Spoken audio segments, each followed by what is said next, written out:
Hey friends, tonight we're embarking on a journey through time to discover one of history's most elegant solutions to an age-old problem. How do you carry your wealth when your wealth happens to be made of metal? This episode is the story of bracelet money. Those beautiful twisted bands of copper and bronze that once jingled on the arms of traders from the heart of Africa to the edges of ancient empires.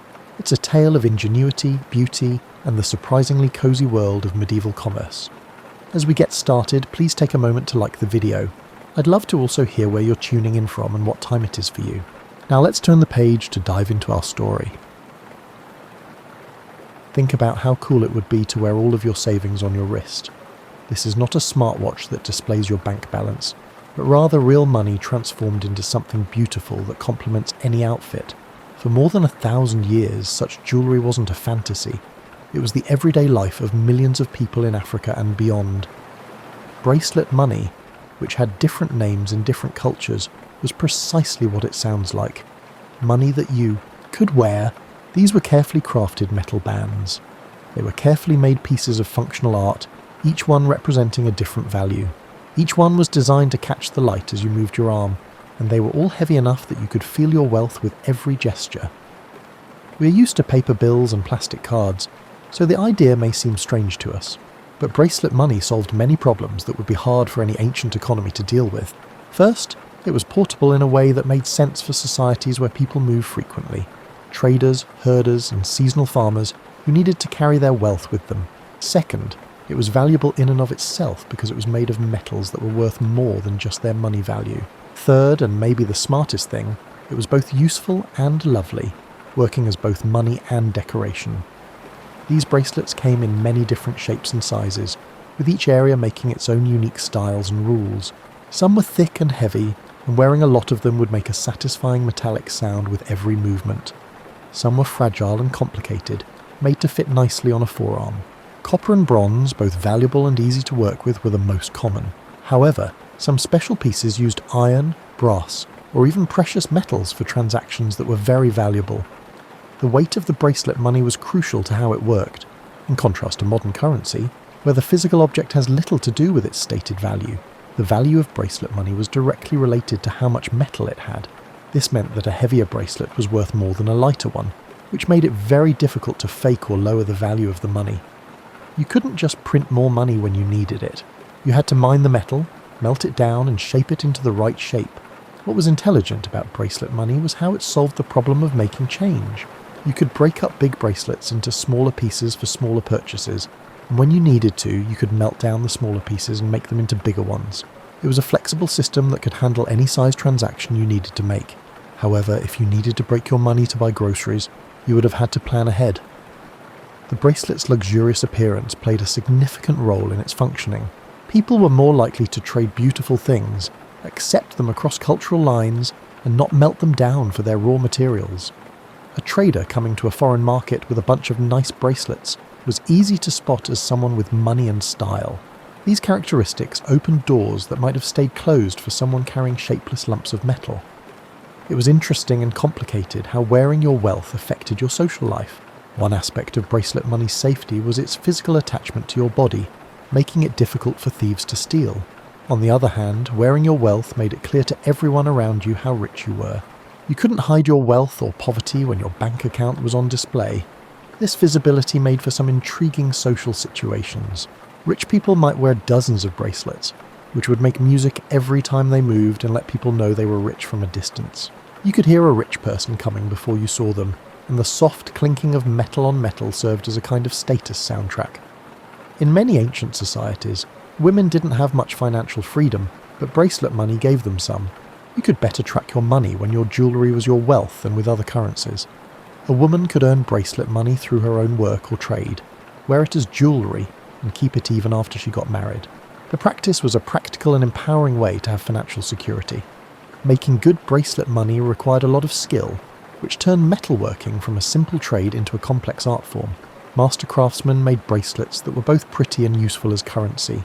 They used twisting, braiding, and hammering to make unique patterns and textures.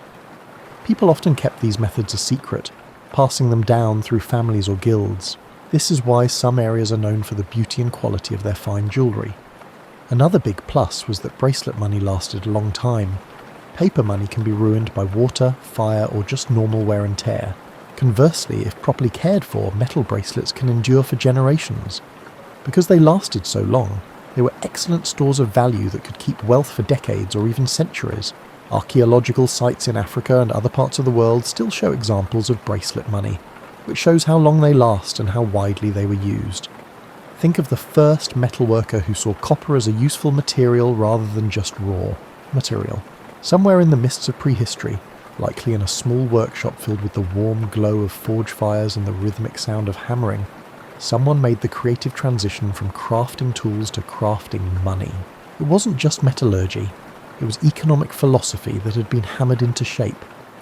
Bracelet money has been around for thousands of years.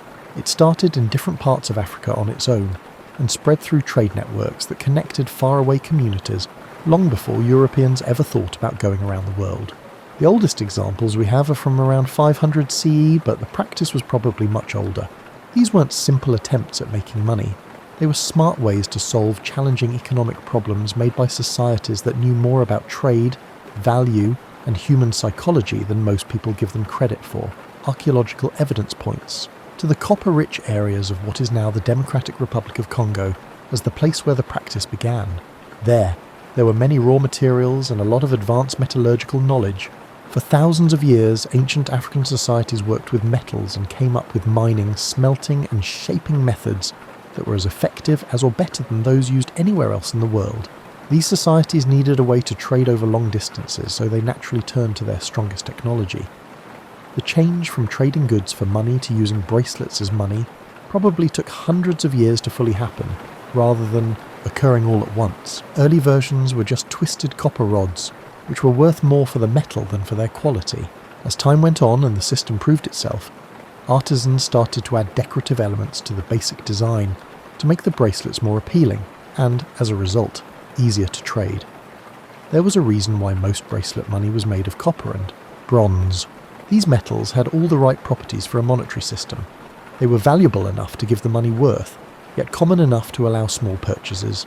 They could be used at relatively low temperatures, so local blacksmiths could make and change them without needing advanced industrial infrastructure. They were also resistant to rust, so your money wouldn't literally disappear in your hands. When iron was used for bracelet money, it changed the way things worked. Iron bracelets were often worth more than copper ones because iron was harder to work with, and because people always needed iron tools and weapons. An iron bracelet was a sign of wealth that could be turned into useful things when needed. For example, your money could become a spear point or a hoe blade if you needed it to. Standardizing bracelet money was a big step forward in early economics. Communities across large areas somehow came up with consistent standards for weight and purity that made their currencies acceptable to each other, even though there were no central banking systems or government oversight. This indicates a degree of inter-community communication and collaboration that contests simplistic perceptions of ancient African societies as isolated or primitive. The different styles of bracelet money in different regions tell fascinating stories about trade relationships and cultural identity. In some areas, people liked thick, heavy bracelets that showed how rich they were. Some people liked delicate, detailed designs that showed off the skill of the people who made them. Some people even made unique twisting patterns or surface decorations that made their bracelets easy to spot in far-off markets. The religious and spiritual aspects of bracelet money gave it a lot more meaning than just money. Many African cultures thought that metals had spiritual powers, and wearing metal bracelets could have protective or ceremonial purposes in addition to being valuable. This spiritual aspect helped bracelet money become a big part of cultural practices, making it more than just a way to trade. It became a part of social and religious life. Making successful bracelet money required a lot of specialized knowledge. Smiths needed to know more than just the basics of metallurgy. They also needed to know what their money system needed. They needed to know the right weight ratios, how to make sure their products were always pure, and what decorative styles would make them acceptable in different markets. Those who had this knowledge often kept it to themselves, leading to the formation of specialized communities that were the mint masters of their areas. Making bracelet money had a big effect on the environment because it needed a lot of mining and fuel for smelting. This made the economic ties between mining towns, metalworking centres, and trading networks very complicated.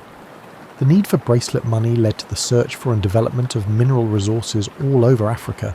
Such developments helped mining technologies and trade routes grow, which would have a big impact on the continent's economy for hundreds of years. Instead of government rules, quality control in the making of bracelet money was based on community, standards and reputation. Smiths who consistently made bracelets that were the right weight and purity would build reputations that let them charge high prices for their work. Individuals who compromised quality or violated standards faced immediate exclusion from trade networks that depended on trust and dependability. Because a lot of ancient African economic activity was seasonal, bracelet money had to do many different things throughout the year. Farmers might trade bracelets for seeds or tools during planting season. They could obtain bracelets during the harvest by selling extra crops. When it was dry and travel was easier, they might have used their savings to trade with people far away. This cyclical use pattern necessitated a monetary system capable of maintaining value over time and facilitating easy changes when necessary. Picture the sound of a caravan getting ready to leave in the early morning mist. The soft lowing of cows, the soft conversations of traders checking their goods, and the musical chiming of hundreds of metal bracelets as their wearers moved around getting ready were all part of the scene. For hundreds of years, this was the music that played in African markets. Bracelet money was both the instrument and the symphony. The major trade routes of medieval Africa were like the internet of their time. They were invisible networks that linked far-off communities and let people trade goods, ideas and cultures on a scale that would have impressed any modern logistics manager. The famous Silk Road receives most of the historical attention, but African trade routes were often fluid and seasonal, changing with the weather, politics, and business opportunities. Bracelet money was a perfect fit for this fast-paced trading world. Bracelets could go anywhere their wearers could go, unlike big items or items that could spoil. They didn't need special storage, they couldn't spoil or break easily, and their value stayed the same regardless of what the market was like in the area. A trader could go from the copper mines in Katanga to the goldfields in Zimbabwe to the ivory markets in East Africa, and their bracelet money would be accepted and recognised all along the way. Along with other types of money, bracelet money was widely used on the trans-Saharan trade routes that connected sub-Saharan Africa to North Africa and the Mediterranean world. These routes were like highways through one of the hardest places on Earth, and to get through them, you needed to plan ahead, have a lot of resources, and work well with people from other communities. Bracelet money helped these partnerships by giving people a way to trade that was accepted across cultures and languages. Because a lot of African trade happened only at certain times of the year, traders needed a type of money that could hold value, even when they weren't working. When it rained, travel became hard or impossible, and trade would stop for months at a time. Bracelet money was perfect for these times because it didn't go bad while it was being stored. It didn't need any upkeep, and it was ready to use right away when trading season started again. Using bracelet money was different along river routes, especially along the Niger, Congo and Zambezi river systems. River trade made it possible to move heavier goods and more money, but it also needed different security measures. Canoe traders devised ways to wear and store their bracelet money, so it wouldn't get wet and was easy to access. The spread of bracelet money along trade routes wasn't just about making money, it was also about passing on and adapting culture. As traders brought their money to new places, local craftsmen would watch how they made things and slowly change them to fit local tastes and materials. This process led to differences between regions that show how cultures and technologies spread across medieval Africa. Different mining areas had their own unique ways of using bracelet money. Communities close to copper mines often became specialized centers for making bracelets. They used their access to raw materials to build advanced metalworking industries. These centers would then send finished bracelet money along trade routes, making economic ties that linked mining communities to far-off markets in complicated webs of interdependence. The fact that bracelet money had the same weight in different parts of Africa is a great example of how advanced African trade networks were. Somehow, even though there was no central authority or modern communication systems, communities over large areas were able to agree on and keep consistent standards that made their currencies acceptable to each other. Traders who were always on the move and acted as living repositories of market information and standards likely helped make this standardization happen. Bracelet money was used a lot on salt routes, especially those that connected the Sahara Salt, mines to markets in sub-Saharan Africa. Salt was very important for keeping food fresh and staying healthy in tropical climates. This made it one of the most important trade goods in medieval Africa. The salt trade needed currency systems that could handle both big wholesale deals and smaller retail sales. Bracelet money was perfect for these different business needs because it could be used in many different ways. Pastoralist communities moved around a lot during the seasons, which created mobile markets that bracelet money was perfect for. As herders moved their cows, sheep and goats around looking for food and water, they made temporary trading spots wherever they stopped. These communities could trade with each other using bracelet money, which was easier than using barter systems or carrying a lot of other types of money. Trade fairs and markets that sprang up at key points along major routes became places where people could see different regional styles of bracelet money. These meetings gave traders a chance to compare currencies from different areas, share information about market conditions, and build the relationships that would make future trade easier. These markets had a wide range of bracelet styles, which would have been like looking through a physical catalogue of African metalworking traditions. Taxes paid in bracelet money were often used to pay for the protection of trade routes. In exchange for tribute payments, which were often made in the form of metal bracelets, local rulers would protect traders who passed through their lands. This set up systems of rewards that encourage people to keep trade peaceful and build things like wells, rest stops and storage spaces. Imagine walking through a busy market in medieval Timbuktu with several pounds of carefully made copper bracelets on your arms that jingle softly with each step. The air in the morning smells like spices, leather and wood smoke from many cooking fires. Vendors shout out their goods in many languages, and soon you'll see how useful it was to wear your money. Using bracelet money every day made shopping both more personal and more difficult than anything we're used to today. Every transaction was a physical experience. You could feel the weight of your money leaving your arms as you made purchases. This made you aware of how much you were spending right away, which is something that modern digital transactions don't do at all. In medieval Africa, people often used bracelet money to pay for groceries. A farmer who brought millet or sorghum to market might take small copper bracelets as payment. They would weigh the bracelets carefully to make sure they got a fair price for their grain. Making change often meant breaking up larger bracelets into smaller pieces, which required both skill and trust. You couldn't just give the exact amount of money. You had to talk about how to break it into the right size pieces. Buying clothes was one of the most interesting ways to use bracelet money. In many parts of medieval Africa, textile production was a very advanced field. They had elaborate cotton weaving traditions and complicated dyeing methods that made fabrics that were as good as anything made anywhere else in the world. A piece of high-quality cloth could cost several heavy bracelets, so you would have to be very careful when talking about weights and purity. It was ironic that you were using jewellery to buy things to make other kinds of jewellery. Food vendors in busy markets became very good at dealing with bracelet money transactions.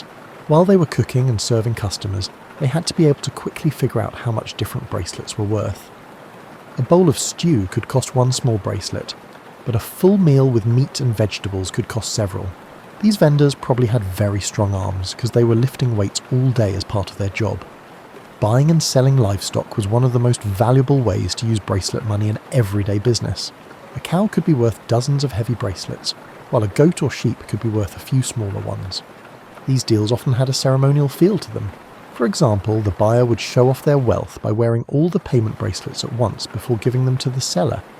Picture how impressive it would be to see someone walking through a market with enough metal coins to buy a cow. They would have sounded like a one-person percussion section. People who bought crafts basically traded their skills for money that they could wear. A skilled potter might trade a set of cooking pots for a few bracelets, which they could wear until they needed to buy more things. This led to some interesting situations where successful artisans could become very wealthy, as shown by the heavy bracelets on their arms. In traditional African societies, people often paid for medical services with bracelet money. This made for interesting relationships between healers and their patients. Depending on how complicated the treatment was, a traditional healer might charge different amounts. For example, serious illnesses might need a lot of money and heavy bracelets. Because their income was directly tied to how well they treated patients, this system gave healers reasons to keep their reputations and effectiveness up. Bracelet money payments were often used to pay for school, especially for specialised training in trades or crafts. A young person learning metalworking, weaving or other useful skills might pay their teacher with bracelets that their family has collected over time. This led to investment relationships where families would literally wear their children's educational savings on their arms until it was time to pay for school. In the past, when people had different ideas about property ownership, housing, transactions sometimes involved bracelet money. You could use metal bracelets to pay for building materials, construction work and rental agreements. However, because you needed so many of them, you often had to melt them down and make them into more useful shapes. The social aspects of buying things with bracelet money gave each purchase more meaning. When you took off your bracelets to pay for something, you were telling the world about your wealth and what was important to you. This visibility put social pressure on people to spend wisely and show off their wealth in a way that was appropriate for their social status. People started to shop at certain times of the year because of the way farming and trade worked in cycles. Farmers would turn their crops into wearable wealth during harvest seasons, which would lead to more bracelet money circulating in markets.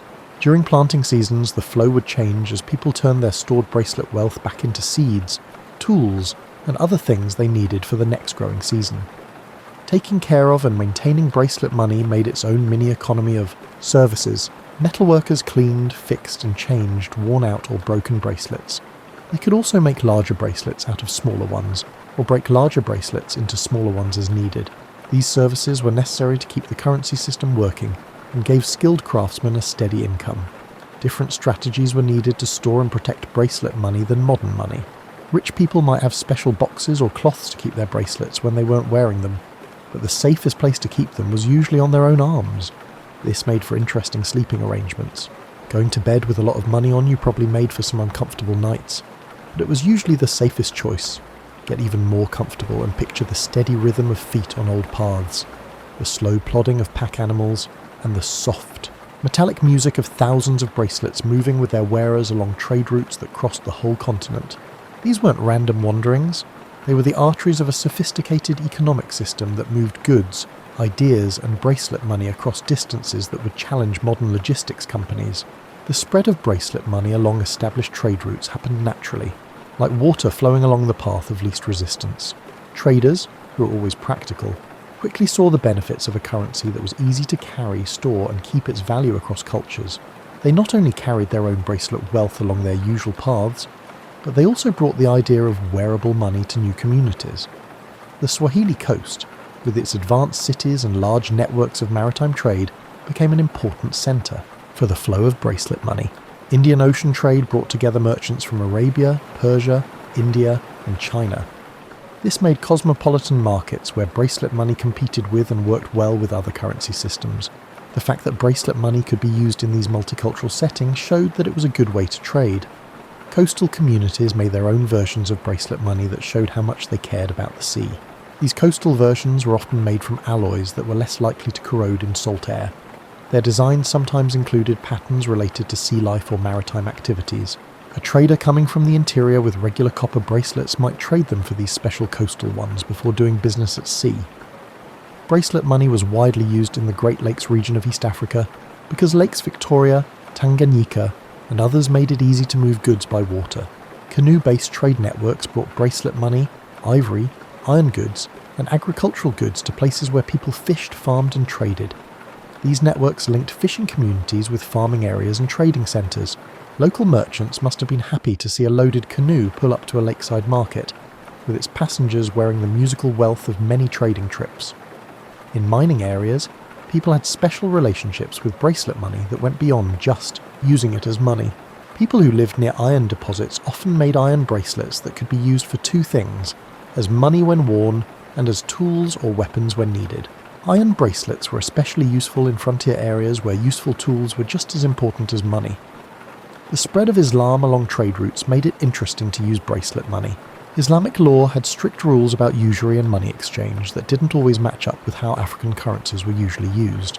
But bracelet money's intrinsic value and ability to be both a commodity and a currency made it more adaptable to Islamic commercial law than purely symbolic currencies. In agricultural areas, people used bracelet money in ways that matched the seasons of their farming. Farmers would turn stored bracelet wealth into seeds, tools, and labour during planting seasons. They would gather bracelets by selling extra crops during the harvest. Traders who had been doing this for a while learned to expect and take advantage of these predictable flows of money. Setting up permanent markets at key points along trade routes created places where people could trade bracelet money, which was almost like modern foreign exchange markets. These markets let traders switch between different regional styles of bracelet money, making sure that their money would be accepted no matter where they went next. The exchange rates between different types of bracelets were based on complicated math that took into account the quality of the metal, the quality of the craftsmanship, and the preferences of the region. Royal courts along major trade routes often got a lot of bracelet money from tribute, taxes, and trade. These collections had many uses. They were stores of wealth, symbols of power, and practical reserves that could be used to pay for military campaigns or public works projects. Seeing royal regalia with hundreds of expensive bracelets would have shown off both wealth and cultural sophistication in a big way. The use of bracelet money to create credit systems showed how advanced African business practices were. Trusted traders could often get goods by promising to pay in bracelets at a later date. This created debt relationships that made it easier to trade over long distances. These credit arrangements needed a level of knowledge about market conditions, trader reputations, and currency values that was on par with what you would find in modern European or Middle Eastern business centres. There was a lot of bracelet money going around on pilgrimage routes, especially those used by Muslims going to and from Mecca. Pilgrims needed money that they could carry with them, and that would keep its value while they travelled. Bracelet money was perfect for this. During certain times of the year, a lot of pilgrims would come together, and this would create temporary markets where bracelet money from all over the world would be shown and traded. The use of bracelet money in diplomacy gave it a new dimension as it spread along trade routes. To start or keep political relationships, rulers often sent each other elaborate bracelets as gifts. These diplomatic gifts helped make designs and values more consistent across different areas. A very beautiful set of diplomatic bracelets could set design trends that would last for generations and affect local craftsmen. In many cases, the borders between different political groups became places where people could trade and change bracelet money. In this place, bracelets from one area could be melted down and made into styles that were more popular in nearby areas. These border markets were places where different cultures and economies could mix and share ideas about how to design and use bracelet money. Get ready for a more thoughtful part of our story by pouring yourself another cup of tea. Every currency system, no matter how well it works or how well it fits, will eventually run into problems that test its strength. The era of bracelet money was no different, and the factors that caused its slow decline reveal as much about the evolving nature of African societies as its emergence illustrates their historical sophistication. The end of bracelet money wasn't sudden or terrible. It was more like watching a tide slowly go out, leaving behind signs of its presence while slowly giving way to new economic realities. This change happened over the course of several centuries, from the 1400s to the 1800s.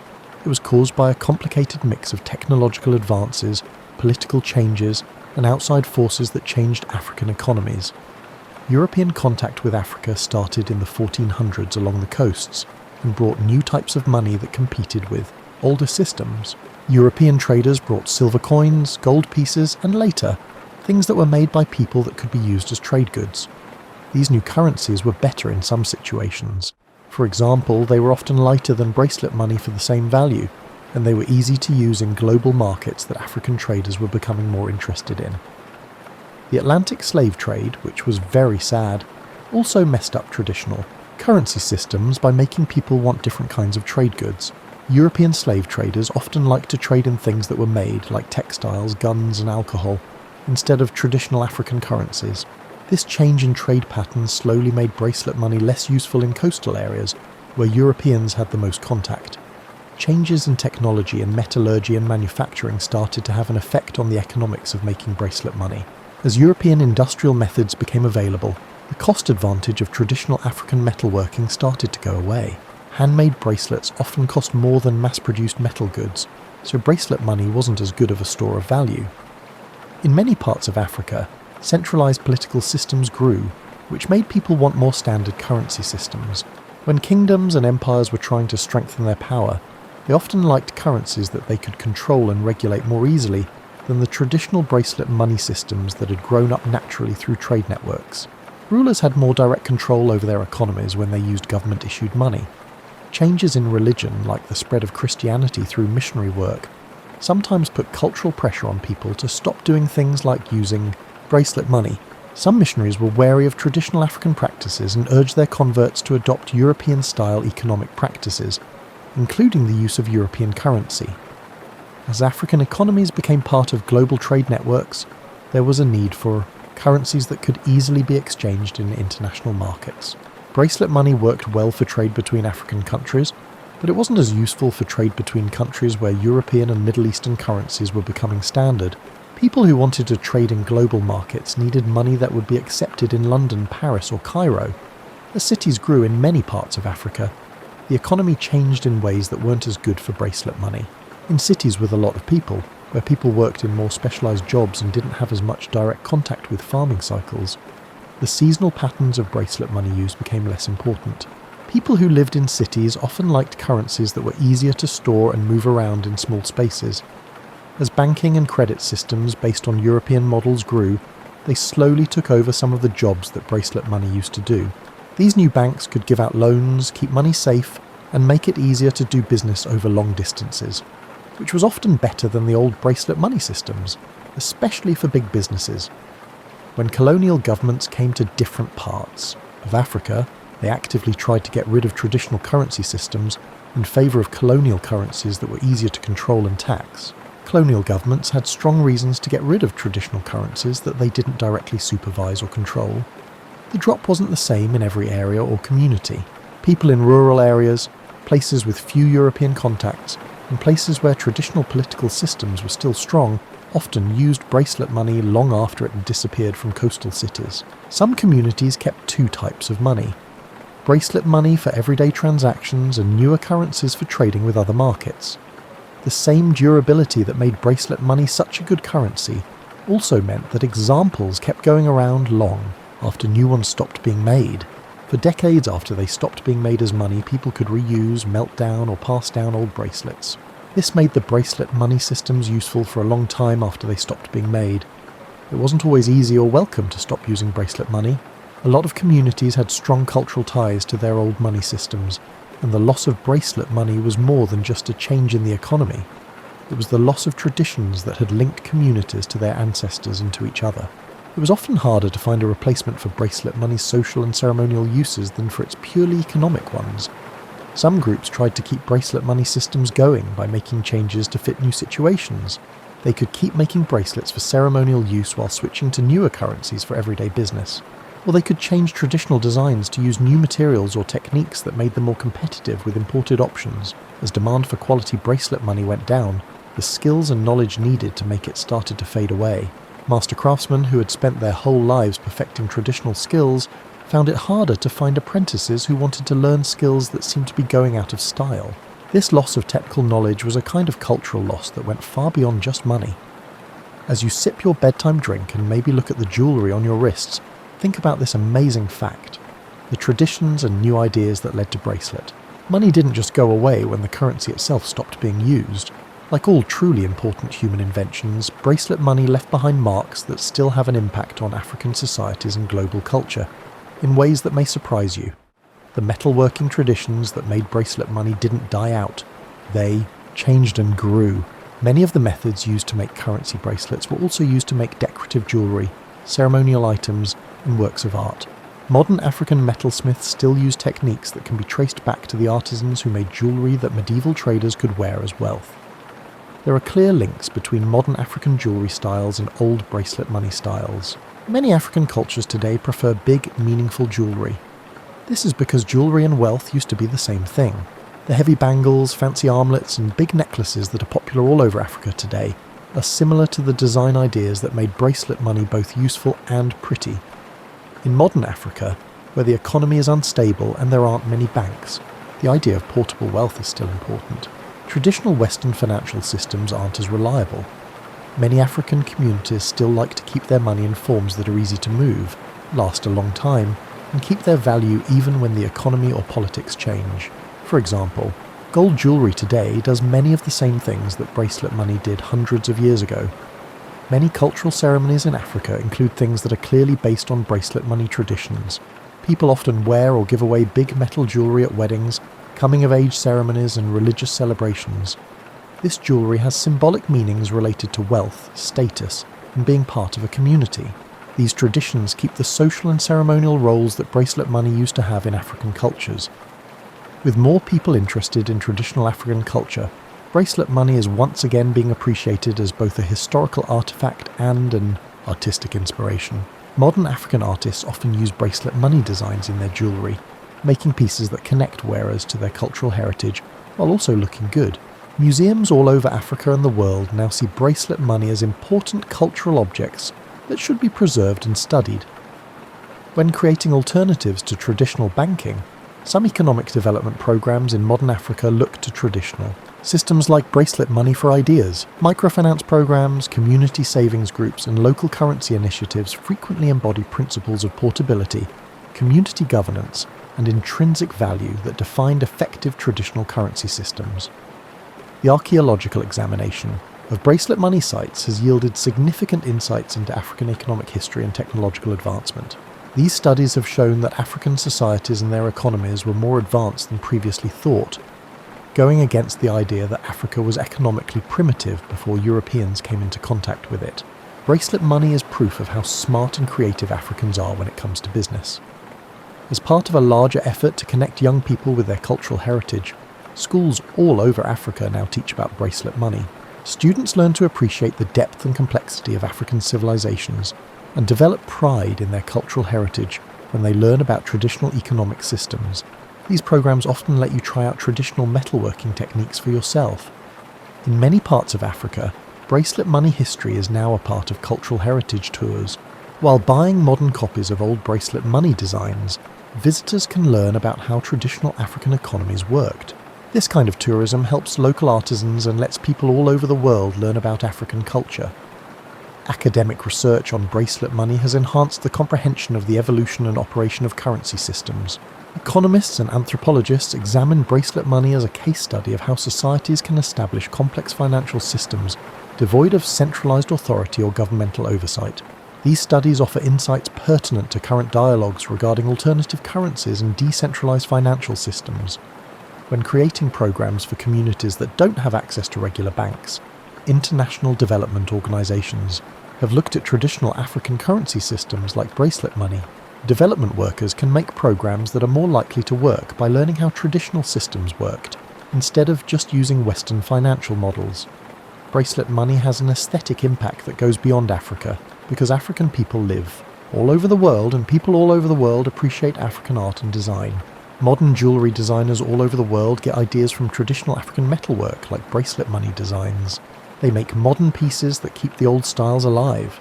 Some of the new technologies in Africa today are based on the same ideas that made bracelet money work. Mobile money systems, for instance, share bracelet money's focus on being easy to carry, giving users control and not relying on a central banking system. Even though the technology is very different, the ideas behind user empowerment and decentralized control are similar to the democratic nature of traditional bracelet money systems. Modern African fashion is using more and more elements from traditional bracelet money designs. Fashion designers all over the continent make clothes and accessories that are inspired by the geometric patterns, metallic finishes, and big shapes that were common on old currency bracelets. This fashion movement helps keep traditional styles alive in today's world, while also making new ways for people to express themselves culturally. The examination of bracelet money has shaped contemporary comprehension of African economic history, contributing to a more precise depiction of the continent's commercial sophistication prior to European colonization.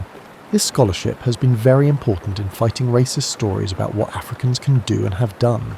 It has shown that Africans have come up with new ways to do business, work with metals, and trade over long distances. When making modern institutions, community groups in Africa sometimes use symbolic parts from bracelet money traditions. Credit unions, cooperative societies, and community development groups may use images or ceremonies that refer to old ways of organizing the economy in communities, linking their modern goals to those of the past. The environmental lessons of bracelet money are still important when talking about how to grow the economy in a way that is good for the environment. Modern disposable consumer culture is very different from traditional African currency systems, which focused on durability, recyclability, and using local materials.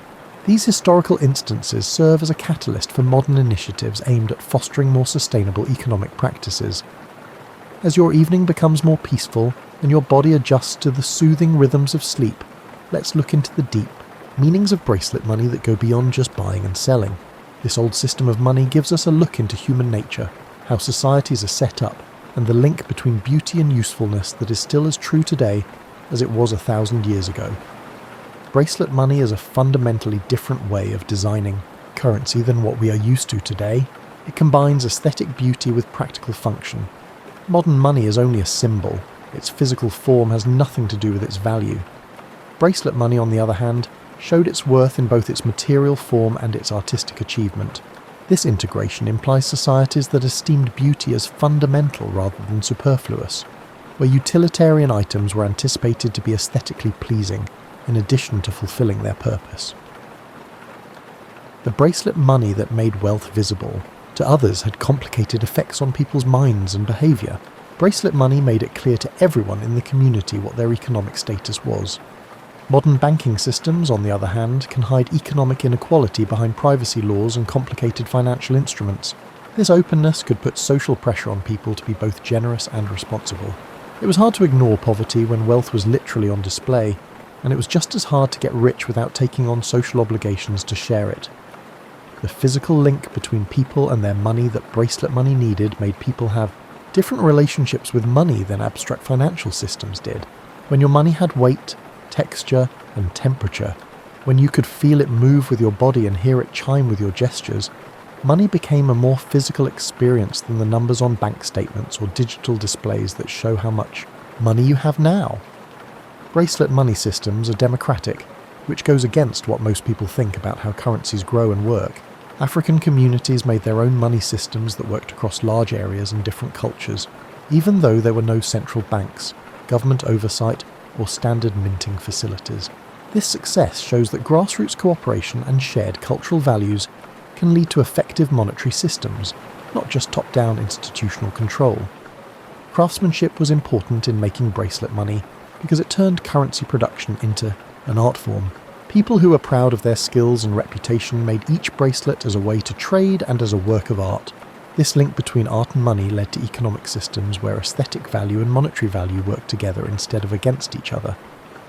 The way people used bracelet money in different seasons and cycles showed that the economy was closely linked to natural rhythms and farming cycles. Modern economies try to keep growth and activity going all the time, no matter what natural patterns are happening. In contrast, bracelet money systems worked with and adapted to the changing seasons of farming, trading, and social life. The fact that wearing your wealth could make you less safe made trust, community, and personal safety more complicated. Bracelet money systems could only work in societies where people were close to each other and safe enough to wear valuable things without fear.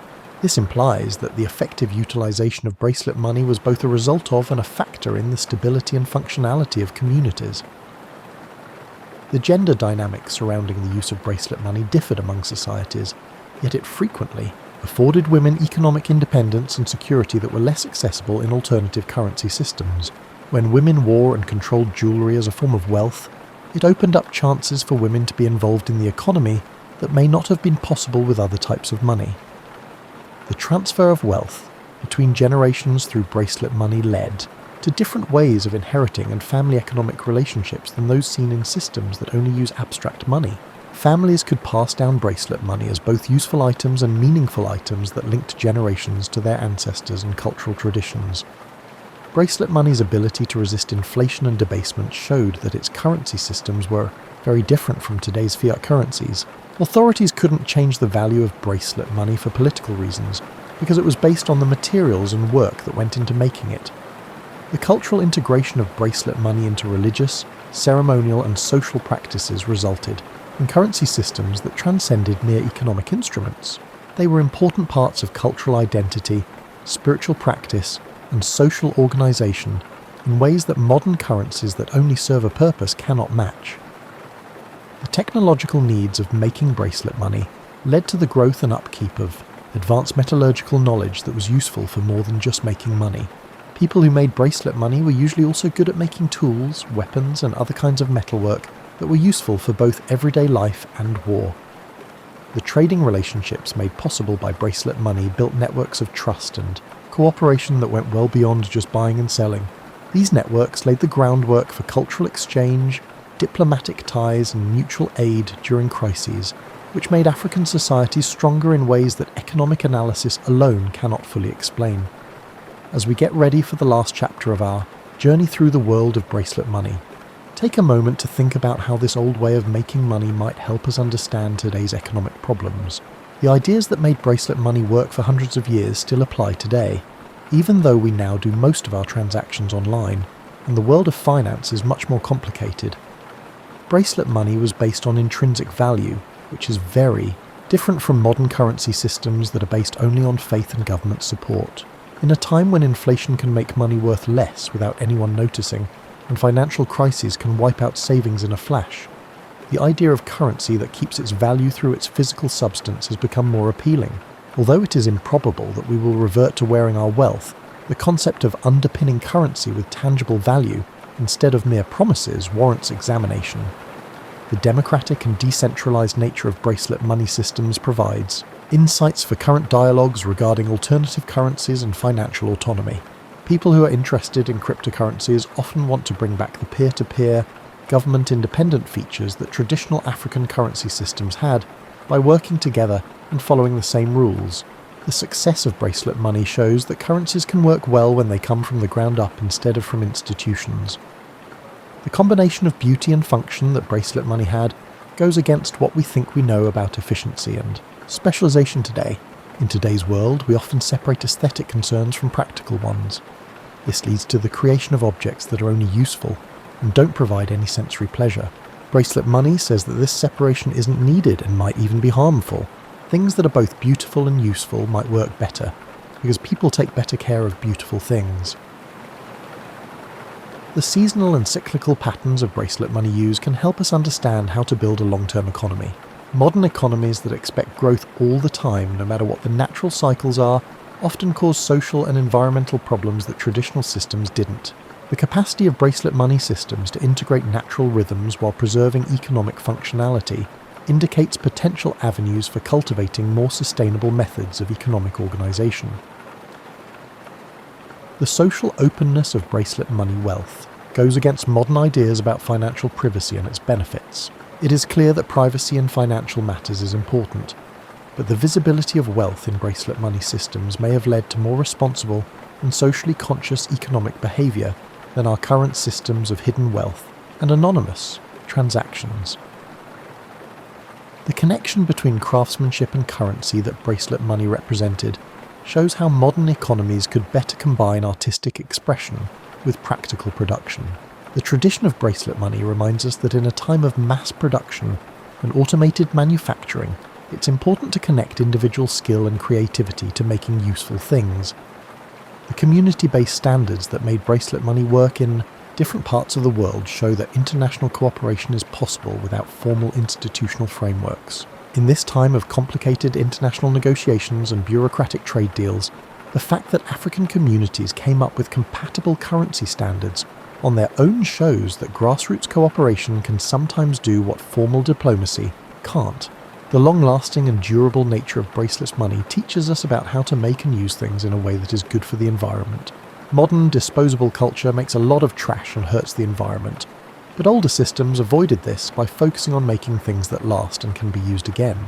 We can't go back to the way bracelets were made in the past, but the ideas of durability and longevity that guided their creation are still useful. The educational aspects of bracelet money systems, where successful participation required understanding, metallurgy, trade routes and market conditions, suggest ways that economic systems can serve educational functions beyond their primary purposes. Contemporary financial literacy initiatives could gain from comprehending how conventional systems integrated economic education into everyday practices. The conflict resolution mechanisms that enabled bracelet money systems to operate across cultural and linguistic divides provide valuable insights for modern international relations. These traditional systems fostered cooperation through mutual practical advantages rather than formal treaties or institutional structures, indicating alternative methods for cultivating trust and collaboration among diverse groups. The function of bracelet money in safeguarding and conveying cultural values illustrates that economic systems can fulfill objectives beyond mere efficiency. In our globalized world, where local cultures are pressured to become more alike, the example of currency systems that strengthened rather than weakened cultural identity shows that there are ways to develop the economy that support rather than undermine local traditions. The flexibility that allowed bracelet money systems to change and grow while keeping their basic features, can teach us a lot about how to design institutions. Modern organizations often have trouble finding the right balance between stability and adaptability. However, Bracelet money systems were able to keep their core functions while adapting to new technologies, political changes, and market conditions. As we come to the end of our journey through the world of Bracelet money, let this story's gentle weight settle in your mind like a well-made bracelet on your wrist. You've travelled through centuries of African creativity, innovation, and business savvy, learning how our ancestors dealt with problems that we still have today, but in different ways. The story of Bracelet money is really about how smart people are, and how creative they are when it comes to making systems that are fair, work well, and look beneficial for organising their economic lives. It serves as a reminder that our current financial systems, like Bracelet money, are subject to change, improvement, and replacement when they no longer meet people's needs. When you wake up tomorrow and view your bank balance on your phone or tap a plastic card to pay for your coffee, take a moment to remember the soft musical chiming of copper bracelets in an old African market. Keep in mind that money is just a tool that people make to help them work together and trade. The best money systems are the ones that help people thrive instead of forcing them to work for them. The artisans who hammered copper into beautiful, useful bracelets 1,000 years ago were dealing with the same basic problems that financial innovators are dealing with today: how to store value safely, how to make trade easier between people from different cultures and distances, how to make economic systems available to everyone who needs them, and how to make currencies that people trust and want to use. The most important thing to learn from Bracelet money is that economies work best when they are part of and help human communities instead of being separate from them. The bracelets worked because they linked people to their wealth in direct physical ways and linked communities to each other through shared standards and recognition. In our time of ever more abstract and complicated financial systems, it's smart to remember the simple beauty of money that you could wear, money that was pleasing to look at and touch, and wealth that linked you to skilled craftsmen and old traditions instead of far-off companies and unknown algorithms. The slow pace of Bracelet, money transactions, carefully weighing, feeling the quality and talking to each other during each exchange, made economic systems that were more community-oriented and human-scaled than what we usually see today. We should not try to bring back the economies of medieval Africa, but we can learn from how they valued personal relationships, community standards, and combining beauty with usefulness.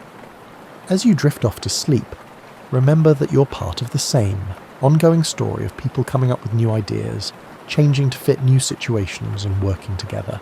The need for portable wealth, reliable standards, and systems that work across cultural boundaries are problems that every generation has to confront in its own way. The sound of Bracelet money may be gone from African markets, but people are still coming up with new ways to work together and be creative. The spirit of Bracelet money lives on every time someone comes up with a new way to solve an old problem, every time communities work together to make something useful and beautiful, and every time people find ways to trade and share that make their relationships stronger instead of weaker. Rest easy, knowing you are part of a long line of people who have run their businesses according to their values and goals. The story of Bracelet money is also yours. It shows that people have always been smart enough to change the systems they need when they do. And maybe tonight, in your dreams, you'll hear the distant sound of metal hitting metal, the soft beat of prosperity moving through old markets, bringing with it the hopes, dreams, and practical advice of people who knew how to make their money as beautiful as their lives.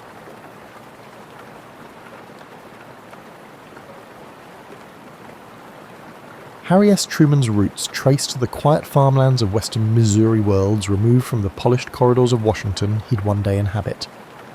Born on May 8, 1884 in the small town of Lamar, he was the first child of John Anderson Truman and Martha Ellen Young. Modest beginnings shaped his earliest sensibilities. The family moved frequently, chasing opportunities across hard-scrabble farmland and short-lived ventures. Even so, the young Truman absorbed a relentless work ethic from dawn to dusk chores and gleaned an unvarnished sense of people's struggles. Little about his childhood forecasted the presidency that would thrust him into global crises. His boyhood was peppered with a penchant for reading, a borrowed copy of Plutarch's Lives, or perhaps a Mark Twain novel capturing the spirit of Middle America. Unlike many peers, Harry devoured thick tomes about history and political philosophy. The spectacles perched on his nose earned him occasional teasing from schoolmates, but he shrugged it off. His father's farm demands forced him to develop stamina in a literal sense, wrangling mules or stacking hay, even as he contemplated the larger world beyond county lines. With no prestigious family name or wealth, further education was never assured. After finishing high school in the Independence College seemed an unreachable dream. Family finances and obligations rerouted him to an array of odd jobs, timekeeper for the Santa Fe Railroad bank clerk and farmhand. By his early 20s, Truman's curiosity about public affairs solidified. The world was chineping. Horse-drawn wagons met shiny new automobiles. The economy swelled and new technologies whispered of unstoppable progress. Yet southern Missouri's conservative climate rarely promised fast social or political transformation. Politically, a swirl of party machines, especially the Pendergast faction in the Kansas City, state of Missouri, dominated local elections. Established dynasties overshadowed the notion that ordinary citizens could break into politics. Truman, while not outspoken about these realities, observed them closely. In the year 1905, the young man ventured to Kansas City, the state of Missouri. But his father's declining health compelled him to return to the Grandview farm due to family obligations. The life of a farmer was tough on body and spirit, especially in an era lacking modern machinery. But these years on the farm, some might argue, lay the foundation for Truman's later authenticity. He saw the cyclical nature of crops, the unpredictability of weather, and the straightforward handshake culture of small-town trades. The stoicism gleaned from failed harvests or broken equipment taught him resilience, a trait he'd lean on heavily decades later under unimaginably higher stakes. Then came 1917 and America's entry into World War I. Like many patriots, Truman enlisted.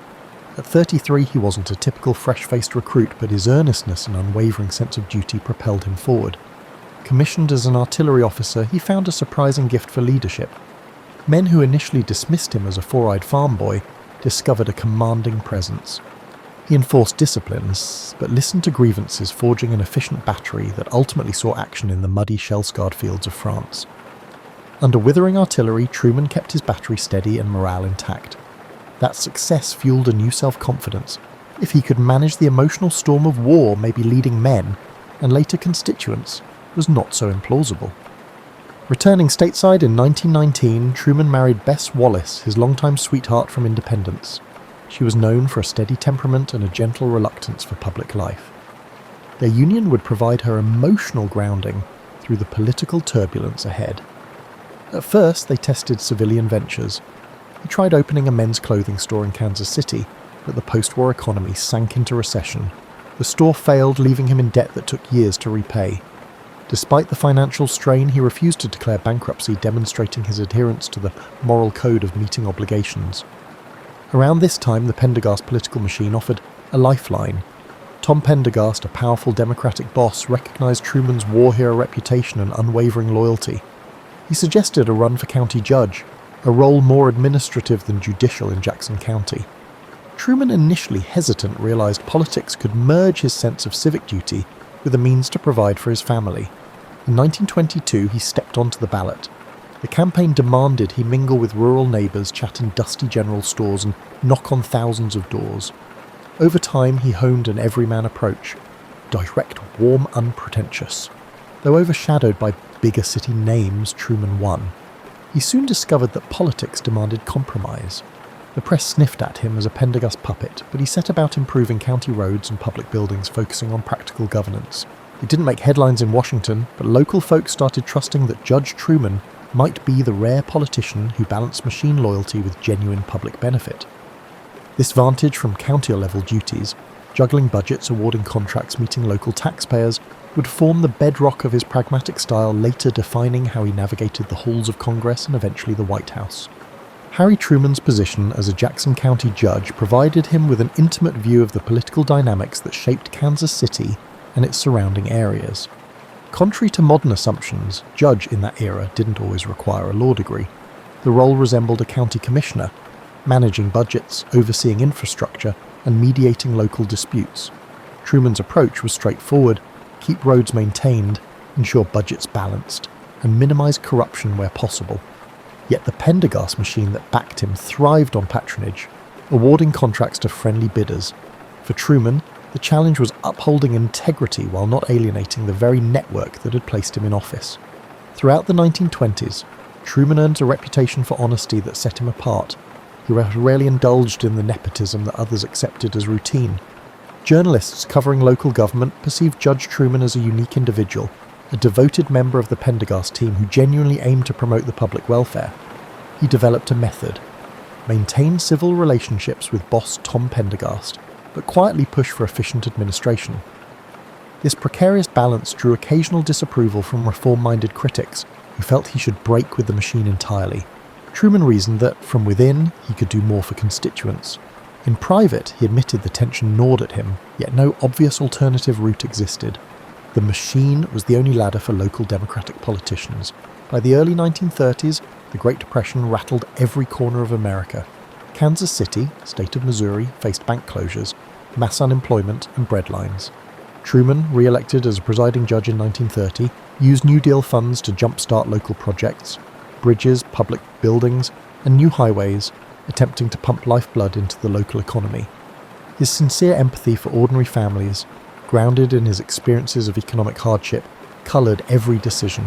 He oversaw a county relief program that, while not free of cronyism, often delivered real help to needy citizens. This bolstered Truman's standing as a conscientious official, though overshadowed by the iconic New Deal initiatives championed by President Franklin D. Roosevelt at the national level. The year 1934 brought a new opportunity. Pendergast decided to push Truman as the Democratic candidate for the US Senate. Though overshadowed by more prominent figures in state politics, Truman's quiet perseverance appealed to rural voters. On the campaign trail, wearing his trademark wide-brimmed hat and thick glasses, he visited farmhouses and small-town gatherings. He promised to back Roosevelt's programs, praising the impetus behind them. Meanwhile, suspicious voices hammered him as a Pendergast stooge. The boss's endorsement sealed the nomination, but winning the general election was no guarantee. Nonetheless, national frustration with the Republicans' handling of the Depression gave the Democrats a strong tailwind. Truman eked out a victory, heading to Washington at age 50. In the Senate, he was a small fish in a pond teeming with established whales like a Huey Long, Carter Glass, and Robert La Follette Jr., eager to prove his worth. Truman initially found himself overshadowed by Southern Democrats who dominated key committees. He stuck to the Commerce and Interstate Regulation Committees, quietly gleaning how legislative deals were forged. Mindful that he needed to rid himself of the Pendergast stigma, he tackled issues with a methodical zeal. One such moment arrived in 1939, when he chaired a subcommittee investigating railroad reorganization, applying his county-level budgeting lessons to a national stage. Colleagues noticed his meticulous approach. He seldom boasted, rarely sought headlines, but delivered results. The mid-1930s to late 1930s also saw the unravelling of Pendergast's empire. Accusations of tax evasion and corruption soared. In 1939, Tom Pendergast was convicted of tax fraud and imprisoned. Headlines implicated him and his associates in a massive graft. Truman, facing re-election in 1940, braced for the blowback. His opponents painted him as the senator from Pendergast, but Truman countered that he too disapproved of corruption and that his record stood independent. Voters, evaluating his actual performance, decided to give him another term. The tight race confirmed that his margin of victory lay in trust built by actual service, overshadowing the old machine label. In his second term, Truman's name surfaced more often, especially as storm clouds gathered in Europe. World War II erupted in 1939. By 1941, America was edging closer to involvement. Roosevelt's Lend-Lease policies and the ramp-up of defense industries demanded close oversight.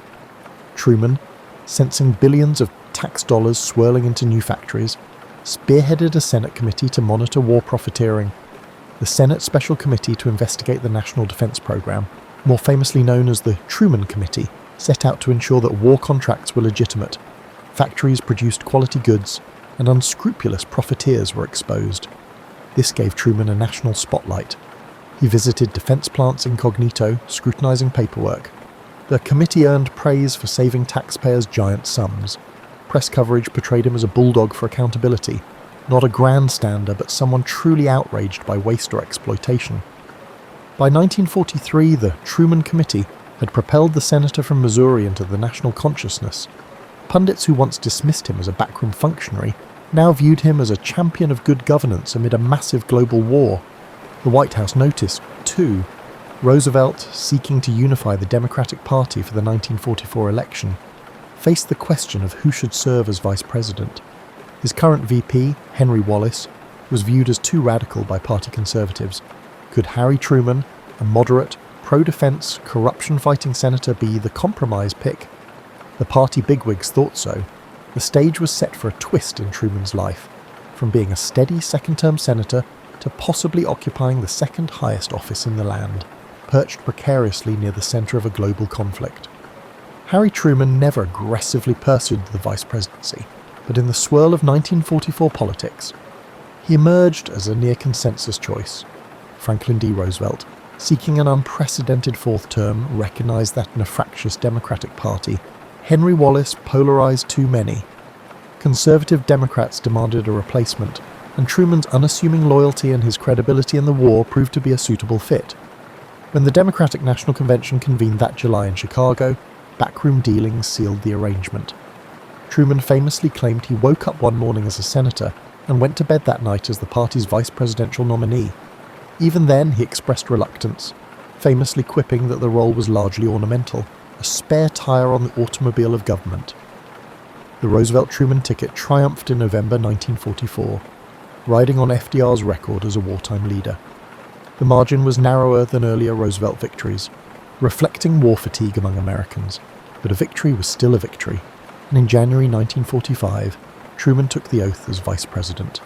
Within weeks, the Allies advanced on Nazi Germany, the Battle of the Bulge had ended, and the liberation of concentration camps approached. Meanwhile, the Pacific Theatre raged on, with US forces inching closer to Japan. Truman found himself at the periphery of top-level discussions. Roosevelt, his health failing, still dominated the administration's strategic deliberations. Truman's main tasks involved presiding over the Senate and fulfilling ceremonial roles. He was rarely looped into the secrets of the Manhattan Project or the exact shape of post-war negotiations. Everything changed abruptly on April 12, 1945. Roosevelt died in Warm Springs, Georgia, after months of visibly declining vitality. A stunned Truman was summoned to the White House and took the oath of office as president in a small tent ceremony. He later recalled, "I felt like the moon, the stars, and all the planets had fallen on me." The man who had been in the dark about critical aspects of the war, particularly the atomic program, now became commander-in-chief of a global superpower in waiting. Advisors scrambled to brief him on ongoing strategies, secret weapons research, and the complexities of Allied negotiations with Stalin and Churchill. Truman's earliest decisions revolved around ending World War II. In Europe, victory seemed imminent, with Hitler's regime collapsing. VE Day, victory in Europe, arrived on May 8, 1945, overshadowing the raw sense of Roosevelt's absence. Meanwhile, the Potsdam Conference in July saw Truman meet Winston Churchill, later replaced by Clement Attlee mid-conference, and Joseph Stalin. With the war in Europe settled, the conversation pivoted, dividing Germany into zones, shaping Eastern Europe's future, and extracting concessions from the Soviet Union about joining the war against Japan. Truman, a novice in the high-stakes diplomacy that Roosevelt had navigated, approached Stalin with caution. He gleaned that the Soviet leader had ambitions in Eastern Europe, a harbinger of post-war friction. Simultaneously, Truman faced a moral and strategic quandary in the Pacific. The Manhattan Project had succeeded. The atomic bomb was ready. Military planners estimated an invasion of Japan's home islands could cost a catastrophic number of Allied and Japanese lives. The question was whether dropping the bomb might force a swift surrender.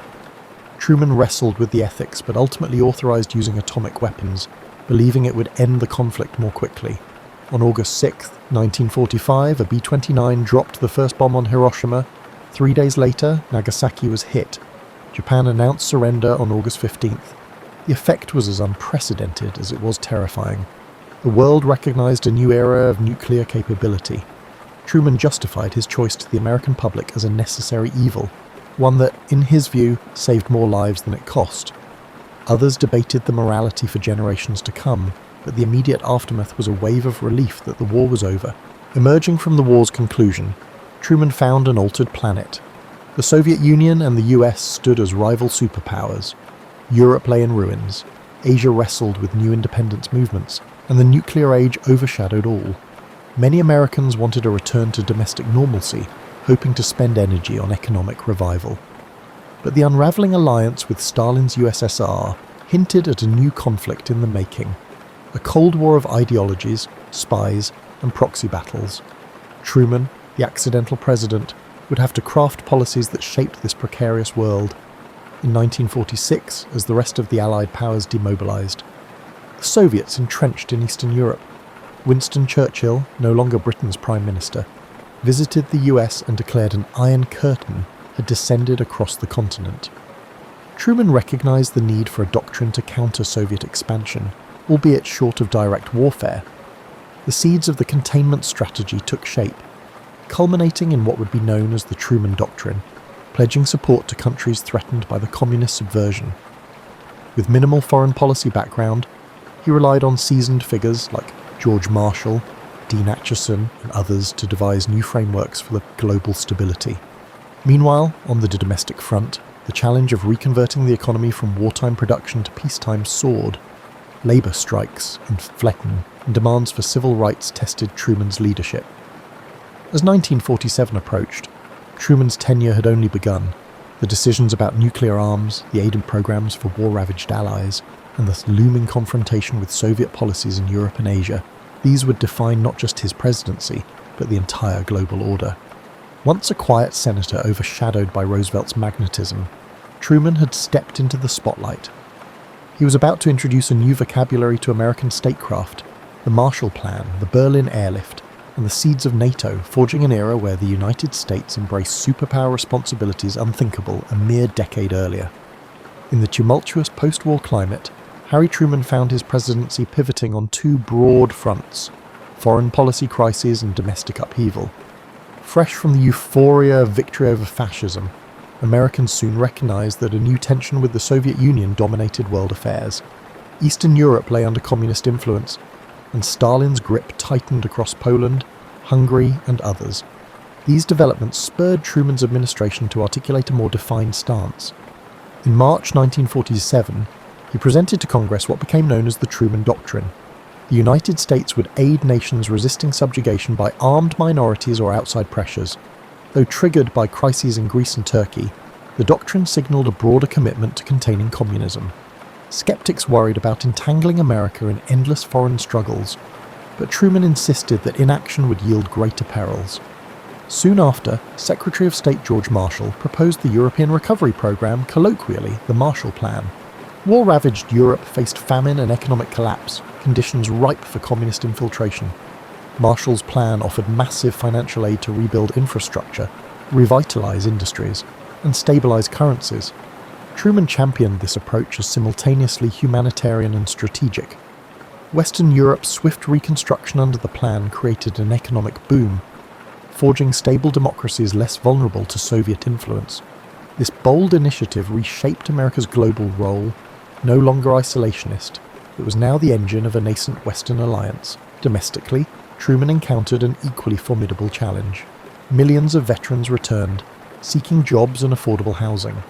Labour unions, having postponed strikes during the war, now pressed for raises in an inflationary climate. The Republican resurgence in the 1946 midterms gave the GOP control of Congress, complicating Truman's legislative ambitions. He advanced what he dubbed the Fair Deal, a suite of proposals aiming to expand upon Roosevelt's New Deal, national health care, civil rights measures, aid to education, and a higher minimum wage. Yet these ran headlong into congressional opposition, with Republicans and conservative Southern Democrats blocking large segments. The result? Incremental progress, overshadowed by persistent gridlock. Matters of race also percolated. Despite Roosevelt's colorblind rhetoric during the war, African Americans faced persistent discrimination. In 1948, Truman issued an executive order to desegregate the armed forces, a bold move that outraged many Southern politicians but signalled a new federal stance on civil rights. He also called for an end to poll taxes and for legislation banning lynching, though those proposals stalled in Congress. Civil rights leaders applauded him as the first modern president to make such a stand. though it carried political risks in the upcoming election. The 1948 presidential race shaped up as a daunting one for Truman. Many believed he was doomed to defeat. Even within his party, Southern Dixiecrats broke off, championing Strom Thurmond in the protest of civil rights, while Henry Wallace, a former vice president, led the Progressive Party from the left. The Republican nominee, Thomas Dewey, exuded confidence. Pollsters and newspapers predicted a sure Republican victory, but Truman embarked on a legendary whistle-stop campaign across the country by train, hitting small towns and big cities with fiery speeches. He hammered the Do-Nothing Congress for blocking his fair deal measures, championed the average citizen's needs, and exuded an underdog energy that resonated with voters. On election night, the Chicago Tribune famously printed its "Dewey defeats Truman" headline prematurely. The actual result? A surprise Truman victory, securing his place in the White House for a full term. Historians still marvel at this upset, attributing it to Truman's relentless grassroots appeal and Americans' preference for continuity in uncertain times. Even after this triumph, the Cold War's drumbeat intensified. In 1949, the Soviets tested their first atomic bomb sooner than Western intelligence had anticipated. China's civil war ended with Mao Zedong's communist victory, another blow to US hopes of containing communism. Within the US, paranoia about Soviet infiltration soared, prompting investigations of alleged spies in government. Accusations by Senator Joseph McCarthy of communist sympathizers in the State Department gained traction, fueling an era of blacklists and loyalty oaths. Truman, initially dismissive of McCarthy's claims, found the climate overshadowing more moderate approaches to subversion. The so-called Red Scare impacted the national mood, making Americans suspicious of any perceived left-leaning activity. Simultaneously, the Berlin crisis escalated. In 1948 to 1949, Stalin blockaded West Berlin, hoping to force the Allies out. Truman answered with the Berlin Airlift, a logistical marvel ferrying supplies by air to 2 million Berliners. Round the clock, cargo planes soared over Soviet-occupied zones, bringing food and coal. The operation's success showcased Truman's willingness to stand firm without triggering direct war. By mid-1949, the blockade ended, proving Western unity triumphant. Yet Germany's formal partition into East and West underscored that the global divide was no fleeting spat. It crystallized an iron curtain across Europe. Truman's presidency thus served as the crucible forging NATO, established in 1949, to unify Western defense. By 1950, the stage was set for the next major conflict. In Korea, Communist North invaded the South, prompting UN-led intervention. Truman, fervent to stop aggression, but wary of another world war, authorized forces under General MacArthur. The Korean War would define his final years in office, intensifying domestic debates over how to contain communism without triggering nuclear catastrophe. So, from the vantage of the early 1950s, Harry Truman, once a relatively obscure senator, had become the architect of containment, the man behind the fair deal, and the figure bridging FDR's global legacy with a precarious new order. His next steps would further test both his presidency and the tolerance of a public increasingly fatigued by unending conflicts abroad. June 1950 jolted the Truman administration when North Korean forces, under Kim Il-sung, surged across the 38th parallel, overwhelming the ill-prepared South Korean army. Within days, Seoul fell. The UN Security Council swiftly condemned the aggression. A rare instance where the Soviet Union's absence from the Council, due to boycotting over China's seat, allowed a unanimous resolution to pass. Truman responded promptly. He committed US air and naval support, soon dispatching ground troops. Technically, the conflict was a police action rather than a declared war, but thousands of American servicemen found themselves in brutal combat across the Korean peninsula. General Douglas MacArthur, a decorated World War II figure, assumed command of UN forces. At first, the situation was dire. Allied lines shrank to a small defensive pocket around Pusan. Then came the bold Incheon landing in September 1950, a brilliant amphibious operation that outflanked North Korean supply lines. MacArthur's troops recaptured Seoul, reversing North Korea's gains. Buoyed by success, MacArthur pushed north, crossing the 38th parallel with Truman's tentative endorsement. The objective evolved from merely repelling the invasion to toppling the Kim regime entirely, or so the general believed. Yet a new threat loomed. Communist China warned it would not tolerate foreign armies on its border. Truman's advisors debated whether unifying Korea by force was feasible or wise. Crossing into the far north could lead to Chinese intervention, many warned. MacArthur, brash and confident, discounted such warnings. By late 1950, Chinese volunteers poured across the Yalu River, launching a massive counter-offensive. American and Allied forces reeled southward in a grim winter retreat. Public shock at this sudden reversal battered Truman's popularity. As casualties mounted, a rift yawned between MacArthur, who demanded expanded war, potentially bombing Chinese bases, and Truman, who insisted on avoiding a broader conflict. MacArthur, disregarding presidential directives, publicly criticized Washington's caution, effectively undermining Truman's authority. In April 1951, Truman made a fateful decision. He relieved MacArthur of command. The uproar was immediate. MacArthur was a national hero, welcomed home by throngs chanting his name. Meanwhile, critics accused Truman of weakening the war effort, but Truman, committed to civilian control of the military, stood firm. He believed that letting a general define foreign policy threatened the very core of democracy. Despite the controversy, the Korean War ground on. Armistice talks started in mid-1951 but dragged on for months, even as battles flared along entrenched lines near the 38th parallel. While US public support for the war waned, Truman's White House wrestled with spiralling defense costs, anxious to avoid overextension. Some saw parallels to the frustration in World War I trenches, minimal territorial gains, high casualties, and endless negotiations. By 1952, many Americans had grown disillusioned. The war overshadowed domestic progress on the fair deal.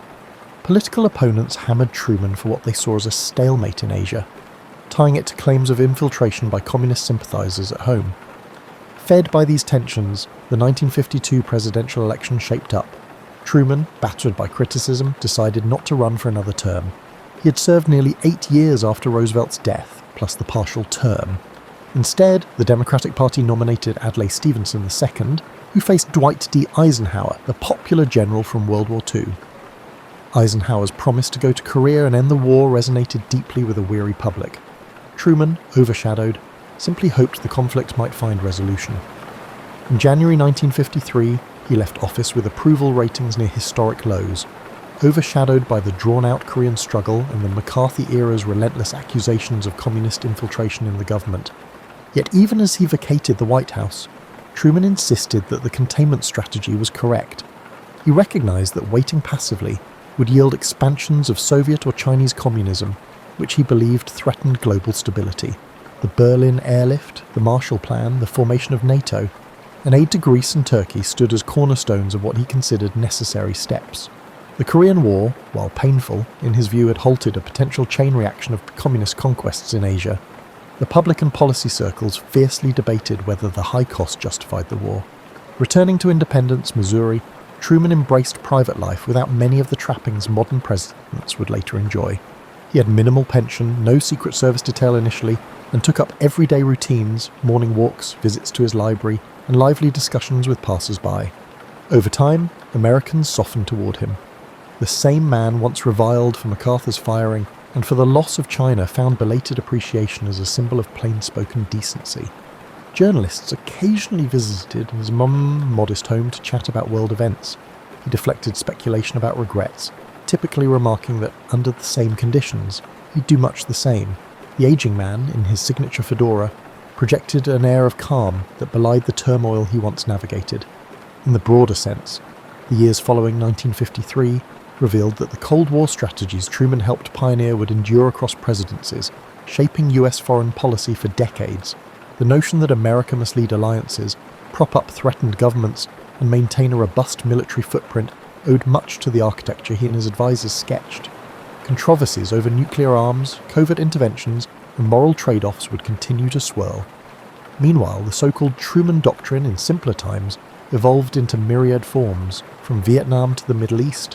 Whether favourable or unfavourable, the boundaries Truman established during the initial years of the Cold War established a superpower's worldwide stance. After leaving the presidency, Harry Truman quietly returned to the same unpretentious Independence neighbourhood he'd left behind. Reporters marvelled that, unlike many political figures who retreated into comfortable consultant gigs or lavish perks, Truman strolled about as though unchanged. He personally answered the phone at his home, penned his letters at a small writing desk, and took daily constitutionals through the neighbourhood. When neighbours encountered him, he was as likely to talk about local weather as global affairs. However, his historical decisions carried significant weight, despite the sense of normalcy. In 1953, the Korean War's armistice took effect, largely shaped by his successor, Eisenhower, who carried forward negotiations that Truman's administration had begun. Though the conflict remained technically unresolved, the ceasefire established the demilitarized zone, freezing the peninsula's division. Critics contended that a final peace was never achieved under Truman's watch, yet defenders argued that halting North Korean advances preserved South Korea's future. As years passed, the ongoing partition cemented a legacy of tension in East Asia, intimately linked to Truman's stand against communist aggression. In the realm of civil liberties, the McCarthy era's fervour gradually subsided. Senator McCarthy overreached and was eventually censured by his colleagues. Retrospective analyses revealed the climate of fear had led to blacklists and ruined careers with scant evidence of actual subversion. From his vantage point, Truman felt vindicated about firing MacArthur and resisting extremes. He had insisted that constitutional processes matter more than a general's personal convictions or a demagogue's accusations. Yet the climate had left scars on the Democratic Party. Truman's own brand of moderate liberalism, heavy on foreign policy hawkishness and domestic incremental reforms, had receded under the weight of political realignments. Truman's financial situation post-presidency was precarious. At that time, ex-presidents received no pension. Except for a small army pension from his service in World War I, he faced burdensome living costs. A modest book deal for his memoirs helped, but it was not extravagant. He refused to cash in on corporate lobbying or serve on boards he considered morally dubious. Eventually, Congress passed the Former President's Act in 1958, partly spurred by Truman's circumstance, providing a pension and resources for office staff. He disliked taking charity, but recognised the policy served future ex-presidents more than himself. Meanwhile, he poured energy into his presidential library, determined that the story of his administration, warts and all, be accessible to scholars. His memoirs, published in 2 volumes, 1955 and 1956, revealed a candid, plain-spoken narrative of events. He offered no apologies for the atomic bomb decisions, emphasising that the abrupt end to the Pacific War saved countless Allied and Japanese lives. On the controversies surrounding recognition of Israel, Truman's swift acknowledgement of the new state in 19 was a watershed moment in Middle East politics. He insisted it was the moral path despite opposition from key advisors. Indeed, this quiet, steadfast approach characterised his recollections. He may have been overshadowed by FDR or disliked by flamboyant generals, but in times of crisis, he did what he believed was necessary.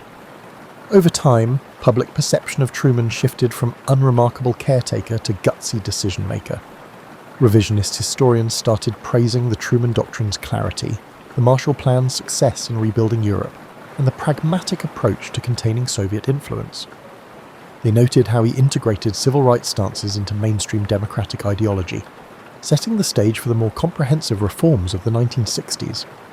Younger politicians, from John F. Kennedy onward, acknowledged a debt to Truman's legacy, that the presidency was about forging alliances, championing domestic fairness and preserving a stable global order. Not all revered him. Some leftist critics hammered the extremes of anti-communist actions, while others on the right called the stalemate in Korea evidence of half-hearted war. Yet a nostalgic sentiment gradually emerged, painting Truman as a leader of a simpler, more honest era. Truman's personal life in his later years revolved around devotion to Bess, who remained reclusive, preferring not to appear in public. The couple's daily routine included quiet breakfasts, visits to the library, and an occasional drive. Grandchildren brought new joy. Sometimes foreign dignitaries or scholars would drop by, seeking the older man's perspective. He offered unvarnished answers, peppered with plain-spoken Missourian humour. There were no illusions or frills in his answers. Journalists noticed that he rarely exploited the spotlight, preferring to let official archives and librarians handle big historical queries. By the 1960s, The Cold War had escalated to new crises: the Berlin Wall, the Cuban Missile Crisis, and Vietnam's deepening conflict. Truman watched with concern. He occasionally wrote letters to current officials, carefully disclaiming that he was not meddling, merely offering the wisdom gleaned from the post-World War II crucible. Presidents of both parties recognized the significance of a living repository of post-war policy decisions, sometimes hosting him at White House gatherings. Though not an official advisor, Truman's moral authority soared. People perceived him as the final figure from a crucial period of transition: the establishment of the atomic age, the emergence of containment, and the delicate balance between social justice and political realism. In December 1972, at the age 88, Harry Truman passed away. The state funeral in Independence was modest, reflecting his personal style. Presidents, foreign dignitaries, and ordinary Americans paused to salute a man whose improbable journey took him from a Missouri farm to the White House's epicenter. Eulogies recalled him as the champion of the Marshall Plan, the father of containment, the unlikely victor of 1948, and the president who integrated the military. Over time, his name became shorthand for fortitude under pressure. The buck stops here, in his own famous phrase. It stands as an emblem of personal accountability that, for better or worse, shaped the modern presidency and the free world's post-war order. Fast forward to the present, and Harry Truman's memory stands as a fascinating study in leadership. He was a product of small-town America, shaped by the unvarnished realities of farm labour and local politics. He lacked formal college degrees or aristocratic lineage, initially seeming an improbable figure to guide the world's most powerful nation. Yet guided by personal ethics and a knack for directness, he navigated global crises unmatched in scale. Historians often place him among the near-great presidents, an honour marking how significantly he steered the US in the aftermath of World War II. One of the most potent lessons gleaned from his presidency lies in how he approached big decisions. Truman rarely wallowed in indecision. Faced with the atomic bomb's moral quagmire, he concluded swiftly to use it. Faced with Soviet expansion, he launched the Truman Doctrine. Even the firing of General MacArthur, a national hero, illustrated a principle: no individual stands above civilian authority. Many leaders might waffle or fear public backlash, but Truman's style was to weigh advice, pick a course, and then bear the consequences. That unwavering approach still informs discussions about how leaders handle emergency powers. His era also cements the notion that personal authenticity can matter more than rhetorical polish. Unlike FDR's patrician confidence or JFK's glamour, Truman's persona was straightforward, sprinkled with folksy phrases. Critics at times derided his style as hickish or unrefined, but millions of Americans identified with it, seeing in him a mirror of their anxieties and aspirations. Political culture in the 21st century, saturated with scripted soundbites, often yearns for that raw sincerity, even if the complexities are far more complicated than a single personality trait can address. Another dimension of Truman's story pertains to the permanent changes in US governance. He presided over the creation of the National Security State, CIA, NSA, and the mushrooming Defense Department. He also oversaw the near-permanent mobilization of the economy to feed the Cold War's demands. This shift from a more isolated republic to a globally engaged superpower was not wholly his alone, but he carried forward the impetus.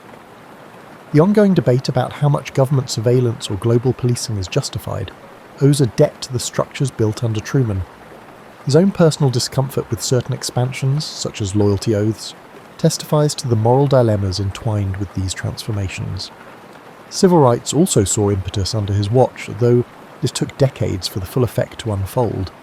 His desegregation of the armed forces in 1948 was one of the earliest executive acts dismantling institutional racism. Though overshadowed by the more dramatic battles of the 1950s and 60s, it laid a crucial precedent. Black veterans who served in integrated units carried new expectations for equal treatment, fueling the civil rights movement. This example underscores that incremental changes, championed even by leaders not known primarily as civil rights crusaders, can pivot historical momentum in ways invisible at the time. Modern presidents, from both parties, occasionally invoke Truman's name when justifying bold stances. They highlight his willingness to buck popularity for principle or highlight how, under crisis, he harnessed executive power to contain threats.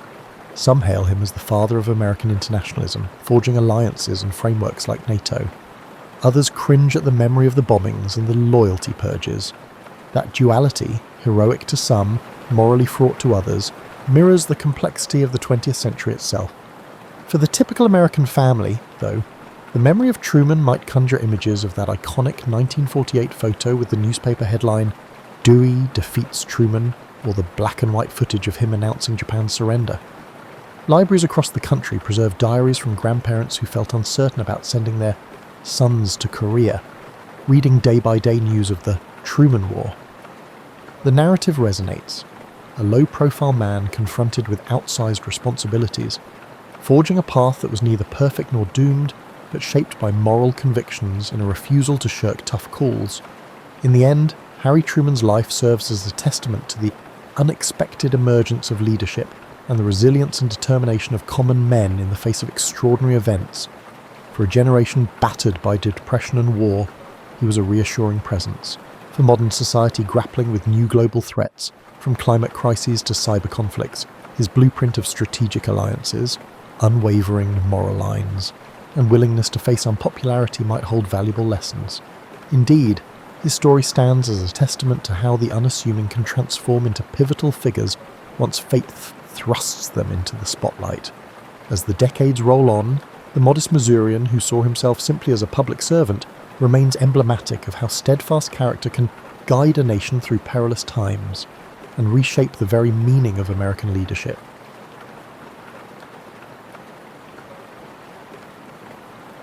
September 7th, 1533, Elizabeth Tudor was born at Greenwich Palace, amidst a flurry of anticipation and unease. Her father, King Henry VIII, had broken from the Catholic Church to marry her mother, Anne Boleyn, so Elizabeth's birth was charged with political tensions. The king, desperate for a male heir, found himself disappointed when the infant turned out to be a girl. Still, baby Elizabeth bore the weight of dynastic hopes. Her every coo or cry analysed for signs that the Tudor line might endure. The infant's earliest days unfolded in a court grappling with religious upheaval. Henry's new Church of England stood at odds with Rome. Courtiers whispered about the king's next move. The Queen, Anne, attempted to shield her daughter from the swirling environment, ensuring she received the best available wet nurses and comfort. However, the precariousness quickly became apparent. A few years later, Anne faced execution due to dubious charges of treason and adultery. Motherless at 2, Elizabeth was declared illegitimate by her father's decree, losing her title of princess. Raised in separate royal households, Elizabeth seldom saw Henry VIII. Various stepmothers came and went, with some offering brief maternal warmth. She formed a particularly close bond with Catherine Parr, Henry's 6th wife, who oversaw her education. Elizabeth's tutors recognised a remarkably bright mind. She excelled in languages by adolescence. She spoke fluent Latin, French and Italian, eventually picking up Spanish as well. She pored over classical texts, gleaning rhetorical finesse from Cicero and moral lessons from Greek philosophers. Even in childhood, she learned to keep her emotions cloaked, forging a calm exterior that masked inner tensions, an attribute that would prove crucial in her future reign. A fateful shift occurred when Henry died in 1547, leaving Elizabeth's half-brother Edward VI as king. Under the regency of Protestant reformers, the religious climate skewed more radical. Elizabeth, though outwardly cooperative, carefully navigated factional disputes. She relocated the household of Catherine Parr, who had remarried to Thomas Seymour. That arrangement sparked scandal. Seymour was rumoured to show Elizabeth overly familiar attention, fueling gossip that tarnished her reputation. The teenage princess soon departed, mindful that any whiff of impropriety could end her precarious position in the succession line. This brush with danger reinforced her instincts for self-preservation. Edward's short reign was followed by that of Elizabeth's half-sister, Mary I, a devout Catholic determined to restore papal authority. Mary viewed Elizabeth with suspicion, seeing in her a rallying figure for Protestant interests. As rebellions cropped up, Elizabeth found herself accused of complicity. She was taken to the Tower of London, where her mother had met her end, and then placed under house arrest at Woodstock. The gloom of potential execution hung over her, but lacking firm evidence, Mary couldn't condemn her. Over 2 years, Elizabeth trod a careful path. denying any involvement in plots while discreetly maintaining her network of Protestant allies. Eventually, Mary's failing health lifted Elizabeth from her shadow. In November 1558, Mary died, childless. Elizabeth, at 25, ascended the throne. The people welcomed her with cautious optimism, hoping for an end to religious strife. However, no one could foresee the firmness with which Elizabeth would steer the ship. She inherited a kingdom exhausted by years of persecution and entangled in European alliances. Furthermore, lingering doubts about her legitimacy and ability to produce an heir plagued the realm. Courtiers pressed for her to marry promptly, believing a queen regnant threatened stability unless a husband took the reins. Elizabeth, though aware of the political logic, also recognised that marriage might curb her autonomy. In her first weeks as queen, Elizabeth took bold symbolic steps. She chose moderate Protestant advisers like William Cecil, striving to unify the country. She declared her intent for a religious settlement that neither persecuted Catholics harshly nor caved to papal demands. She navigated a delicate balance, cognizant that either extreme could undermine her rule. She moved her court to Whitehall, re-establishing routine ceremonial events that signalled the monarchy's continuity.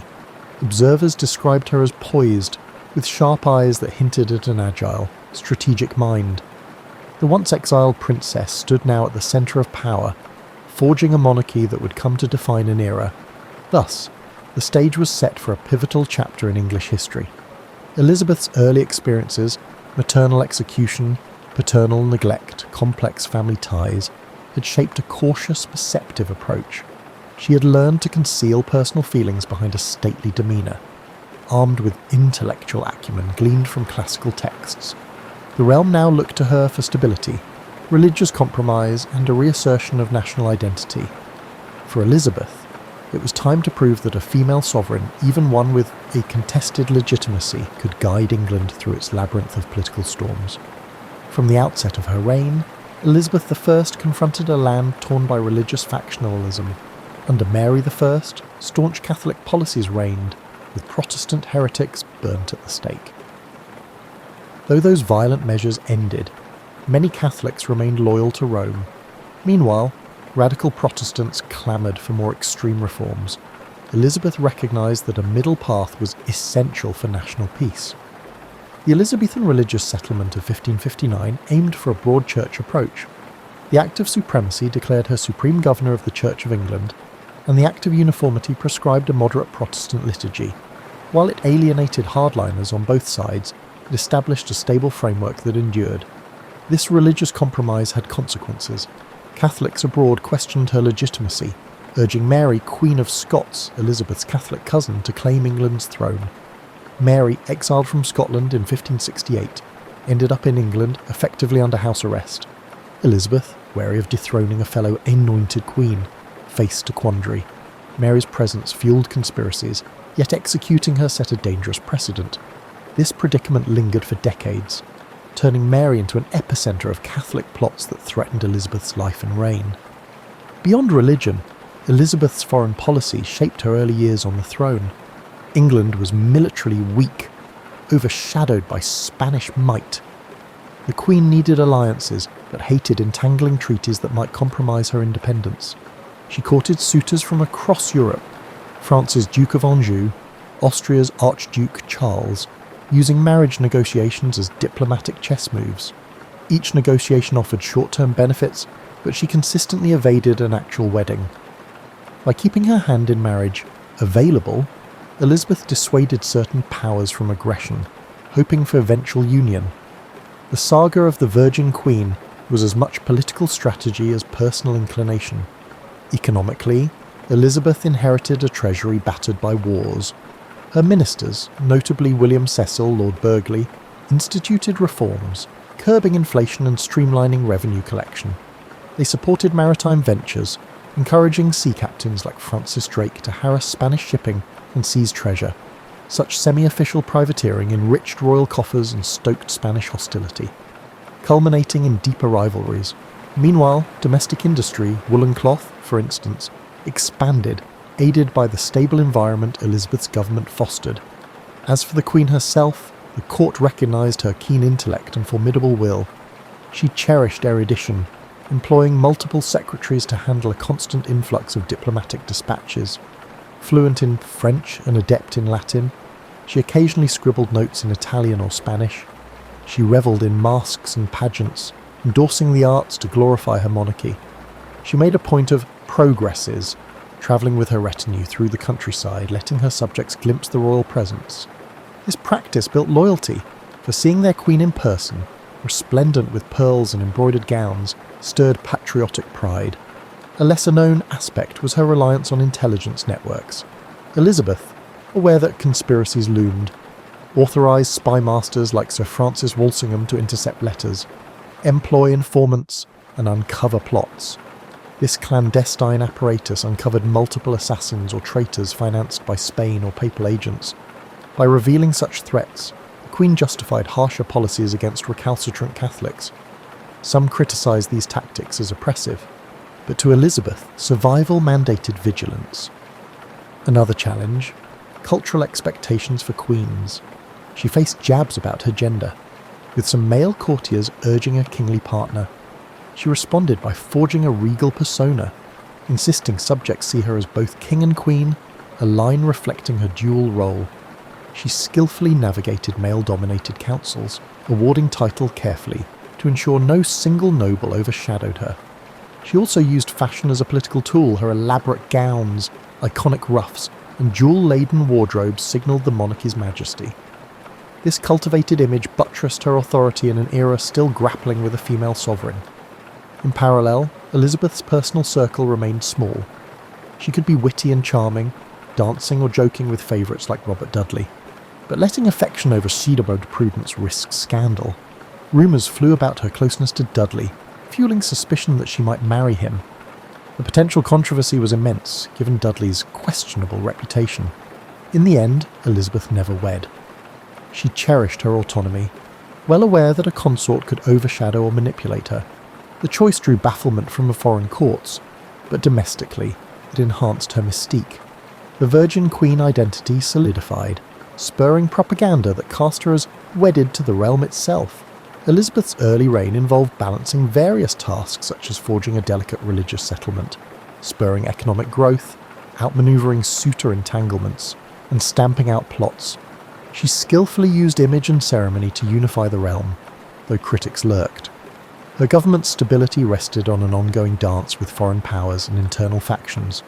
Despite the swirling tensions, Elizabeth projected calm confidence, forging a national identity that recognised the Queen's central role. Her mid-reign would bring graver trials, culminating in decisive conflicts that tested the mettle of both monarch and kingdom. By the mid-1580s, Elizabeth's realm faced a new wave of external threats. The ascendant Spanish Empire under King Philip II brimmed with zeal to reassert Catholic supremacy and avenge the raids on Spanish commerce by English privateers. Religious tensions spiked further after the Pope excommunicated Elizabeth, effectively urging Catholic monarchs to depose her. In response, the Queen's advisors realised that war with Spain was no longer a distant possibility but a near inevitability. They bolstered the navy, encouraging shipbuilders to refine vessels for speed and manoeuvrability. Commanders like Drake refined hit-and-run tactics designed to hamper Spain's massive, slower galleons. Additionally, the Mary, Queen of Scots dilemma reached a climactic stage. She had been implicated in multiple plots, culminating in the infamous Babington plot of 1586, which aimed to assassinate Elizabeth and seat Mary on the throne. Caught with incriminating letters, Mary was tried for treason. Elizabeth agonised over signing Mary's death warrant. The thought of executing an anointed queen offended her sense of divine order, but counsel pressed her that Mary's continued survival endangered national security. Reluctantly, Elizabeth signed. Mary was beheaded in 1587, an act that scandalised Catholic Europe. Elizabeth feigned dismay at the news of Mary's actual execution, chastising ministers for carrying out the sentence too hastily. The sincerity of her regret remains debated. This event further incensed Spain, and soon word came that Philip II was assembling an invincible armada. In 1588, that formidable fleet sailed for the English Channel, intending to rendezvous with forces in the Low Countries and deliver an invasion. England braced for catastrophe. Elizabeth visited her troops at Tilbury, clad in armour, delivering a rousing speech about having the heart and stomach of a king. That rallying cry, though perhaps embroidered in subsequent retellings, captured the national mood. The English Navy engaged the Armada in a series of skirmishes, employing fireships to sow chaos. Stormy weather and miscalculation forced the Spanish to scatter around the northern coasts, suffering devastating losses. The triumph at sea became a cornerstone of Elizabeth's legend, though historians note the fortune of unseasonable gales played as large a role as strategic brilliance, buoyed by victory. Elizabeth's popularity soared. Poets extolled her as a goddess presiding over a fortuitous age. London's population boomed. Commerce thrived in relative security. Courtiers staged elaborate masques, celebrating Gloriana, a moniker borrowed from Edmund Spenser's allegorical poem, The Fairy Queen.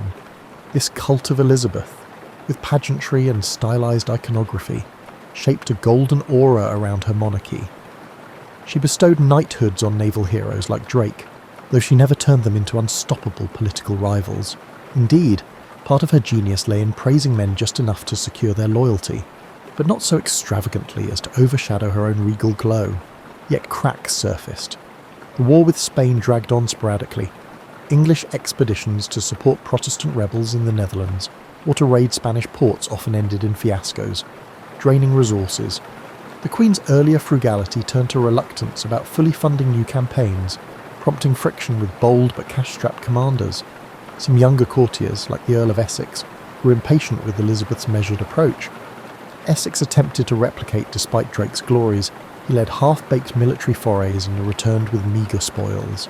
Tensions between the old Queen and these ambitious youths escalated, culminating in the Essex Rebellion of 1601, where he tried a coup. She crushed it swiftly, and Essex was executed.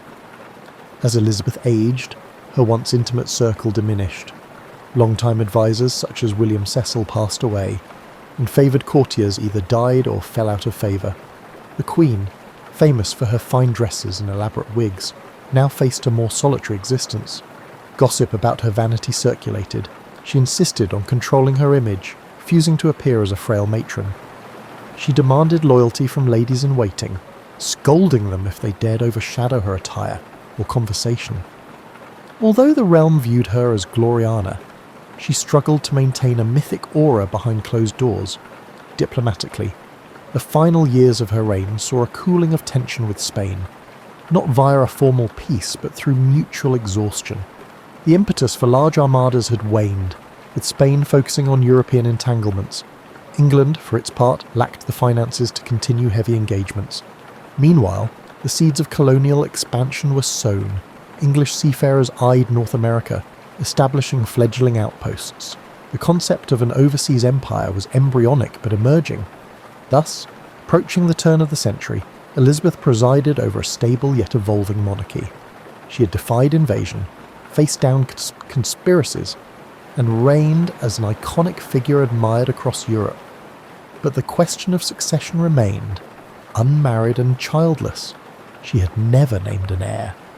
The matter loomed, spurring subtle negotiations as different claimants circled.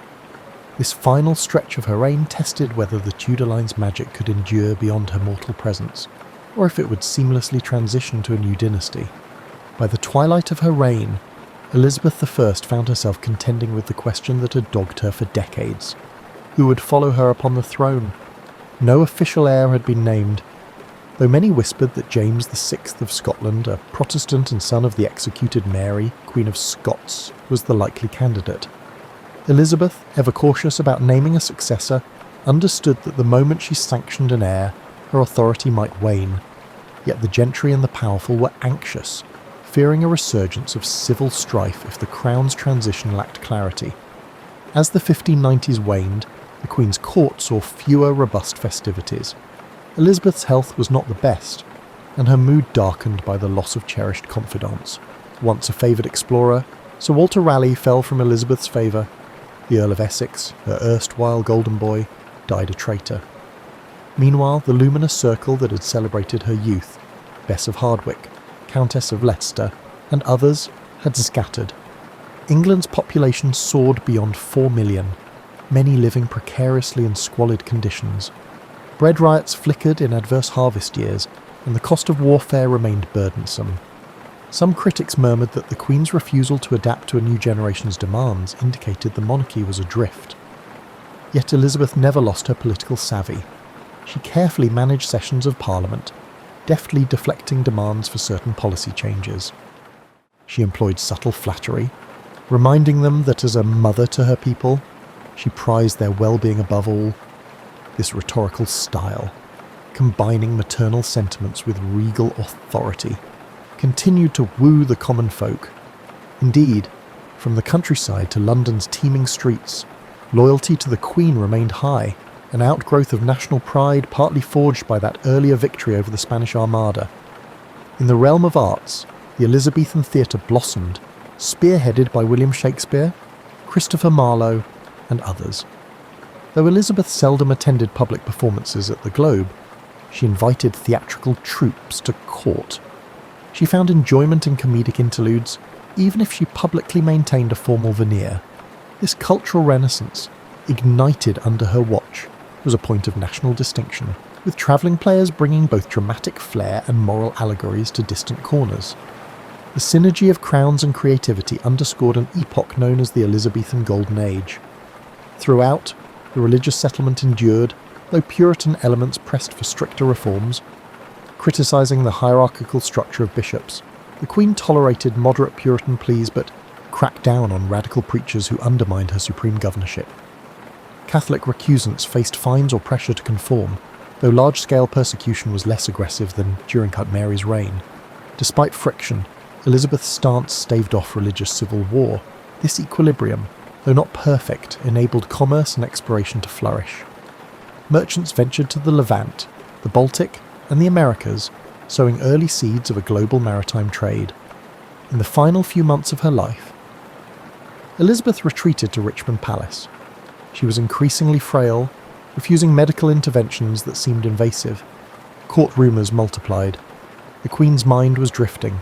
She was losing appetite, or she stood for hours too proud to rest. Modern historians debate the exact cause of her decline. Some speculate pneumonia or depression. She dreaded naming James publicly, but subtle negotiations with his envoys paved the way for a smooth succession. Advisors like Robert Cecil quietly prepared the details. According to tradition, Elizabeth, too weak to speak in her last hours, made a vague gesture endorsing James as successor. She died on March 24, 1603, aged 69, after 44 years on the throne, a record at the time for an English monarch. Her coffin was carried from Whitehall to Westminster Abbey, the silent crowds reflecting on an era shaped by her image.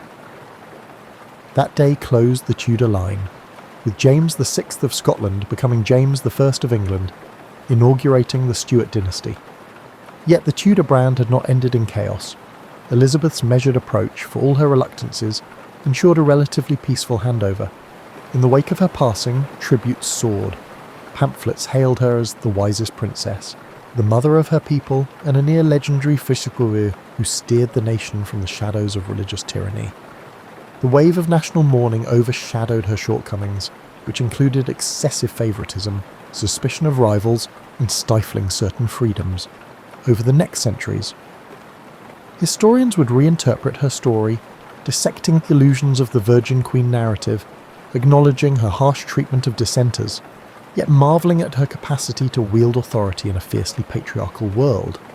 The stage was set for the transition from Tudor to Stuart, and though overshadowed by the next monarchy's own tensions, Elizabeth's reign retained a special glow in England's collective memory, an epoch where a single woman's will shaped destiny.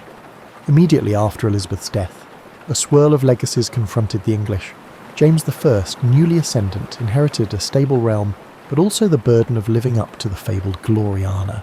Over the ensuing decades, the myth of Elizabeth would be embellished by dramatists, historians, and genealogists, forging a romantic image of a queen unblemished by error. Yet parallel undercurrents recognised her complexities. Among the common folk, stories abounded of her witty repartee, her skill in navigating suitors, and the spectacle of her court. In the Catholic diaspora, she was demonised as a heretic who had executed Mary, Queen of Scots, This ideological tug-of-war shaped how Europe at large recalled her reign. During the 17th century, English authors occasionally staged plays referencing Elizabethan glories to critique or praise current rulers. The Elizabethan age label took hold, conjuring a golden past full of maritime exploits and cultural refinement. Meanwhile, Puritan writers viewed the Queen more critically, noting that her religious compromise left them yearning for a more thorough reformation. Some pamphleteers portrayed her as a cunning politician, adept at double-dealing among Europe's Catholic powers. Over time, these multiple vantage points consolidated into a layered portrait. In the 18th and 19th centuries, national pride soared, fueling revivalist interest in the Tudors. Elizabeth's image was moulded by Victorian taste, emphasising her unmarried status as a demonstration of moral fortitude. Painters depicted her in elaborate ruffs, overshadowing any mention of the day-to-day hardships endured by her subjects. She became an icon of English independence, especially when the British Empire sought parallels between the forging of a national identity under Elizabeth and contemporary empire building. The Armada triumph narrative overshadowed the fact that storms aided English success. Her issues with Mary, Queen of Scots, became fodder for tragic romanticism, focusing on courtly betrayals and heartbreak. This romanticisation sometimes neglected the Queen's shrewd, often ruthless governance. Scholars of the 20th century took a more critical lens. They delved into archival documents to unearth how Elizabeth's intelligence network operated, how her finances were managed, and how propaganda shaped public perception. They passed the famed Golden Speech of 1601, analysing the rhetorical strategies she used to quell a restless parliament. The more historians explored, the clearer it became that her success hinged on forging an image that balanced motherly affection with regal severity, ensuring subjects revered rather than resented her. Scholars recognised the notion of the cult of Elizabeth, with its orchestrated pageantry, as an early form of state PR. From the perspective of women's history, Elizabeth's significance soared. She defied the misogynistic assumptions of her era, refusing to cede authority to a husband or to male advisors. That independence, though hard-won, showcased the potency a female ruler could wield in a male-dominated society. Yet the same narrative acknowledges she was no radical feminist. She often leveraged stereotypes of female frailty or used her womanly nature strategically in negotiations. Thus, her complex relationship with gender roles remains a topic of ongoing debate. Archaeological digs at palaces and old estates uncovered physical traces of her travels, like ephemeral scaffolds for pageants or remains of feasting halls. These glimpses illustrate the vast logistical machine behind each royal progress. The Queen might arrive with hundreds of courtiers and servants, imposing a heavy burden on local nobility hosting the entourage. Yet, from a political standpoint, these visits effectively reaffirmed the monarchy's presence across the realm. Over and over, Elizabeth used personal displays to connect with communities. In cultural memory, items such as the Tudor Rose, elaborate state portraits by painters like Nicholas Hilliard, or references to the Virgin Queen remain in the public imagination. Filmmakers in the 20th and 21st centuries capitalised on this allure, producing adaptations that frame Elizabeth's story with romance and triumph. Some films portray her as near saintly, others highlight her paranoia or the brutality of her crackdown on perceived threats. The continuing fascination underscores how she embodies a transitional moment in Europe, where medieval structures gave way to early modern states, with new forms of diplomacy, espionage, and ideology all converging. Thus, centuries removed from her actual reign, Elizabeth I stands as both a symbol of national identity and a figure whose complexities resonate with present debates. The interplay of female leadership, religious diversity, personal freedom, and the power of constructed image. Re-evaluating her life reveals how skillful governance can stabilise a fractious kingdom, even if it requires navigating a delicate balance between tolerance and coercion.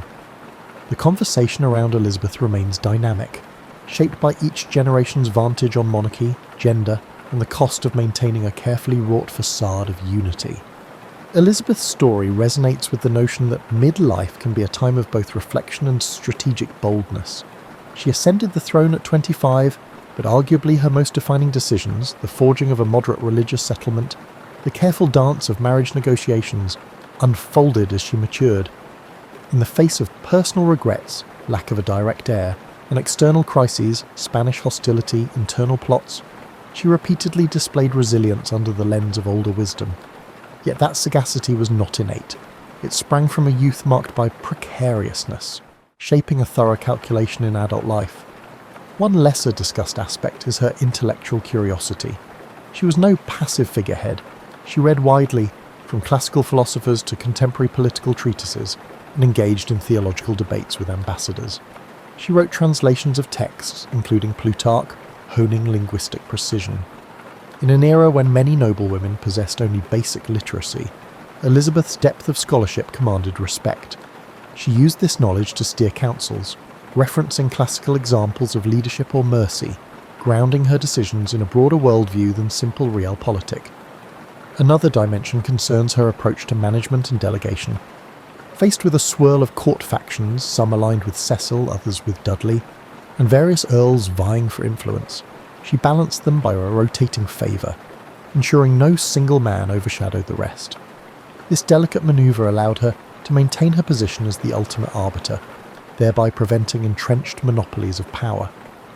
While modern management gurus highlight transparency or direct leadership, Elizabeth's method was subtler. She nurtured multiple power centres, pitting them gently against each other to sustain a stable equilibrium. This method reveals a strategic cunning that, while occasionally breeding resentment, retained her supremacy in a fractious environment. The swirl of secrecy surrounding Mary, Queen of Scots, also underscores Elizabeth's careful manipulation of intelligence. She personally reviewed coded letters, weighed evidence, and authorised infiltration of Catholic circles. These actions might unnerve contemporary moral standards, yet in the cutthroat reality of 16th century politics, such espionage was standard. The difference is Elizabeth's relative subtlety. She rarely boasted of her spymaster's successes. She recognised the value of illusions, letting conspirators believe they had infiltrated her circle while, in fact, her watchers tracked every step. Age imbued her with a distinct sense of gravity. In speeches to Parliament, she framed herself as a guardian of the realm's welfare, addressing them as my lords and my good people, tapping into paternal or maternal imagery. She rarely showed overt temper in public, though courtiers recalled her sharp tongue in private, laced with scathing wit. She might banish a courtier from her presence for a trifling offence, then recall him soon after, sending the message that loyalty was paramount while partial forgiveness might be extended. This capacity to pivot from severity to magnanimity cemented her as unpredictable yet revered, a trait modern leaders might emulate in more tempered forms. Beyond the realm of politics, her personal attire and courtly fashion set trends across Europe. She championed fresh tailors to experiment with embroidered silks, extensive ruffs, and striking colour palettes. But behind the magnificence was a strategic layering of fabric. It signified her rank while concealing normal ageing or times of ill health. The resulting mystique helped define the monarchy's brand. Similarly, she championed structured ceremonies, like elaborate coronation anniversaries or public feast days. These events reaffirmed the bond between sovereign and subject, forging an emotional tie that buttressed the monarchy's intangible authority. Her approach to the arts had lasting effects. She never personally funded epic building projects like some European royals given her limited treasury, but her patronage of music, portraiture, and drama triggered a cultural efflorescence. Key composers thrived, producing refined polyphonic works performed at chapel. Her endorsement of secular drama laid the groundwork for Shakespeare's rise.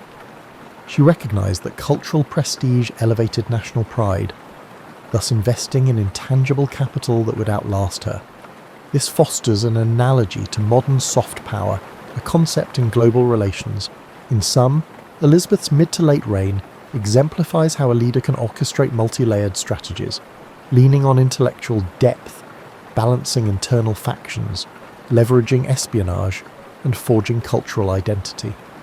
Her longevity on the throne was no accident. It was an evolving mastery of monarchy in an era thick with risk. For those in midlife, her model suggests that the lessons gleaned from earlier turmoil, exile, precarious legitimacy, can blossom into confident leadership when harnessed with discipline. Even so, her story underscores that behind the regal facade lay real heartbreak and regrets, particularly on questions of family and moral contradictions. that humanness only deepens the fascination with this queen who navigated a world not designed for women in power, forging a golden age from the crucible of adversity. When Elizabeth I died on March 24, 1603, at Richmond Palace, she left a kingdom dramatically changed from the one she inherited. Elizabeth averted religious civil wars, asserted an English navy against Spanish dominance, and planted the seeds of a maritime empire. Yet the Queen's final moments offered a poignant contrast to the ceremonial grandeur that had marked her public life. Accounts say she refused to rest, standing or sitting in pensive silence for hours, as if grappling with the knowledge that her story was nearly done. The question of her successor, James VI of Scotland, was all but settled. Elizabeth's last gesture, whether a whispered name or silent acceptance, cleared the way for the Stuarts, bridging the Tudors to a new era. The immediate aftermath saw an outpouring of tributes. Noble houses and commoners alike mourned the Virgin Queen, the stalwart figurehead who had reigned 44 years. Her body was transported by barge along the Thames, a spectacle of black drapes and heraldic flags. Observers lining the shores recalled how, decades earlier, a young queen had ascended to quell the chaos left by her half-siblings. Now, the realm faced another transition. But Elizabeth's half-century of leadership gave many confidence in the monarchy's stability. James's succession was mostly peaceful, a testament to the processes Elizabeth had overseen. Over the centuries, historians dissected her image with fresh angles. Some championed her as a golden archetype, praising her unwavering sense of duty. Others uncovered her manipulative use of virginity as political currency, or pointed out the authoritarian edge in how she stamped out dissent. 20th century scholarship introduced psychoanalytic readings, linking her mother's beheading to her reluctance to marry.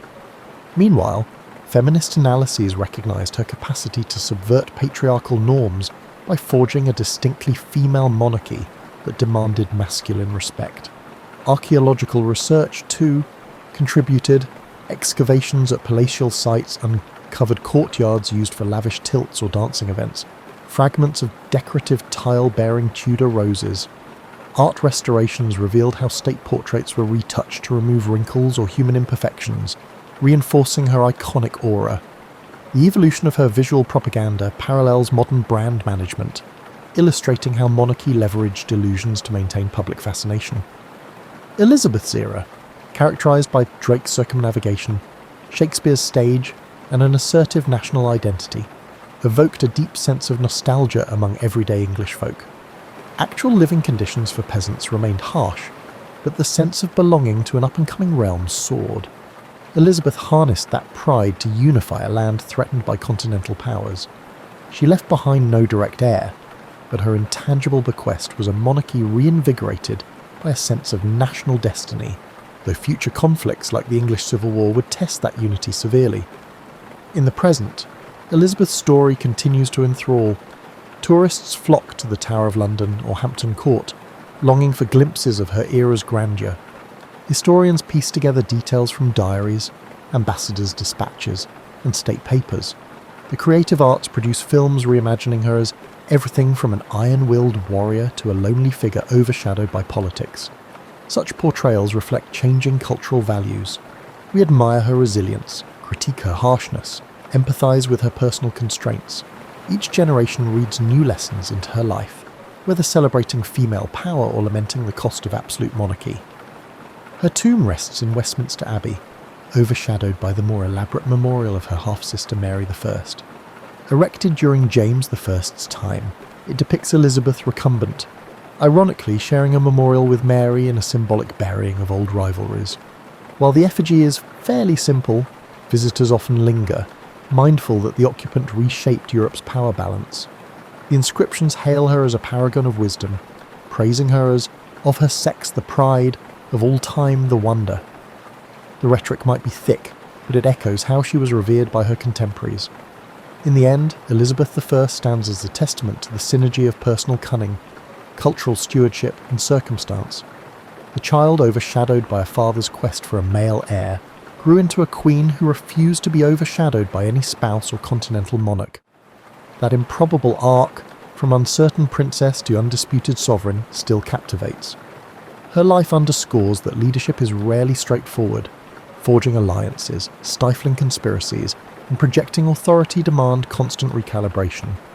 Indeed, her success lay not in an unyielding set of principles, but in agile responses to crises.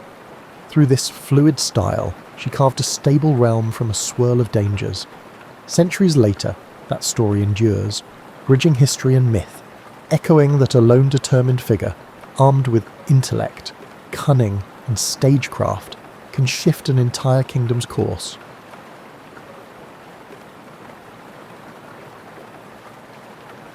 Picture yourself settling into your favourite chair with a warm cup of tea, because we're about to embark on one of the most extraordinary detective stories nature has ever served up. This isn't your typical whodunit.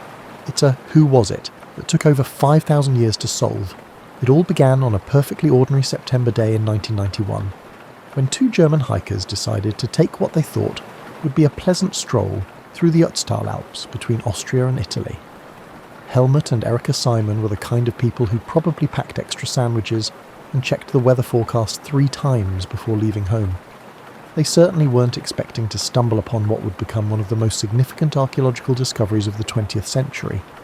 You know how sometimes you're cleaning out your attic and find something unexpected behind an old box? Well, imagine that.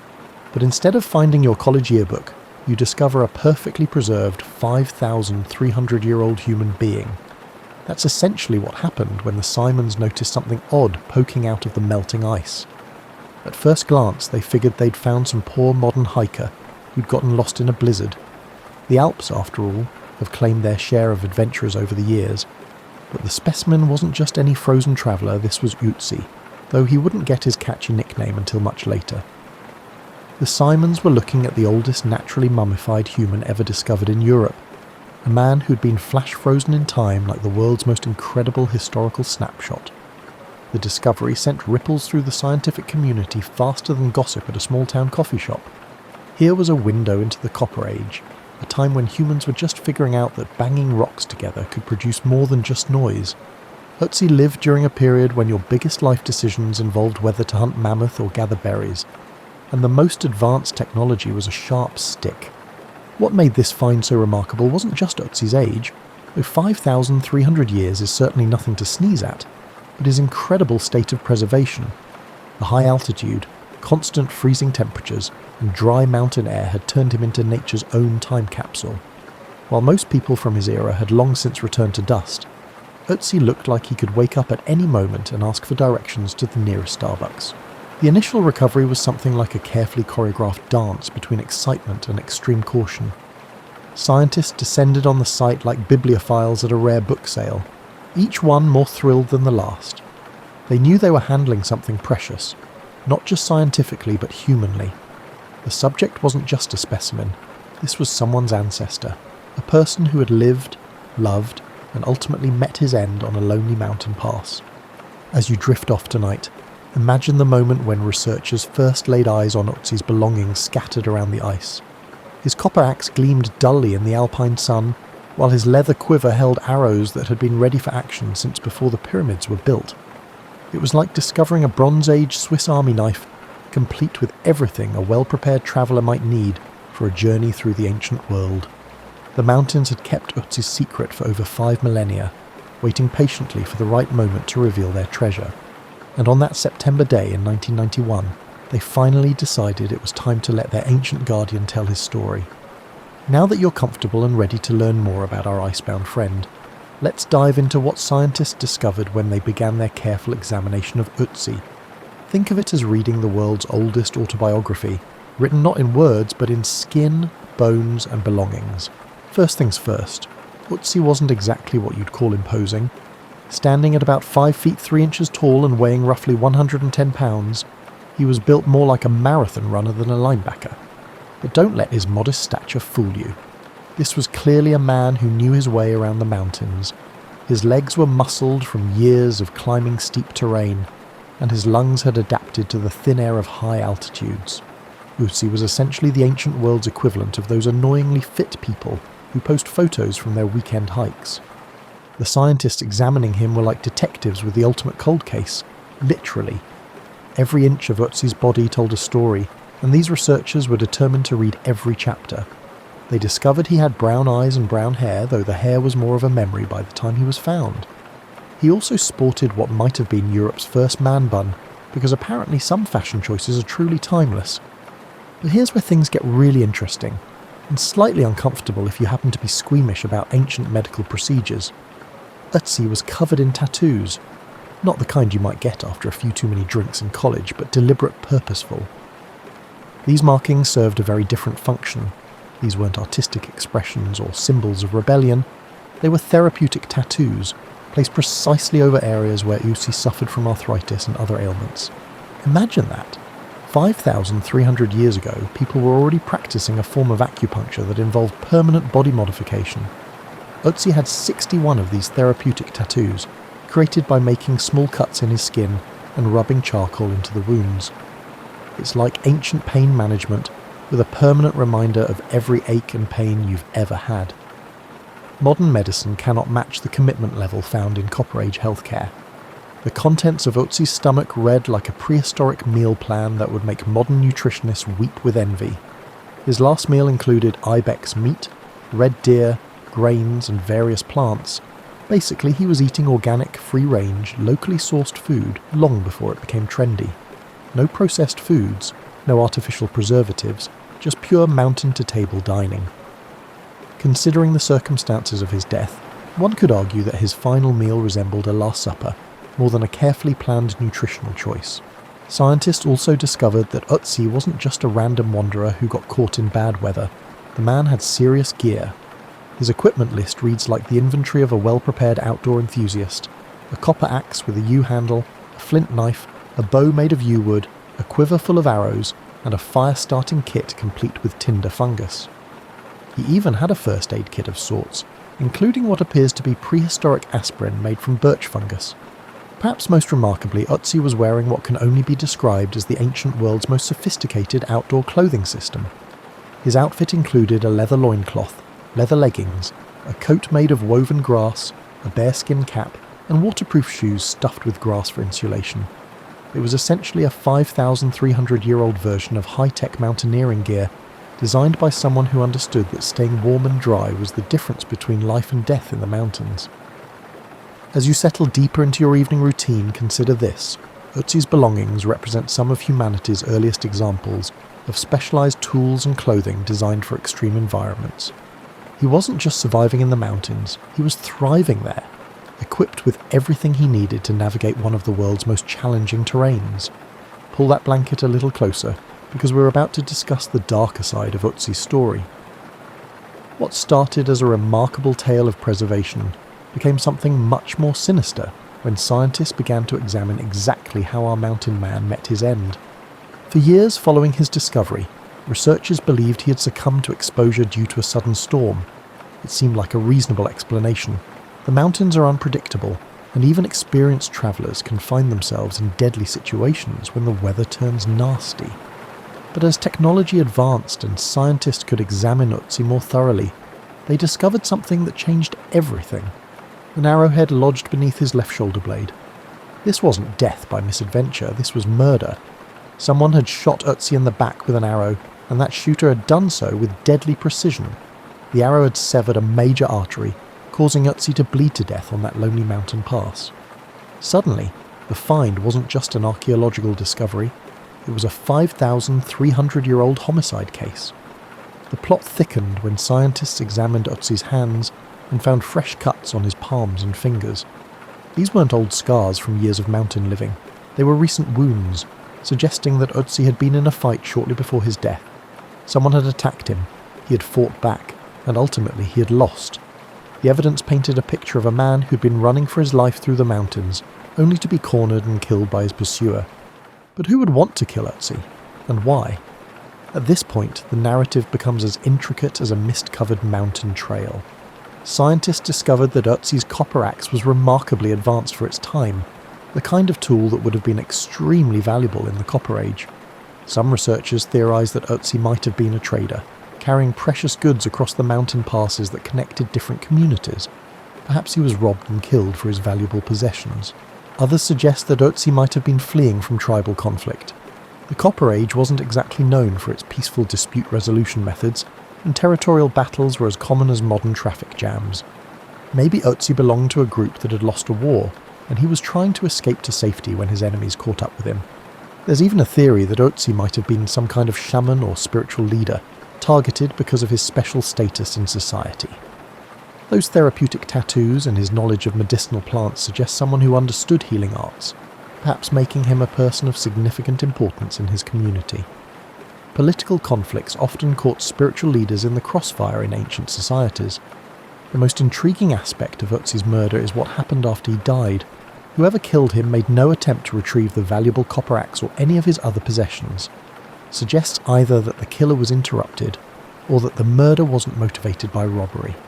Maybe it was personal, maybe it was revenge, maybe it was just being in the wrong place at the wrong time 5,300 years ago. What's particularly haunting is how quickly Otzi was covered by snow and ice after his death. The mountain conditions essentially freeze-dried him within hours or days of his shooting, preserving him perfectly for over 5 millennia. His killer probably never imagined that their victim would one day become famous, studied by scientists around the world, and featured in museums and documentaries. The ancient crime scene also revealed something else intriguing. Otzi had been positioned carefully after his death. His body was found lying on its stomach with his left arm extended, almost as if someone had arranged him that way. Whether the arranging was done by his killer or by natural processes as he fell remains a mystery that adds another layer to an already complex story. As you contemplate this ancient mystery from the comfort of your modern world, remember that human nature hasn't changed much over the millennia. The same emotions that drive conflict today, greed, jealousy, fear, and revenge, were just as powerful 5,300 years ago. Otzi's story reminds us that even in the most remote and beautiful places on Earth, human drama has always found a way to unfold. Let's take a break from the mystery and travel back in time to understand what life was actually like during Otzi's era. Imagine waking up tomorrow morning, but instead of reaching for your phone to verify the weather, you step outside and read the sky like an open book, because your life literally depends on getting the forecast right. Otzi lived during what archaeologists call the Copper Age, a time when humans were just beginning to figure out that certain rocks, when heated just right, could produce shiny, malleable metal. It was like the early days of any new technology, exciting, experimental, and occasionally explosive. While most people were still using stone tools, the copper axe found with Otzi represented cutting-edge technology. He was essentially carrying around the iPhone of his era, if iPhones were made of copper and used primarily for chopping wood and defending yourself from both wild animals and unfriendly neighbours.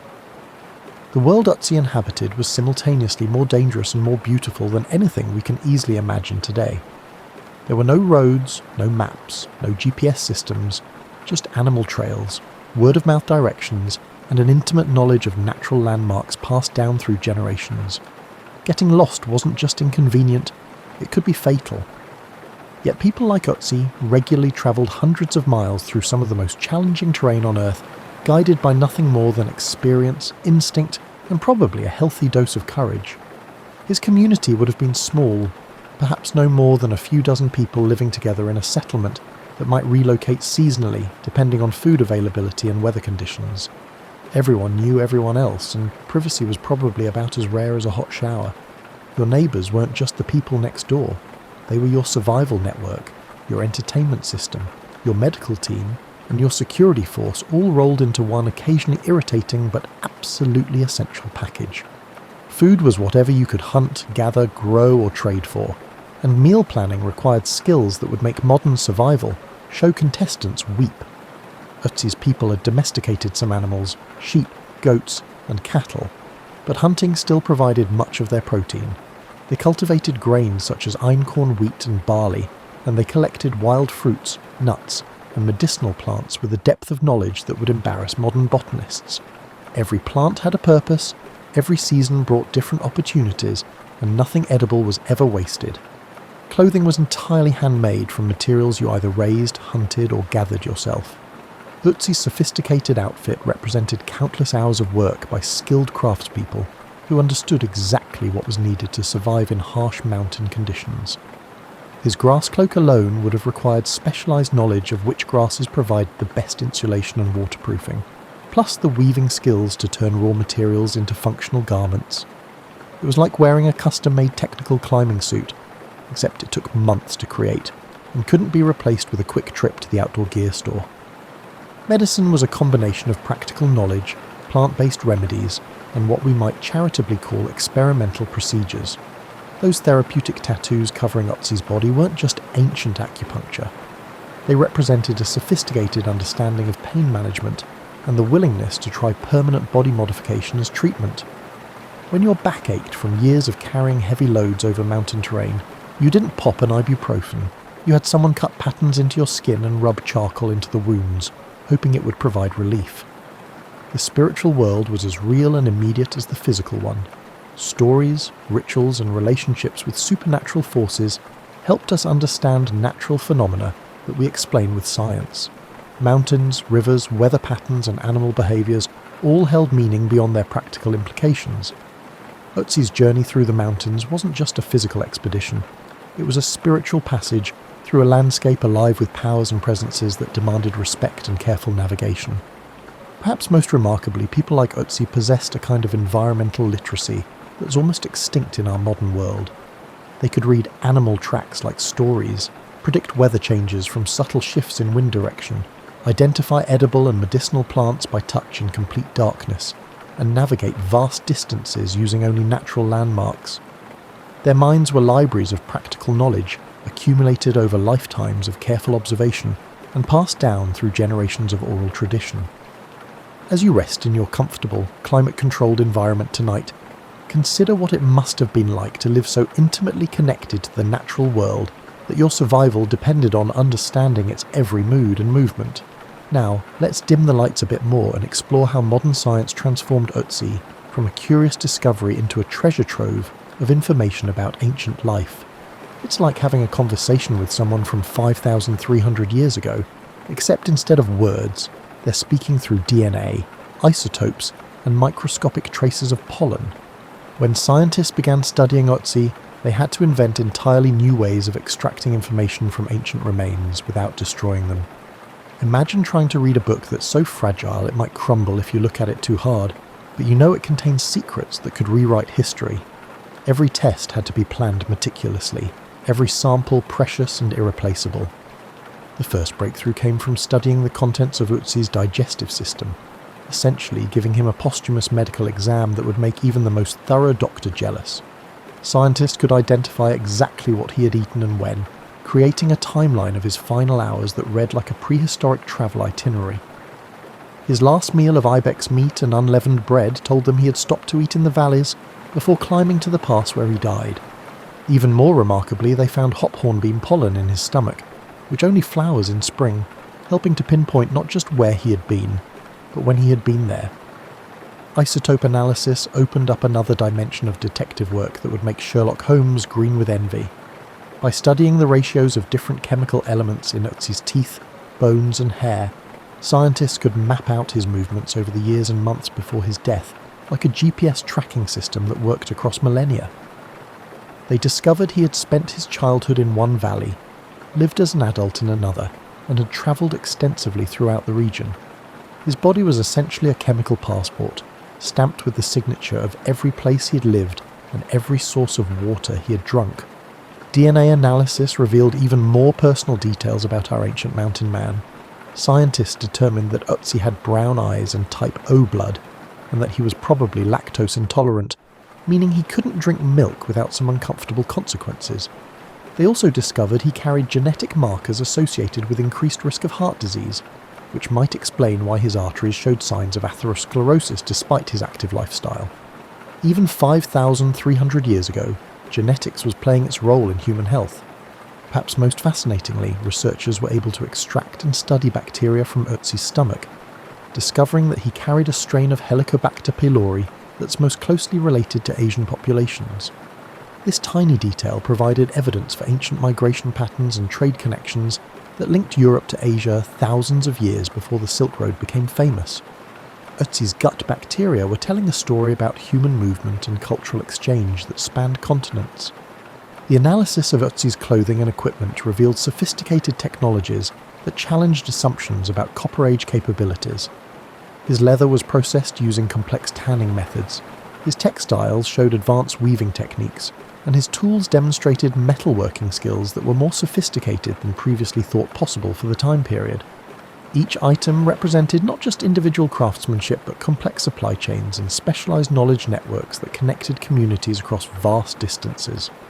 CT scans and 3D imaging allowed scientists to examine Otzi's internal structure without causing any damage to his remains. They could see healed fractures from old injuries, evidence of arthritis in his joints, and the exact path of the arrow that killed him.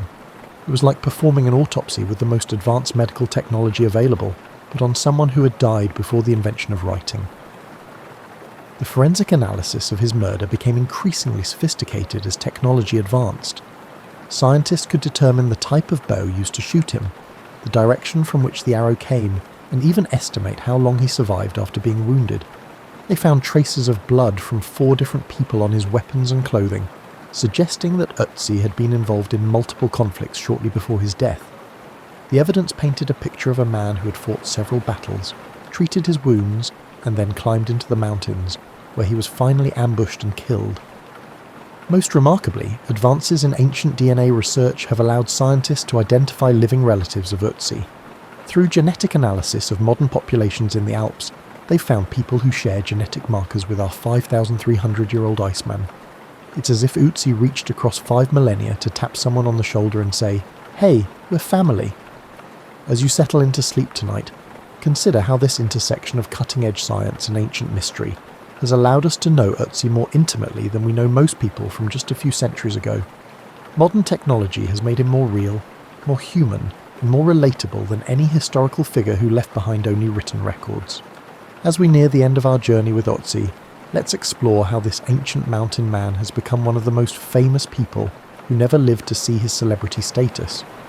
From his refrigerated home in an Italian museum to his appearances in documentaries, books, and even video games, Otzi has achieved a kind of immortality that would probably bewilder him if he could understand it.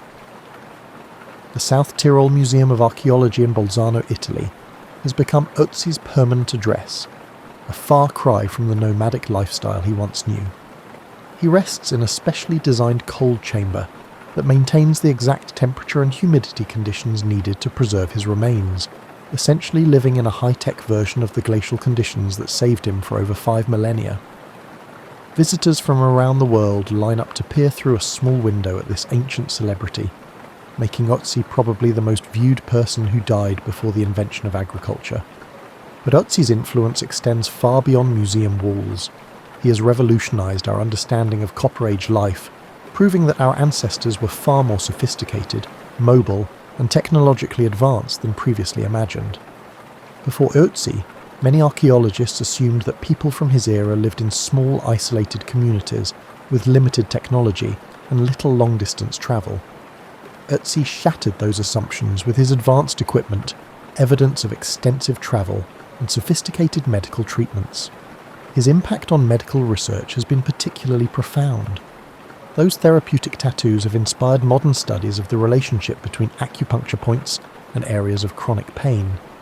Some researchers believe Otzi's tattoos correspond remarkably well with traditional Chinese acupuncture maps, suggesting that ancient healing traditions might have been more widespread and sophisticated than previously thought.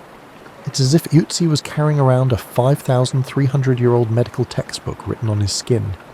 The forensic techniques developed to study Otzi have advanced archaeological methods worldwide. The careful, non-destructive analysis methods pioneered with his remains are now standard practice for examining other ancient discoveries. Every mummy, every preserved remain, and every ancient artifact that gets discovered today benefits from the scientific techniques refined through decades of Otzi research. He pioneered an entire field of study, and his contributions to archaeological methodology continue to yield benefits with each new discovery. Environmental scientists have used Otzi's story to understand ancient climate patterns and glacier behaviour. His discovery site has become a natural laboratory for studying how climate change affects alpine environments. The fact that Otzi emerged from the ice in 1991 after being hidden for over 5 millennia tells us something significant about warming temperatures and changing glacier patterns. Strangely, Otzi's emergence from the ice serves as a dramatic illustration of environmental change, making him a spokesman for climate awareness. the legal implications of Otzi's discovery created international precedents for handling archaeological finds that cross national borders. Found on the border between Austria and Italy, Otzi's ownership became a diplomatic issue that required careful negotiation. The resolution that he belongs to Italy but with special provisions for international research collaboration has become a model for managing similar discoveries around the world. Otzi has also become a cultural icon, inspiring everything from novels and documentaries to children's books and video games. National Geographic specials, BBC documentaries, and numerous educational programs have featured him. There's something about his story that captures the imagination, perhaps because he represents both our connection to the ancient world and our fascination with mysteries that can be solved through science. The ethical questions surrounding Otzi's display and study have sparked important discussions about the treatment of human remains in archaeological research. How do we balance scientific inquiry with respect for the dead? What rights do ancient people have in our modern world? These questions don't have easy answers, but Otzi's case has helped establish guidelines that now influence how archaeologists approach similar discoveries worldwide. Perhaps most significantly, Otzi has made the ancient world feel accessible and human in ways that pottery shards and stone tools never could. Through him, we can imagine what it felt like to live 5,300 years ago, the daily challenges, the sophisticated knowledge required for survival, the dangers of travel, and the ever-present reality that life could end suddenly and violently. He's not just a specimen, he's a person whose story resonates across the millennia. Educational programs around the world use Otzi's story to teach everything from ancient history to modern forensic science. Students who might perceive archaeology dry and dusty suddenly become engaged when they learn about the man who emerged from the ice with a full complement of gear and a mystery that scientists are still solving. He's become the ultimate teaching tool for demonstrating how much we can learn from careful scientific analysis. As you prepare for sleep, consider how Otzi has bridged the vast gap between the ancient and modern worlds, making the distant past feel immediate and personal in ways that few archaeological discoveries ever achieve. As our evening journey with Otzi draws to a close, let's settle in for some final reflections on what his remarkable story means for us today, and how this ancient mountain man continues to whisper secrets about human nature across the vast expanse of time. There's something profoundly moving about Otzi's story that goes beyond the scientific discoveries and forensic mysteries. This man lived and died in a world so different from ours that it might as well have been another planet, yet his remains show that the fundamental experiences of being human haven't changed as much as we think. He felt pain and sought relief through those therapeutic tattoos. He prepared carefully for dangerous journeys, carrying everything he might need to survive. He faced violence and fought back. He died far from home, alone on a mountain pass, but his story would eventually reach millions of people who would come to know him more intimately than they know most of their contemporaries. The mountains that preserved Otzi for over 5 millennia serve as a poignant metaphor for the relationship between human ambition and natural forces. He was travelling through some of the most spectacular and dangerous terrain on Earth, armed with nothing more than Copper Age technology and accumulated wisdom about survival in extreme conditions. The same mountains that killed him also saved his story for posterity, turning him into an accidental time traveller who could teach us about both ancient life and our own human nature. Modern visitors to the Ötztal Alps often follow hiking routes that pass near where Otzi was discovered. They carry GPS devices, wear high-tech clothing, and have emergency rescue services available if things go wrong. Yet they're essentially doing the same thing Otzi was doing 5,300 years ago, challenging themselves against the mountains, seeking adventure, and perhaps seeking some deeper connection with the natural world. The technology changes, but the human impulse to explore and test ourselves remains constant. Scientists continue to study Otzi, and new discoveries emerge regularly as technology advances. Each new discovery enriches his story and contributes to the understanding of ancient life. Recent research has revealed more about his diet, his travels, his health, and even his family relationships. It's as if we're slowly getting to know him better, year by year, building a relationship with someone who died 53 centuries ago, but whose story grows more complete with each passing season. The mystery of Otzi's murder may never be completely solved, and perhaps that's fitting. Some questions are more powerful than their answers, and the uncertainty surrounding his death allows us to project our understanding of human nature onto his story. Was he a victim of random violence, a casualty of ancient warfare, or the target of a personal vendetta? Each possibility reveals something different about how we understand conflict, survival, and the challenges of life in harsh environments. What remains constant is Otzi's humanity. Through all the scientific analysis and forensic investigation, what emerges most clearly is the portrait of a real person who faced real challenges with intelligence, preparation, and courage. His meticulous attention to equipment and clothing demonstrates a person who understands the importance of details when survival hinges on preparation. His willingness to travel through dangerous terrain suggests either necessity or adventure seeking that would be familiar to anyone who's ever taken a calculated risk. His evidence of past injuries and ongoing health problems reveals someone who persevered through pain and physical challenges. The therapeutic tattoos covering his body tell perhaps the most human story of all, the eternal quest to obtain relief from chronic pain and discomfort. In our modern world of advanced pharmaceuticals and medical procedures, we sometimes forget that humans have always sought ways to ease suffering and improve quality of life. Otzi's tattoos represent a kind of ancient hope, the belief that marking and treating the body could provide relief from the aches and pains of a physically demanding life. As you drift off to sleep tonight, imagine Otzi on his final journey through the mountains, carrying his carefully crafted tools and wearing his precisely designed clothing, unaware that he was about to become one of the most famous people in human history. Picture him pausing to rest in the high alpine meadows, perhaps sharing a meal with fellow travellers, maybe gazing at the same stars that shine down on us today.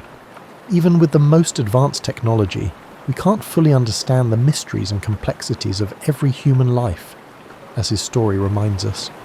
We know more about Otzi's daily life, his health, his diet and his movements than we know about most people who lived just a few hundred years ago. Yet the essential mystery of who he was, his thoughts, his dreams, his fears, his hopes, remains as unknowable as ever. In the end, Otzi's greatest gift to us might not be the scientific knowledge he's provided, or the archaeological methods his study has advanced.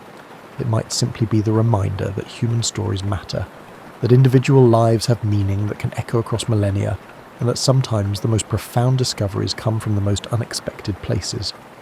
A chance encounter with melting ice revealed a man whose story would captivate the world, proving that history isn't just about kings and battles and monuments. It's about real people facing real challenges with whatever tools and wisdom they could gather. Sleep well, knowing that somewhere in the Italian Alps, Otzi rests in his climate-controlled chamber, still guarding secrets we haven't yet learned to ask about, still teaching us what it means to be human in a world that's both dangerous and beautiful, still wandering the mountains in our imagination as surely as he once wandered them in life.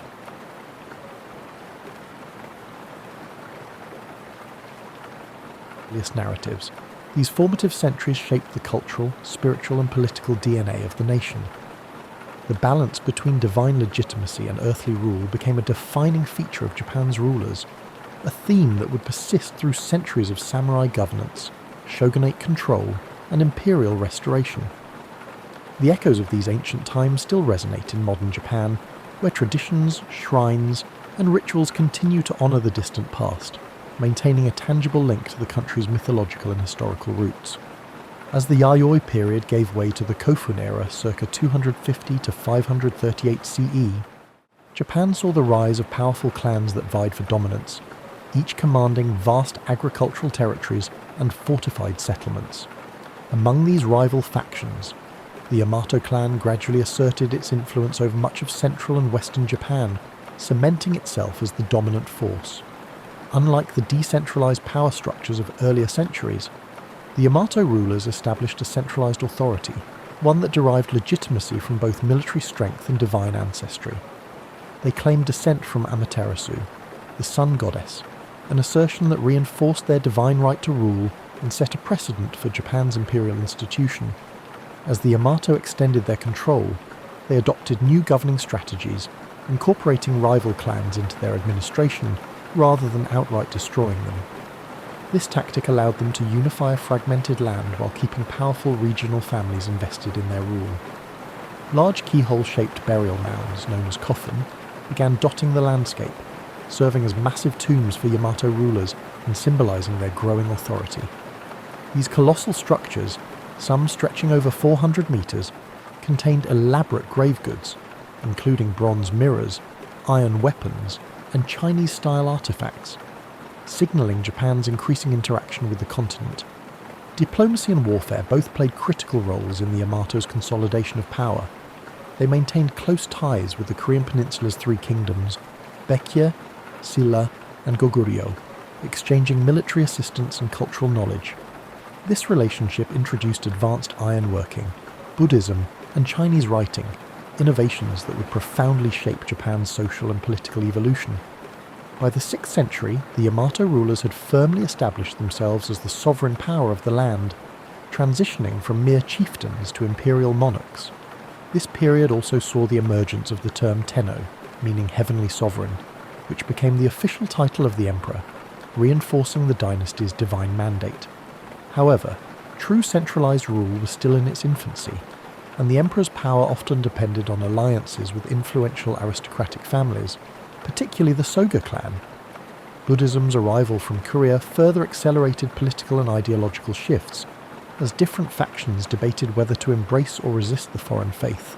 Ultimately, the Soga championed Buddhism, securing its place in Japanese society and aligning themselves with the imperial family.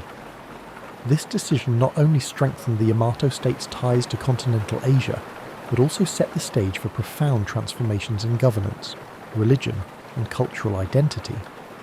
The dawn of imperial rule in Japan was not a sudden event but a gradual process, one shaped by diplomacy, conflict, and strategic alliances. The Yamato legacy endured, providing the framework for what would become the enduring Japanese imperial institution, one that still exists today as the oldest hereditary monarchy in the world. As the Yamato rulers solidified their control, Japan entered a period of profound transformation known as the Asuka period, 538 to 710 CE, a time when foreign influences, particularly from China and Korea, began reshaping nearly every aspect of Japanese society. The most significant change was the introduction and eventual adoption of Buddhism, an event that sparked both political conflict and cultural evolution. Initially met with resistance from conservative Shinto factions, Buddhism found powerful patrons in the Soga clan, a family that wielded immense influence in the imperial court. The Soga championed Buddhist teachings, not merely as a spiritual doctrine but as a tool of political legitimacy, linking Japan to the great civilizations of the Asian mainland. Their support culminated in the construction of grand temples and the promotion of Buddhist ideals, solidifying the religion's place within the emerging state. However, their growing power provoked backlash from rival aristocratic factions, leading to a violent coup in 645 CE, where Prince Naka no Oe and his ally Fujiwara no Kamatari orchestrated the fall of the Soga. This event, known as the Taika Reform, marked a turning point in Japanese history. It ushered in sweeping administrative and land reforms inspired by China's Tang dynasty. The reforms sought to centralize power under the emperor, replacing the old clan-based governance system with a structured bureaucratic state. Land ownership was redefined, with all land technically belonging to the emperor and distributed to farmers in exchange for tax obligations. A new legal code, the Ritsuryo system, was established. Closely mirroring the Chinese model of governance, it introduced provincial governors, census-based taxation, and a standing military force. This process of state formation reached new heights in the Nara period, 710 to 794 CE, when Japan's rulers sought to create a true imperial capital akin to China's Chang'an. In 710, the imperial court relocated to Heizhou-kyo, modern-day Nara, a meticulously planned city laid out in a grid pattern, reflecting the influence of Tang dynasty urban design. Nara became the heart of government, culture, and religion, filled with grand Buddhist temples and administrative complexes. The most striking symbol of this era was the construction of Todaiji, a monumental temple housing the great Buddha Daibutsu, a colossal bronze statue commissioned by Emperor Shomu. This project exemplified the fusion of politics and religion, as the emperor sought to use Buddhism as a unifying force to legitimize his rule and bring stability to the realm. However, this increasing reliance on Buddhist institutions came with unintended consequences. Powerful Buddhist monasteries amassed great wealth and influence, often interfering in court politics. Monastic factions formed their own armed militias, threatening imperial authority. Additionally, the expenses of maintaining a centralized state and funding extravagant temple projects placed a heavy financial strain on the government. Despite these challenges, the Asuka and Nara periods laid the foundation for Japan's national identity. The first written histories, the Kojiki and Nihon Shoki, were compiled, blending mythology and historical accounts to establish the legitimacy of the imperial lineage. Confucian ideals shaped court etiquette and governance, while Chinese-style calligraphy, poetry and artistic traditions took root in Japanese culture. Yet, even as Japan embraced these continental influences, it remained distinct, adapting foreign models to fit its unique social and political structure. By the late 8th century, dissatisfaction with the growing power of Buddhist institutions and concerns over court corruption led to a bold decision: to abandon Nara and establish a new capital. This move marked the end of one era and the dawn of another, as Japan prepared to enter the age of aristocratic refinement and cultural flourishing in Heian-kyo, modern-day Kyoto. As the imperial court relocated to Heian-kyo in 794 CE, Japan entered the Heian period, 794 to 1185, an age of refinement, courtly elegance, and cultural achievements that would leave an enduring legacy. This era saw the court aristocracy, particularly the powerful Fujiwara clan, dominate political life through strategic marriages and manipulation of the emperor's authority. Rather than ruling directly, emperors often became symbolic figures, while real power rested in the hands of regents and chancellors from the Fujiwara lineage. This aristocratic elite revelled in a life of aesthetic pursuits, developing sophisticated literary traditions, art, and fashion. The world of the Heian court was meticulously detailed in The Tale of Genji, a novel written by the noblewoman Murasaki Shikibu, which provides an intimate glimpse into the court's elaborate rituals, political intrigues, and romantic entanglements. Poetry, calligraphy, and the appreciation of nature became essential aspects of aristocratic life. Individuals were judged not by their battlefield prowess, but by their ability to compose a flawless poem or arrange their robes in harmonious colours. However, this refined world of the Heian elite was largely detached from the realities of the provinces, where power was shifting away from the court and into the hands of regional landowners and warrior clans. As the imperial government struggled with inefficiency and financial mismanagement, large estates known as shun emerged, exempt from taxation and controlled by influential families, religious institutions, and local warlords. These estates operated independently, weakening the emperor's grip on the countryside. The Fujiwara, preoccupied with courtly life, failed to address the growing instability in the provinces, leading to the rise of the Bushi, warrior class, who would soon dominate Japan's political landscape. These warriors, initially employed as estate enforcers and mercenaries, gradually amassed land and influence, forming powerful samurai clans. By the late Heian period, two dominant warrior families, the Taira and the Minamoto, emerged as the key players in Japan's shifting power dynamics.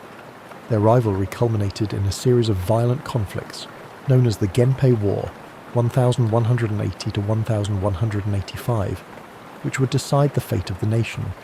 The aristocratic Heian court, once the pinnacle of cultural sophistication, found itself powerless against the militarized society rising in the provinces. While poetry and courtly aesthetics flourished in Heian-kyo, battles raged across the countryside, heralding the end of imperial dominance and the dawn of the samurai age.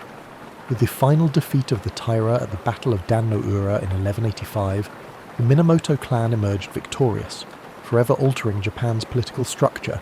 The old Heian world of refinement and aristocratic rule had given way to a new order, one dictated by warriors rather than poets, and by the sword rather than the brush. With the Minamoto victory in 1185, Japan entered a new political era, one where warriors, rather than court aristocrats, held the reins of power. In 1292, Minamoto no Yoritomo formally established the Kamakura shogunate, marking the beginning of samurai rule that would last for nearly 7 centuries. Unlike the emperors of old, who were largely ceremonial figures, Yoritomo wielded actual political and military authority as shogun. a title that would become synonymous with de facto rulership in Japan. The imperial court in Kyoto remained intact, but its influence had diminished, overshadowed by the rise of the Bakufu, the military government headquartered in Kamakura. Under Yoritomo's leadership, Japan's feudal system began to take shape, with powerful regional lords, known as daimyo, controlling vast territories in exchange for military service. The samurai class, once mere enforcers for aristocrats, became the dominant social and military force, bound by a strict code of loyalty, duty, and martial discipline. However, the Kamakura shogunate faced persistent challenges, both from within and beyond Japan's shores. In 1274 and 1281, the Mongol Empire under Kublai Khan launched two massive invasions, seeking to subjugate Japan as it had done with Korea and China.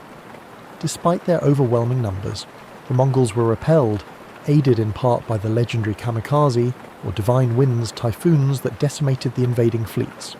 Though victorious, the strain of these wars drained the Kamakura government's resources, leading to dissatisfaction among the samurai who had expected generous rewards for their service. Without enough land or wealth to distribute, the shogunate's grip weakened, culminating in its overthrow in 1333 by Emperor Go-Daigo and his loyalist forces. Yet, imperial restoration was short-lived, as another powerful warlord, Ashikaga Takauji, betrayed the emperor and established the Muromachi shogunate in 1336. The Ashikaga rulers governed from Kyoto, closer to the imperial court than their Kamakura predecessors, but their authority was far less centralized. The daimyo grew increasingly independent, governing their domains as autonomous warlords rather than mere vassals of the shogun. While the Muromachi period, 1336 to 1573, saw a cultural renaissance, marked by the rise of no theatre, ink painting and the tea ceremony, it was also an era of political fragmentation and rising conflict. By the 15th century, Japan had plunged into the Sengoku Jidai, the Warring States period, a time of near-constant civil war among rival clans. The Ashikaga shoguns, unable to maintain order, became mere figureheads as daimyo battled for supremacy. This period set the stage for the dramatic rise of three of Japan's most famous warlords, Oda Nobunaga, Toyotomi Hideyoshi, and Tokugawa Ieyasu, who would ultimately unify the fractured nation. The age of the samurai had reached its apex, but the chaos of civil war had proven that Japan needed a stronger, more centralized government.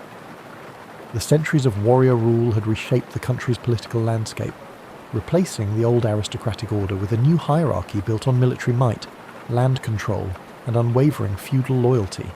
Yet, even as samurai lords waged war, the seeds of a more unified Japan were already being sown, setting the stage for the final transformation of the feudal era.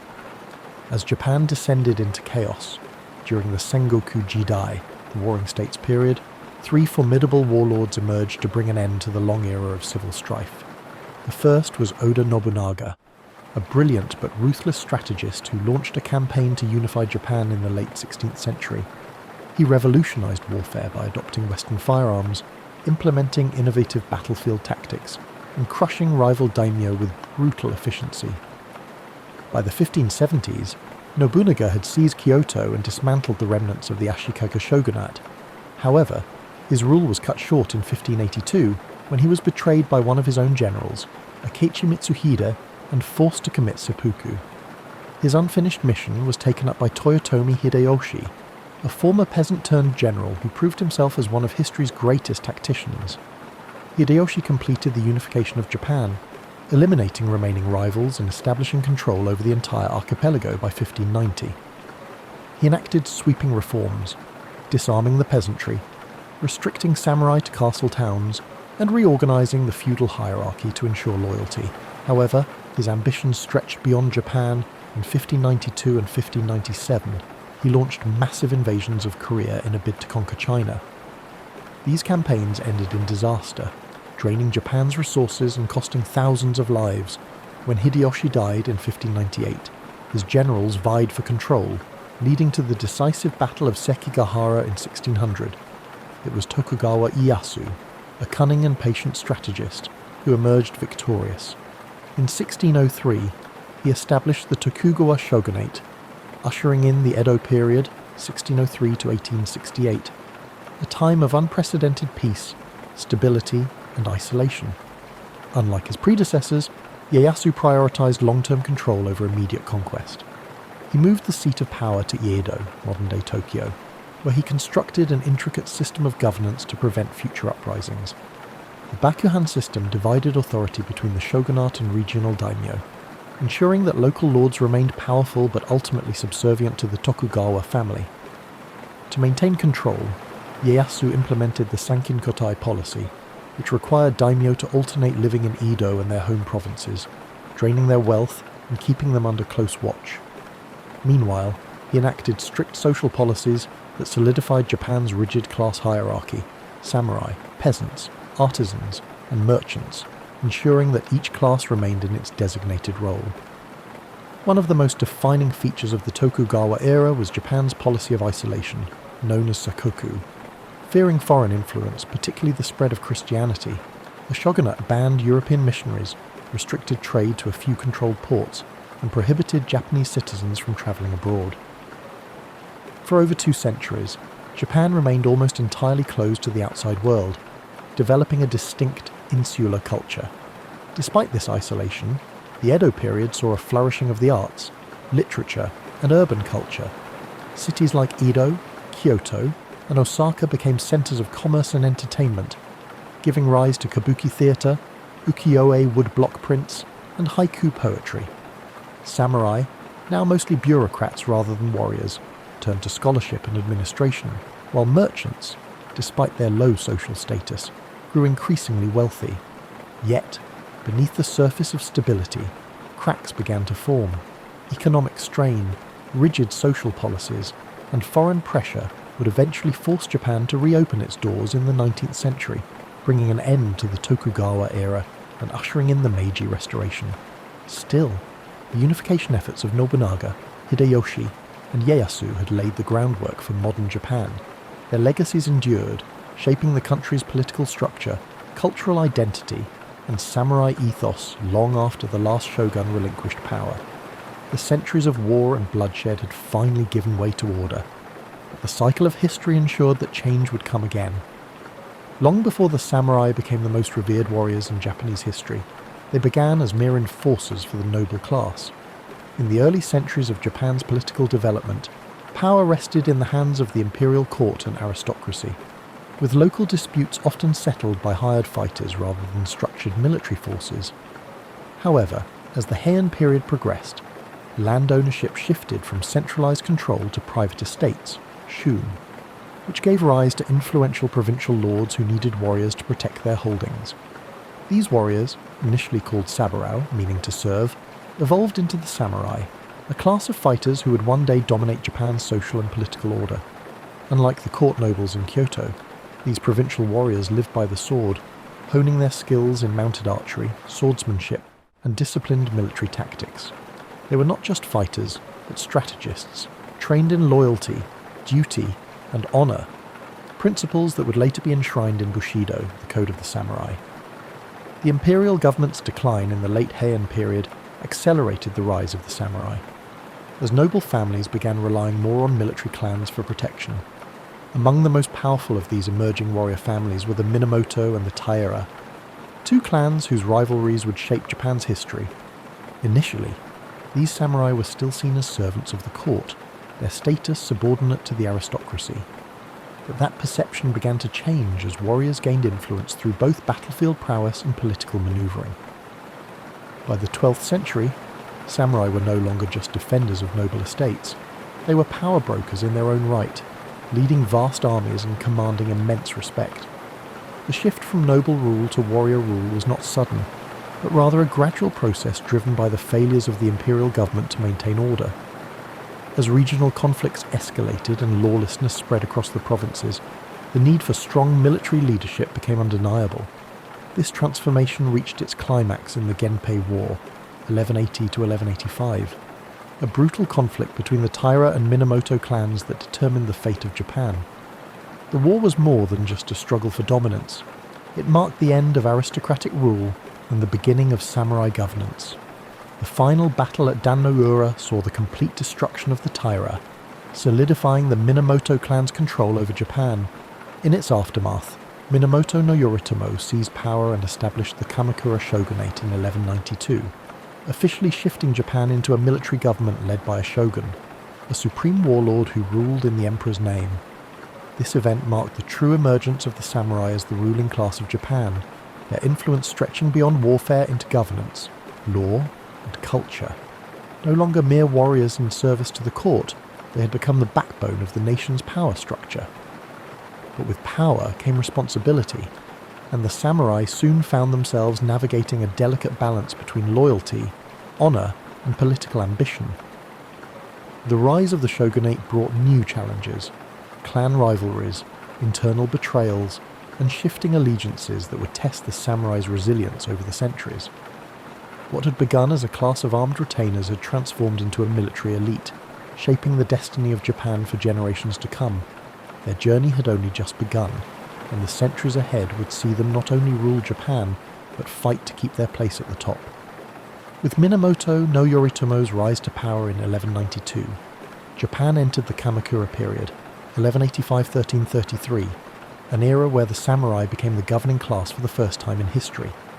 Unlike the imperial court in Kyoto, which relied on bureaucracy and aristocratic privilege, the Kamakura shogunate was a military government that prioritized discipline, loyalty, and strength. Yoritomo's leadership introduced a new structure to Japan's political system, establishing a warrior-led government known as the Bakufu, where the shogun held supreme authority while the emperor remained a symbolic figure.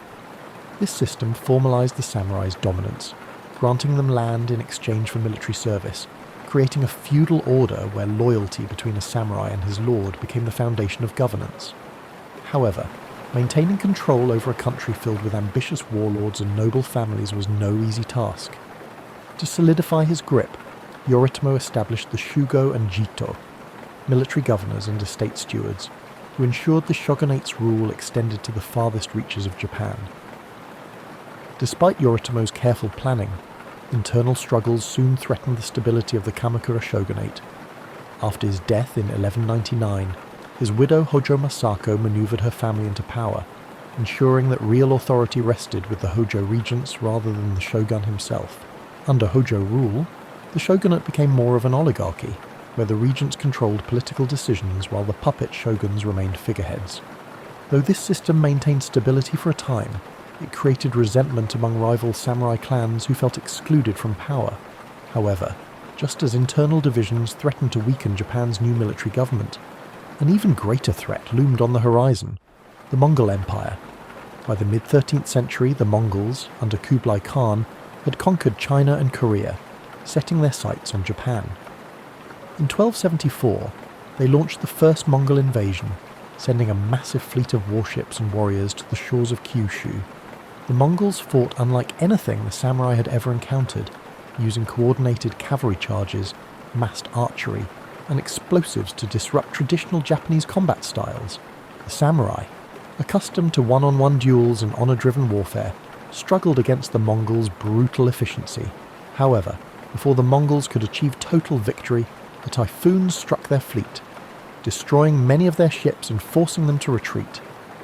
This storm, later called kamikaze, or divine wind, was seen as divine intervention, a sign that the gods had protected Japan. Undeterred, Kublai Khan launched a second invasion in 1281, this time with an even larger force of over 140,000 soldiers. For months, the samurai defended Japan with relentless determination, holding back the Mongols in grueling coastal battles. Once again, nature intervened. Another powerful typhoon struck, sinking much of the Mongol fleet and drowning thousands of invaders. The Mongols retreated, never attempting another invasion of Japan. These events solidified Japan's belief in divine protection, reinforcing the idea that the samurai were not only warriors, but guardians of a sacred land. However, the victory came at a cost. Defending against the Mongols had drained the shogunate's resources, and unlike traditional wars between samurai clans, there was no land to reward the warriors who had fought so bravely. Discontent spread among the samurai, many of whom felt their service had gone unrewarded. The financial strain and growing unrest began to unravel the Kamakura shogunate. Samurai clans, once loyal to the Hojo regents, turned against them, culminating in Emperor Go-Daigo's rebellion in 1331. With the help of powerful warriors like Ashikaga Takauji, the imperial forces overthrew the Kamakura government in 1333, bringing an end to the first shogunate. However, this was not a return to imperial rule. Instead, it paved the way for a new warrior dynasty, the Ashikaga shogunate, which would rule Japan in an even more fragmented and chaotic age. The samurai had proven they were the undisputed rulers of Japan, but the battle for supremacy among them was far from over. As the Kamakura shogunate crumbled, Japan drifted into a period of uncertainty, much like a restless night where stability fades into shadow. In 1336, Ashikaga Takauji, once a loyal general of Emperor Go-Daigo, turned against the imperial forces and seized control, establishing the Ashikaga shogunate. Unlike the Kamakura government, which had ruled with a firm military grip, the Ashikaga sought to balance power between the shogunate and the imperial court. At first, this seemed like a gentle transition, a lull before the next storm.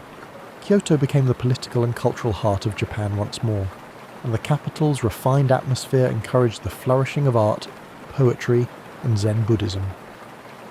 The Muromachi period, 1336 to 1573, saw the rise of No theatre, elegant ink paintings, and the tea ceremony, a practice designed to bring a sense of serenity and mindfulness to those who participated.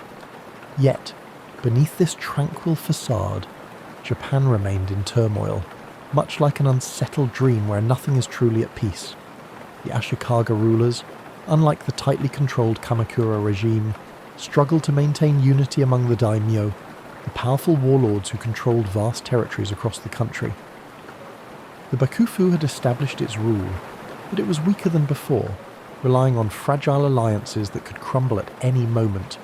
The Onin War, 1467 to 1477, proved to be the breaking point, shattering the illusion of stability and plunging Japan into over a century of near-constant warfare. The once orderly world of feudal loyalty began to dissolve as samurai lords turned on one another in an unending battle for dominance. During this time of unrest, the samurai class continued to evolve, not just as warriors, but as enforcers of order in a world that had lost its balance. Their devotion to Zen Buddhism offered moments of quiet introspection amid the chaos, emphasizing meditation and mindfulness, much like the steady rhythm of breathing before sleep. Samurai sought peace within themselves even as war raged around them, practicing the art of the sword with the same precision and calmness as a monk arranging a rock garden. However, this inner tranquility could not prevent the collapse of the Ashikaga shogunate, which had become little more than a hollow shell of power. By the late 1500s, Japan had drifted into the Sengoku Jidai, the Warring States period, where no ruler held true control, and samurai warlords battled endlessly for supremacy. As the nights grew longer with uncertainty, the people of Japan awaited a leader strong enough to bring an end to the strife. The age of elegant courtly politics had faded, replaced by a time of battle, ambition, and relentless struggle. The country had become a storm-tossed sea, searching for the stillness of dawn. And soon, three remarkable figures, Oda Nobunaga, Toyotomi Hideyoshi, and Tokugawa Ieyasu, would rise from the chaos to forge a new era. But before peace could be restored, Japan would have to endure its most turbulent dreams of war. The Sengoku Jidai, 1467 to 1600, was a time when Japan existed in a state of endless night, a restless dream filled with the sounds of clashing swords and the distant echoes of battle drums. The Ashikaga shogunate had lost control, leaving the land divided among powerful daimyo, each ruling their own domain like kings of miniature kingdoms. Castles rose across the landscape, fortified strongholds where warlords plotted their next move, their sleepless ambition keeping Japan in a cycle of bloodshed. Alliances were made and broken like fleeting dreams, with battles erupting across the country in an endless struggle for supremacy. The once rigid feudal order dissolved into chaos, as samurai pledged their loyalty not to a shogun or emperor, but to those who could promise them land, power, or survival. But even in the darkest of nights, there is always the promise of dawn. From the turmoil of war, three figures emerged who would change the course of Japanese history: Oda Nobunaga, Toyotomi Hideyoshi, and Tokugawa Ieyasu. Each would play a role in bringing an end to the anarchy, shaping the future of Japan with their ambition, strategy, and sheer force of will. The first of these men, Oda Nobunaga, was unlike any warlord before him. Ruthless, innovative, and determined to unite Japan at any cost. He introduced new military tactics that shattered traditional samurai warfare. He embraced firearms, reorganized his armies for greater mobility, and crushed opposition with swift, merciless force. His victories over rival daimyo, including the powerful Takeda clan at the Battle of Nagashino in 1575, cemented his dominance. Yet, Nobunaga's dream of unification was cut short in 1582, when he was betrayed by one of his own generals and forced to take his own life. The mantle of leadership then passed to Toyotomi Hideyoshi, Nobunaga's brilliant general who had risen from humble beginnings. Hideyoshi completed what Nobunaga had started, bringing all of Japan under his control by 1590. He implemented sweeping reforms to ensure stability, disarming peasants to prevent uprisings, and restructuring the feudal system so that only samurai could bear arms. His leadership brought a brief moment of peace, a lull in the storm, yet his ambitions stretched beyond Japan. In 1592 and 1597, he launched massive invasions of Korea, hoping to conquer China as well. These campaigns ended in disaster, draining Japan's resources and weakening the fragile unity Hideyoshi had built. When he died in 1598, his generals turned on one another, plunging the nation into conflict once more. The final act of unification fell to Tokugawa Ieyasu, a patient and calculating leader who had bided his time while others fought for dominance. In 1600, at the Battle of Sekigahara, the largest and most decisive conflict in samurai history, Ieyasu crushed his enemies and seized control of Japan. 3 years later, in 1603, he established the Tokugawa shogunate, ushering in an era of stability that would last for over 250 years. The long and violent night of the Sengoku period had come to an end, and Japan could finally rest. But peace would come with a price. The Tokugawa shoguns would impose strict control over society, isolating Japan from the outside world and enforcing a rigid social order. The samurai, who had once fought for honor and ambition, would find themselves in a different world, where the battlefield was replaced by politics, and swords were more for display than war. As the country drifted into a new age of order, the samurai would have to adapt or fade into history like a forgotten dream. For now, though, the land could finally breathe, wrapped in the quiet embrace of a newfound peace. With Tokugawa Ieyasu's victory at Sekigahara in 1600 and his formal appointment as shogun in 1603, Japan entered a new era of stability, one that would last for more than 250 years. After centuries of chaos, the land could finally sleep. But this peace came at a cost. The Tokugawa shogunate established a system so controlled, so rigid, that it locked the entire country into a state of stillness, like a dream where time no longer moved forward. Ieyasu and his descendants implemented strict policies to prevent any future wars, ensuring that power remained in the hands of the Tokugawa family. The Bakuhan system divided governance between the central shogunate and the regional daimyo, but all power ultimately rested in Edo, modern-day Tokyo, where the shogunate ruled with an iron grip. To prevent rebellions, the shogunate imposed Sankin-kotai, a policy that forced all daimyo to spend every other year in Edo, while their families remained there as hostages. This ensured that no warlord could gather enough strength to challenge Tokugawa rule. Samurai, once fierce warriors who had lived and died by the sword, found themselves trapped in an existence of bureaucratic duty, their blades more symbols of rank than tools of war. The class system was strictly enforced. At the top were the samurai, followed by peasants, artisans, and merchants at the bottom. No one could change their place in society. The structure was unshakable, like the walls of Edo Castle itself. One of the most defining aspects of the Tokugawa era was Sakoku, Japan's policy of complete isolation. In 1639, the shogunate banned nearly all foreign contact, allowing trade only through the Dutch and Chinese at the artificial island of Dejima in Nagasaki. Christianity was outlawed, Western books were burned, and any Japanese caught trying to leave the country faced execution.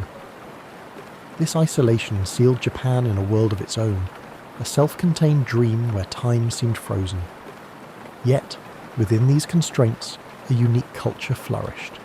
Cities like Edo, Kyoto, and Osaka became centers of art, literature, and entertainment.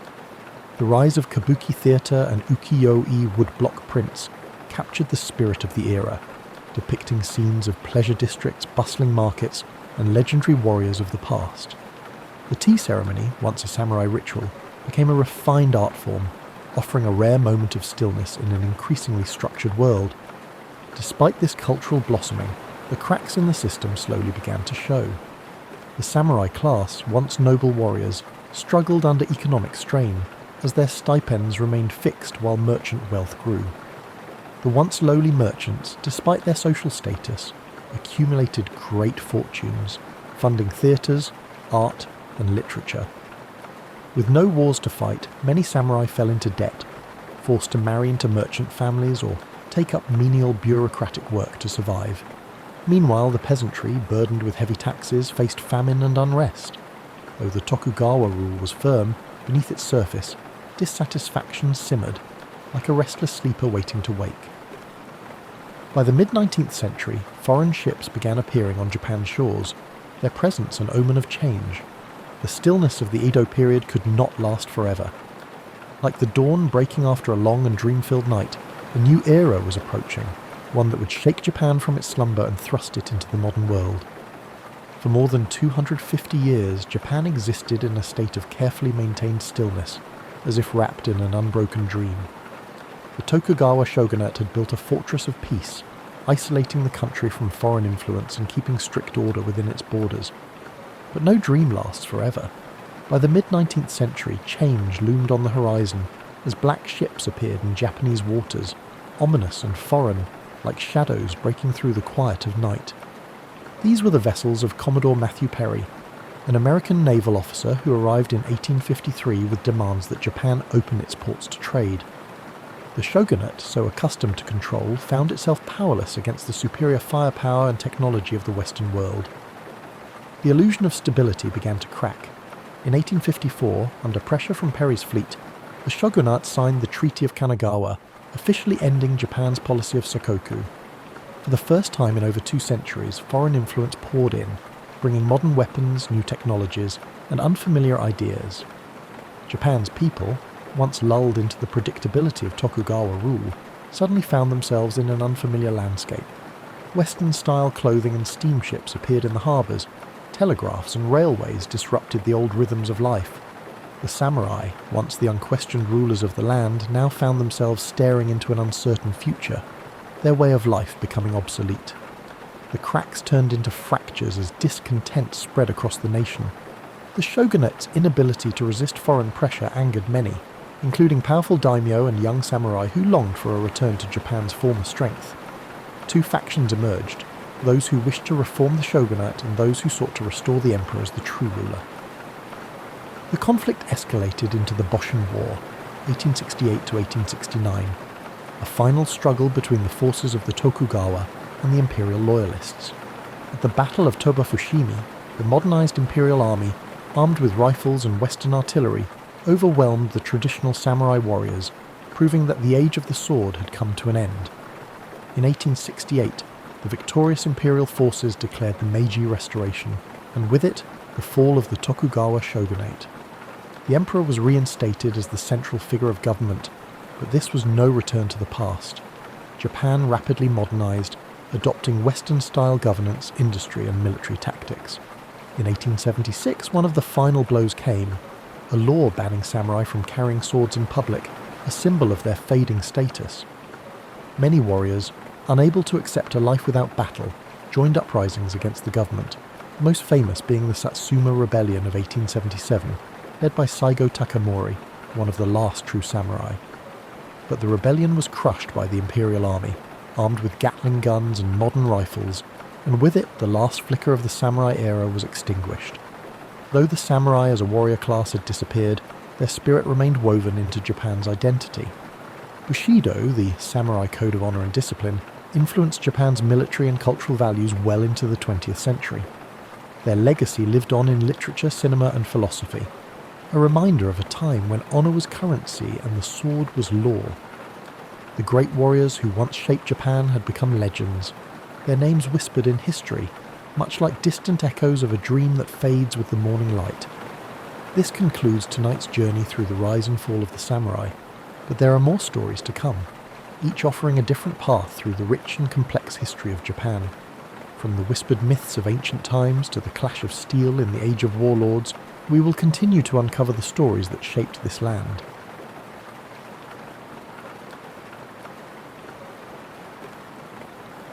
The mythological birth of Japan, from the gods to the first emperors. Before the first samurai drew their blades, and before the great shoguns ruled from their castles, Japan was a land of mystery, its origins veiled in legend. The story of Japan's creation begins not with humans but with gods, the kami, divine spirits who shaped the very essence of the islands. According to the Kojiki and Nihon Shoki, the oldest chronicles of Japan, two celestial beings, Izanagi and Izanami, stood upon the floating bridge of heaven, gazing down at a formless world. They dipped a jeweled spear into the sea, and as the droplets fell, they solidified into land. Thus, the Japanese archipelago was born. The gods descended, walking upon their creation, bringing forth mountains, rivers, and forests. Yet their divine union was not without sorrow. In giving birth to the fire god, Izanami perished, descending into the underworld, leaving Izanagi stricken with grief. His journey to reclaim her ended in horror, as he fled from the decayed form of his beloved, purifying himself in a sacred river. From this act of purification emerged three powerful deities: Amaterasu, the sun goddess, Tsukuyomi, the moon god, and Susanoo, the storm god, the very forces that would shape Japan's destiny. Amaterasu, radiant and benevolent, was entrusted with the heavens, while her brother Susanoo, wild and uncontrollable, was cast down to earth. In a fateful moment, their rivalry erupted into chaos. Susanoo, in a fit of rage, stormed through the celestial plains, destroying Amaterasu's rice fields, hurling filth into her palace, and causing devastation wherever he walked.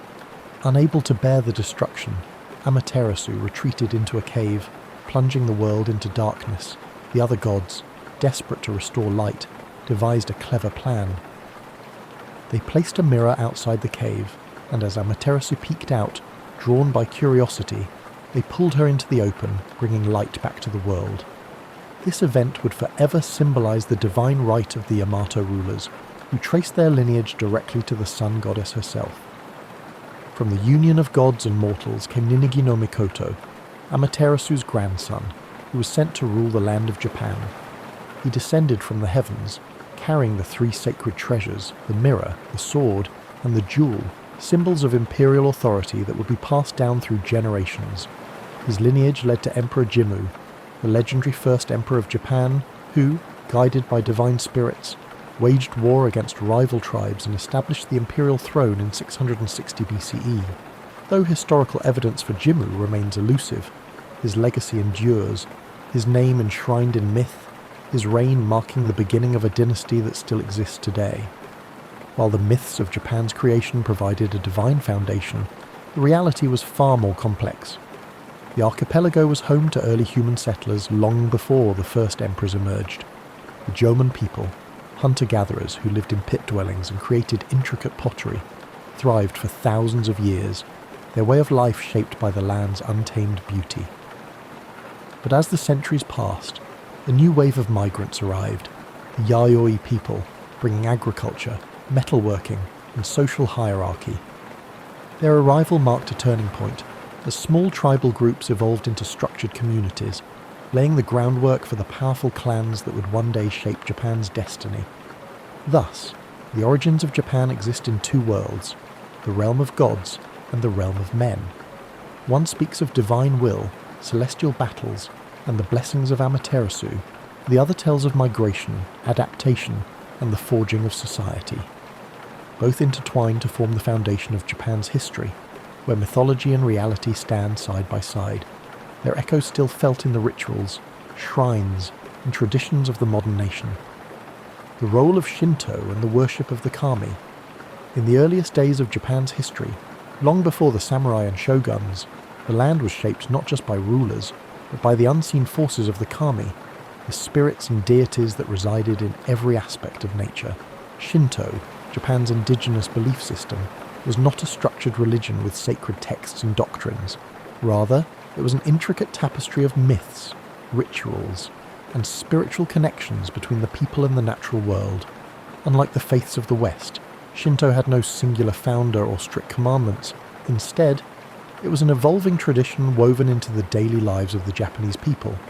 Every mountain, river, tree, and shrine was believed to house a kami, and maintaining harmony with these spirits was essential for both individual well-being and the prosperity of the land. The imperial family, tracing its lineage to Amaterasu, used Shinto mythology to justify its divine rule, reinforcing the idea that Japan itself was a sacred land.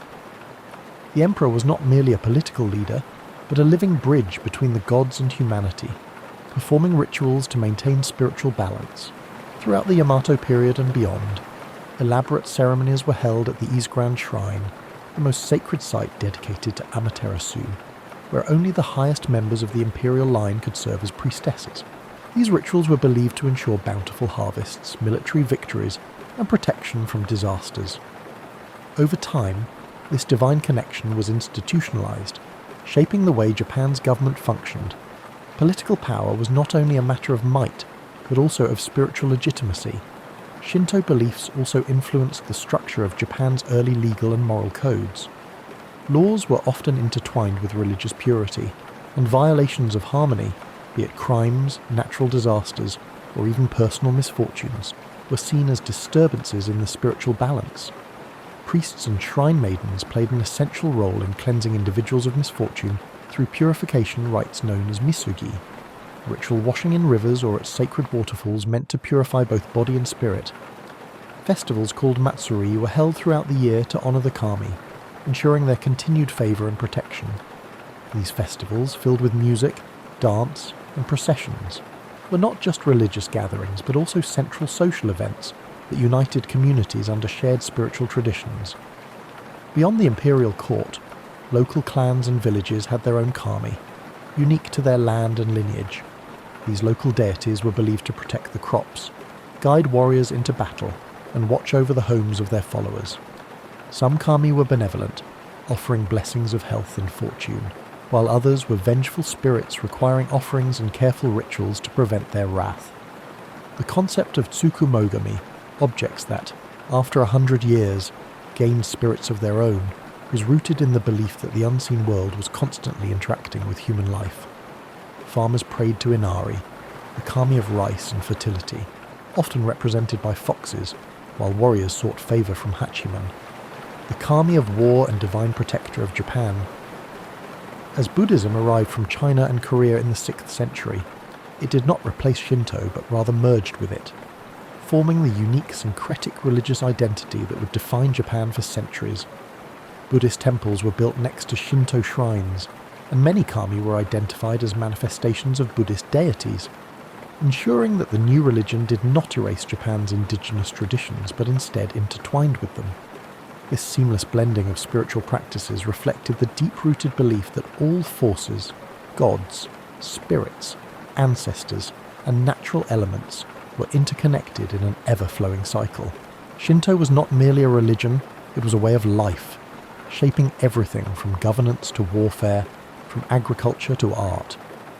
It provided the framework through which Japan's early leaders justified their rule, the means by which communities found unity, and the spiritual force that connected the people to their land.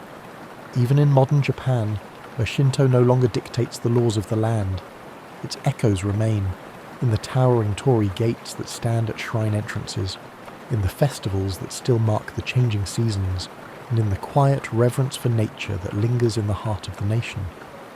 Sacred sites, rituals, and the power of purification. In ancient Japan, where the natural world and the spiritual world intertwined, sacred sites were more than places of worship. They were living connections between humans and the kami. The most revered among them was the Iziguran Shrine, dedicated to Amaterasu, the sun goddess and divine ancestor of Japan's emperors.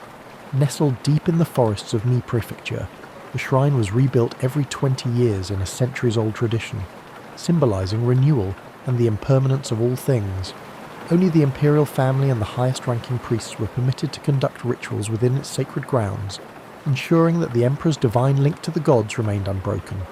Other major shrines, such as Izumo Taisha, dedicated to the storm god Okuninushi, and Fushimi Inari Taisha, home to the fox spirits of Inari, became centers of devotion, pilgrimage, and seasonal festivals that shaped the rhythm of life across Japan. At the heart of Shinto practice was the idea of purification, the belief that humans accumulated spiritual impurities through daily life and interaction with the physical world. To cleanse themselves, individuals performed misogi, ritual washing in rivers, waterfalls, or the sea. Warriors, before battle, would stand beneath rushing water, clearing their minds and bodies of impurity, believing that a cleansed spirit would ensure victory. In everyday life, purification took place through temizuya, stone basins found at the entrances of shrines, where worshippers would rinse their hands and mouths before praying. This act was not simply about physical cleanliness, but about restoring spiritual harmony, aligning oneself with the natural flow of energy that bound all things together. Beyond personal purification, entire communities participated in grand rituals to appease the kami and ensure their continued blessings. Shinto priests dressed in flowing white robes performed ceremonies filled with ancient chants, rhythmic drumming, and offerings of rice, sake, and salt. Kagura, a sacred form of dance, was performed to entertain the kami and invite their presence. During times of drought, priests led processions to summon rain. During harvest festivals, people gathered to give thanks for the rice that sustained them.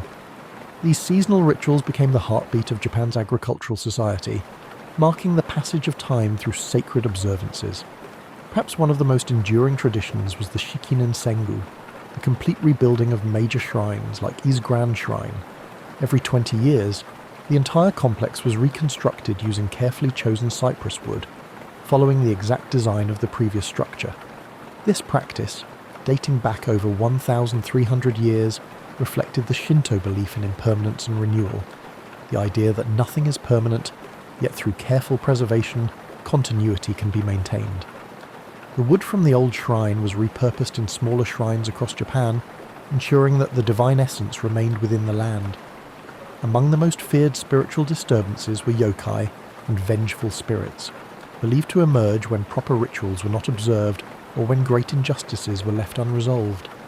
The restless spirits of fallen warriors, betrayed lovers, or those who died with strong lingering emotions could transform into onryo, ghosts capable of cursing entire regions. To prevent such supernatural turmoil, elaborate exorcism rituals were conducted by priests to pacify these spirits and restore balance. Stories of these vengeful beings spread across Japan, reminding people of the importance of living in harmony with both the seen and unseen worlds. From the towering torii gates marking the entrance to sacred grounds, to the whispering forests where the kami were said to reside, the rituals and traditions of Shinto defined the spiritual landscape of Japan.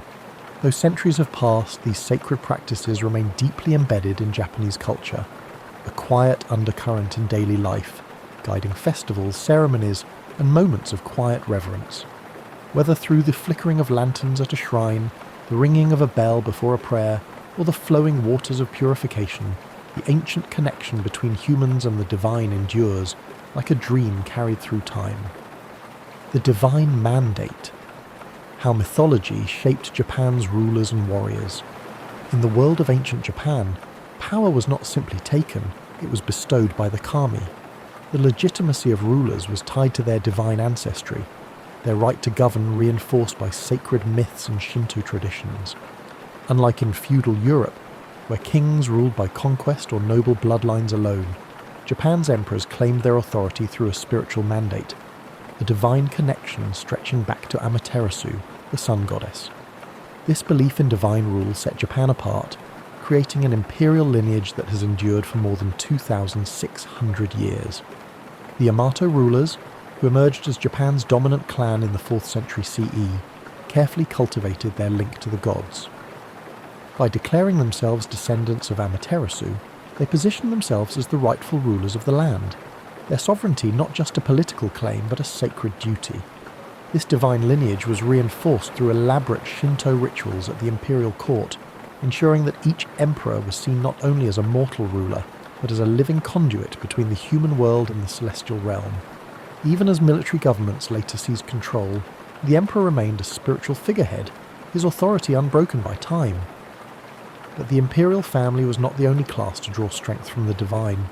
Samurai warriors, whose rise in the Heian and Kamakura periods reshaped Japan's social order, also found their legitimacy through mythology. Many powerful samurai clans traced their lineage to legendary gods or heroes, using these connections to justify their rule over provinces and armies. The Minamoto clan, for example, claimed descent from Emperor Seiwa, reinforcing their authority as rightful military leaders. Others, such as the Taira and Hojo, aligned themselves with powerful kami like Hachiman, the god of war, whose favour was believed to grant victory in battle. Before heading into war, samurai would visit shrines, undergo purification rituals, and offer prayers to their ancestral deities, believing that divine protection could mean the difference between life and death. This sacred connection between warriors and gods was embodied in the concept of Bushido, the way of the warrior. More than just a code of conduct, Bushido was rooted in Shinto and Buddhist philosophy, emphasizing loyalty, duty, and spiritual discipline. A samurai was expected to live with honor and purity, maintaining an unshakable spirit much like the stillness of a shrine. Ritual suicide, seppuku, was considered an act of purification, a way to cleanse one's dishonor and restore balance to the world. The spiritual nature of the samurai ethos transformed warfare into something more than a struggle for land and power. It became a test of divine will, where victory was seen as a sign of celestial favor. Shinto mythology also shaped the way warlords justified their conquests. In the Sengoku period, 1467 to 1600, when Japan was fractured by civil war, leaders like Oda Nobunaga, Toyotomi Hideyoshi, and Tokugawa Ieyasu used divine imagery to solidify their rule. Nobunaga, in particular, saw himself as a force of destiny, invoking the idea that he was chosen to bring order to a chaotic world. Hideyoshi, though born a peasant, carefully crafted an image of divine favour, associating himself with the sun and even constructing grand temples to cement his legacy. Tokugawa Ieyasu, the most patient of the three, aligned himself with the ancestral spirits of the Minamoto clan, ensuring that his shogunate was seen not just as a political institution, but as the rightful continuation of Japan's divine rule. Even as modernity swept through Japan, the belief in divine legitimacy never truly faded. During the Meiji Restoration in 1868, when Japan sought to modernize while preserving its traditions, the emperor's divine status was re-emphasized to unify the nation. The idea that Japan was a sacred land chosen by the gods remained deeply ingrained in the national identity, shaping everything from politics to the arts. Thus, mythology was not simply a collection of ancient stories, it was a foundation of power, a force that shaped Japan's rulers, warriors, and vision of itself as a nation.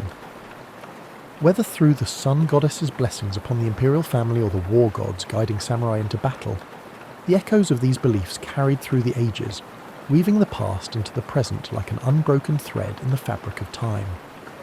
The symbolism of nature, mountains, rivers, and the sacred landscape. In ancient Japan, the land itself was alive with spiritual significance.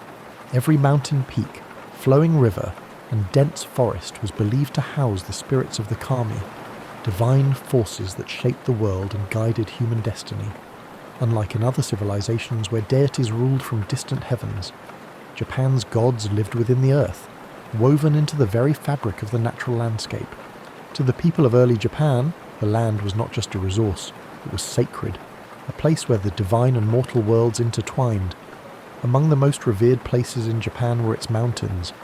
Towering above the land, they were seen as bridges between the heavens and the human world, where gods descended and spirits dwelled. None was more sacred than Mount Fuji, the iconic volcano that became a symbol of purity, beauty, and spiritual enlightenment.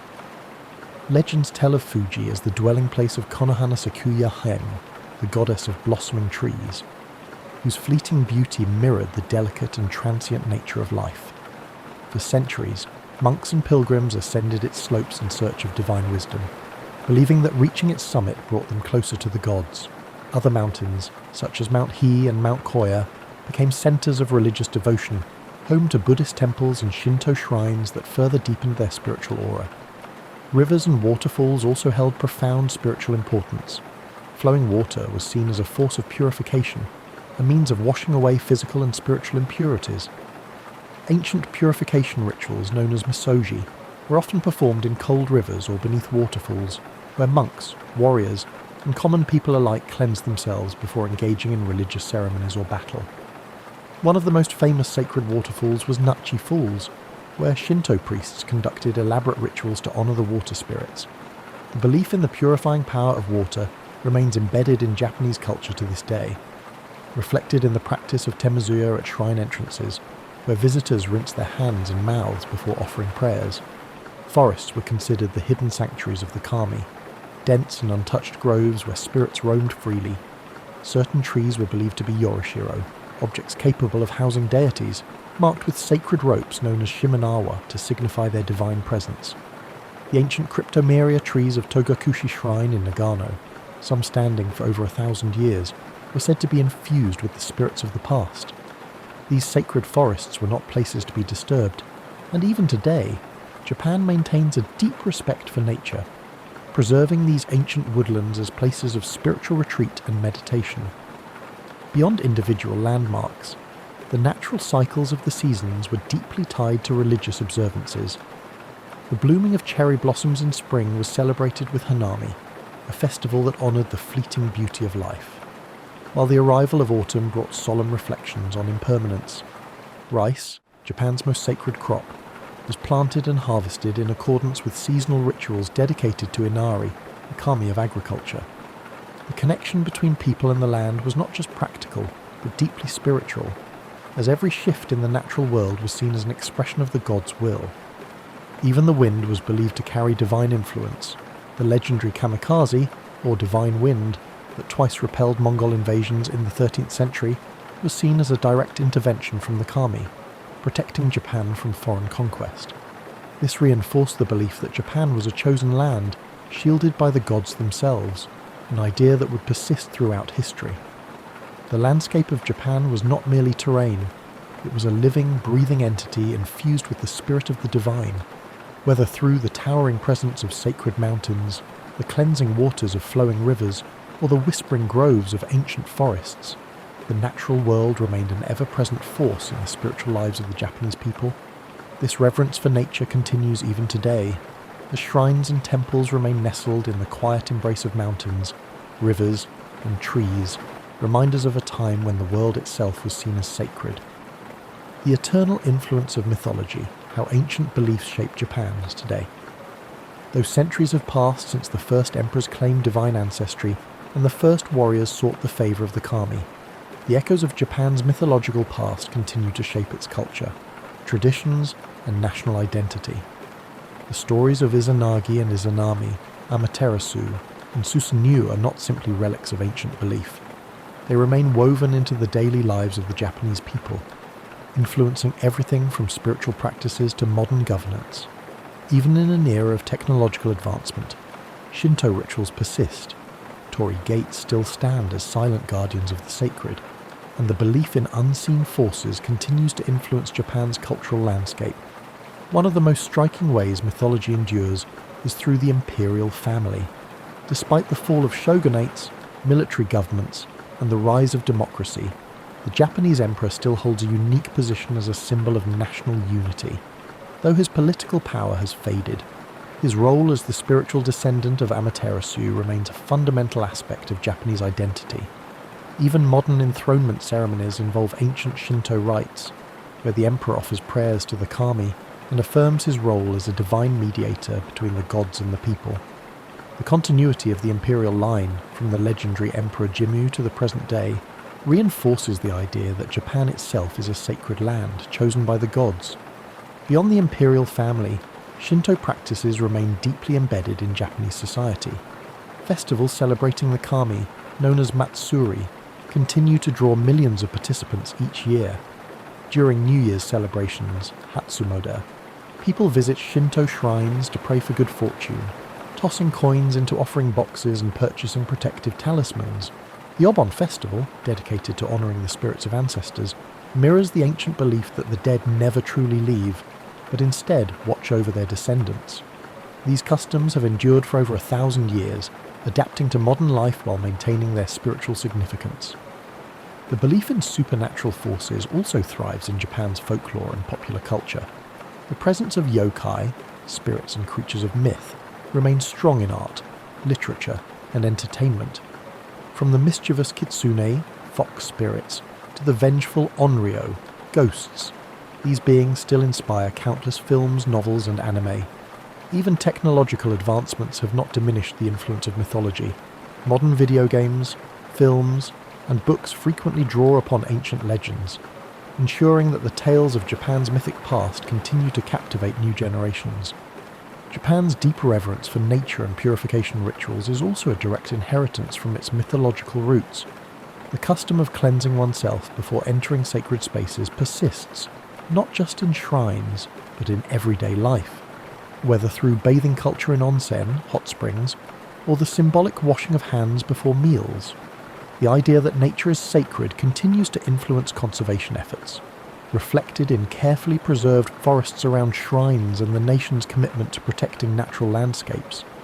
Even Japan's approach to urban design maintains a sense of harmony with the environment, with traditional Zen gardens and temple grounds serving as places of quiet reflection amidst modern cityscapes. Perhaps most importantly, the spirit of Japan's mythology lives on in its people, the deep-seated sense of honour, perseverance, and connection to the past. The philosophy of mono no aware, the appreciation of impermanence, stems from Shinto and Buddhist influences, reminding people to embrace the fleeting beauty of life. The respect for ancestral wisdom and the idea of duty to one's community reflect values passed down from ancient times, shaping everything from family traditions to workplace ethics. Even as the world changes, the myths of Japan remain, flowing through the nation like an unseen current, shaping its identity in ways both subtle and profound. The spirits of the past are never far, still honoured in whispered prayers at shrines, still present in the towering trees of sacred groves, still guiding the land and its people as they have for millennia. This concludes tonight's journey into Japan's divine origins.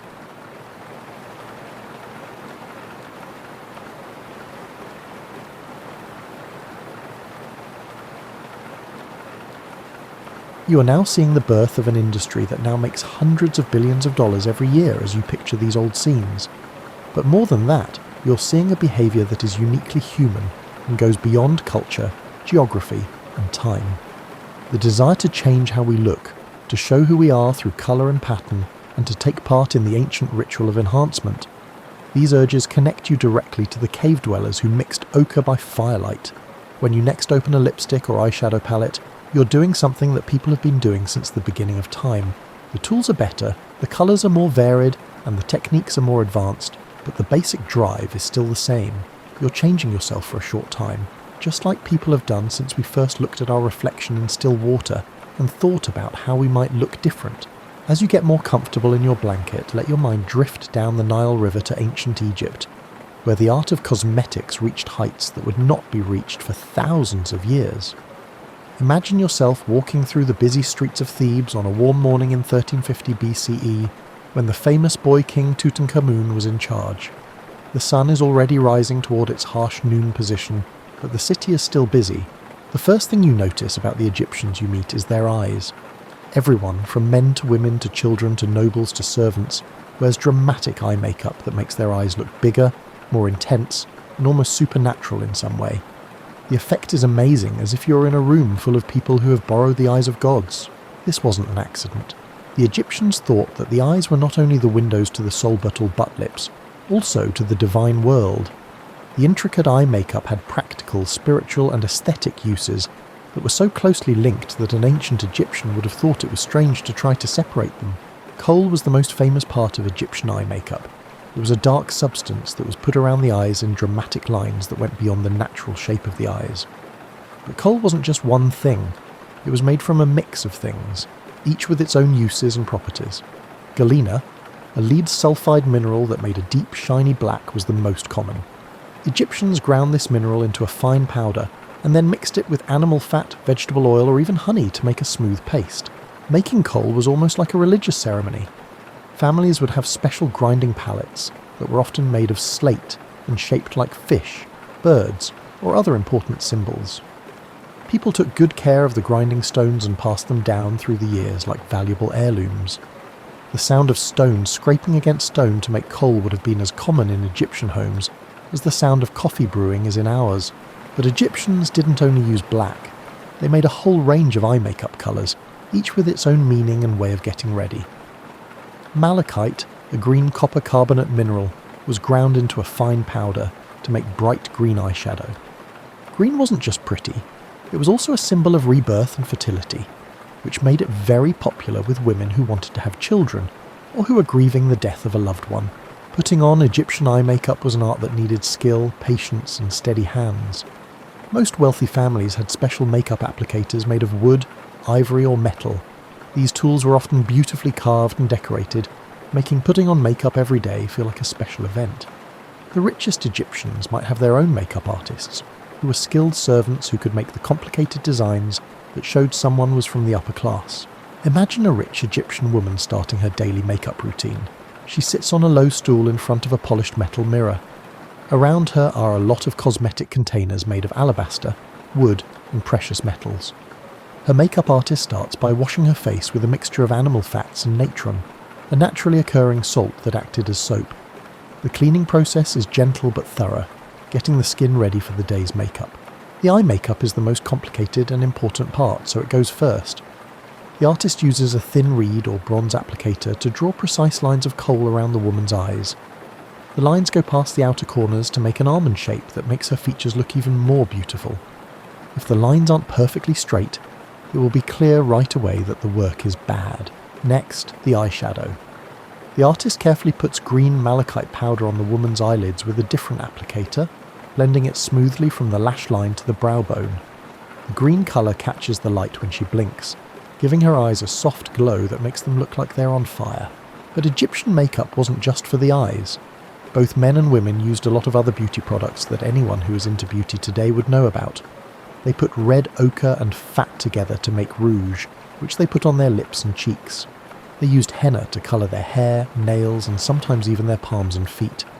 The patterns they made showed their social status and personal taste. People all over the ancient world knew about Egyptian perfumes. They made complicated scents by soaking flowers, herbs, and spices and oils and fats. Some of the most valuable ingredients were rose, jasmine, frankincense, and myrrh. People who were rich would put these expensive oils on their bodies every day, and the smells would stay with them like invisible auras of luxury. The boxes that Egyptian cosmetics came in were often works of art on their own. Rich Egyptians kept their makeup in fancy boxes and jars made of valuable materials and decorated with religious symbols.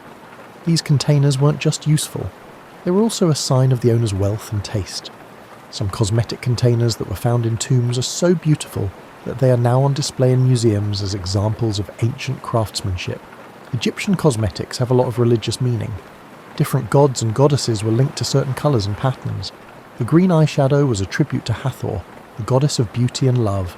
People thought that black coal could protect them from the evil eye and call on Ra, the sun god. Putting on makeup was even seen as a way to worship the gods every day by making oneself beautiful. Modern science has shown that Egyptian cosmetics also had useful effects. Coal contains lead, which is poisonous in large amounts but actually killed bacteria and stopped eye infections. The oils and fats in cosmetics protected skin from the harsh sun and wind in the desert. Many of the ingredients had antimicrobial properties that helped keep both the cosmetics and the skin of the people who used them safe. Back then, it was amazing how beauty became available to everyone in ancient Egypt. Rich people could buy more expensive makeup and hire professionals to put it on, but even servants and workers wore basic eye makeup. People didn't think of this as vanity. They thought it was necessary for health, spiritual protection, and being accepted by others. Some of the makeup techniques used in ancient Egypt weren't found again until modern times. They knew how to make makeup that wouldn't wash off, pigments that would last a long time, and even early versions of what we might call foundation and concealer. Their knowledge of colour theory, preservation, and application techniques formed the basis for cosmetic practices that are still used today. As you think about these old beauty rituals, you're seeing a civilization that knew a lot about how looks and identity are connected. Makeup was more than just decoration for Egyptians. It was a way to change their appearance, protect themselves, and show their devotion all at once.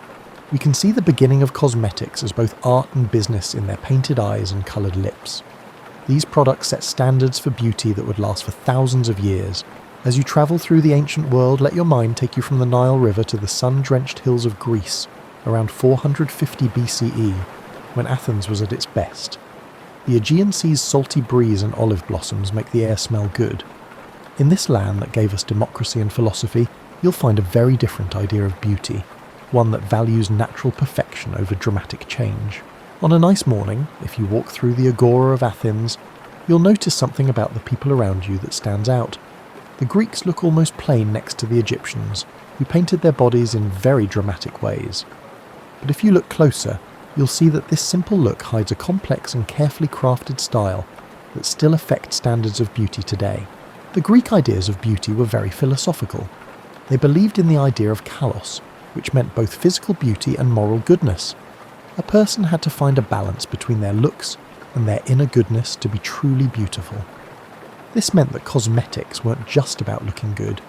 They were also about becoming good, making the outside look perfect to show how valuable you are on the inside. The Greeks liked what they called marble skin, which was pale, smooth, and perfect, like the stone their sculptors used to make their works of art. It took a lot of work and some not-so-good methods to get this look.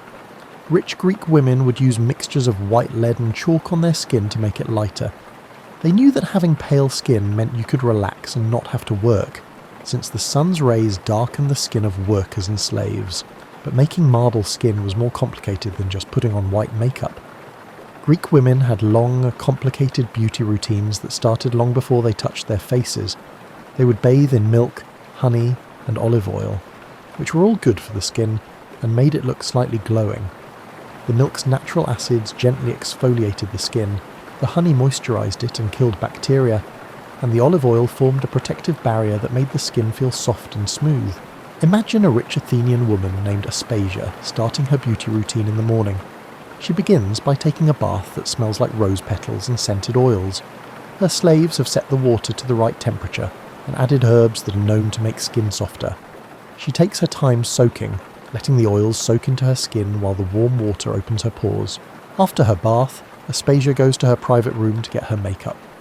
Greek makeup tools were simple but elegant. They included bronze mirrors that were polished to a mirror-like shine, small spoons for measuring powder, and fine brushes made from animal hair. The cosmetics were kept in beautiful pottery jars that were often painted with scenes from mythology or everyday life. The base of Greek makeup was literally foundation. It was a white base made from lead carbonate that gave the skin the pale look they wanted.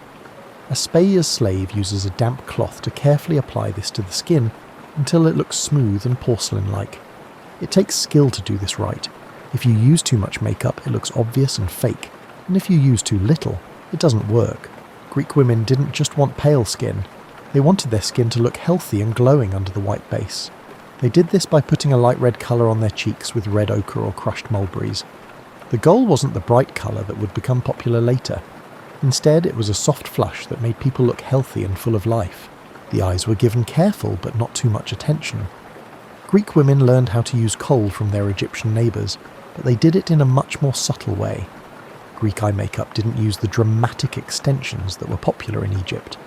Instead, it followed the natural shape of the eyes, darkening the lashes and defining the eyes without making the face look too busy. They might put a little colour on the eyelids, usually a soft grey or brown, but the goal is always to make them look better, not different. Greek lip makeup was very interesting. They liked what they called wine-dark lips, which was inspired by a famous phrase from Homer about the sea. This dark purple-red colour came from mixing red ochre, crushed berries, and sometimes even ground insects that made red dye. The application was very careful.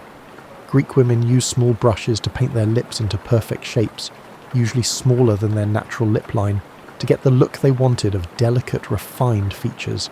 But there was a strange contradiction in Greek beauty culture. Women were supposed to look naturally beautiful, but getting this natural look took a lot of work with fake makeup. The pale skin that made them look naturally refined was actually from toxic lead makeup. The rosy glow that showed good health was painted on. The lips were carefully shaped with brushes and pigments to make them look perfect. Interestingly, Greek men were not completely free from using cosmetics. Athletes would oil their bodies before a competition for both practical and aesthetic reasons. Some men used cosmetics that weren't too obvious to cover up scars or blemishes.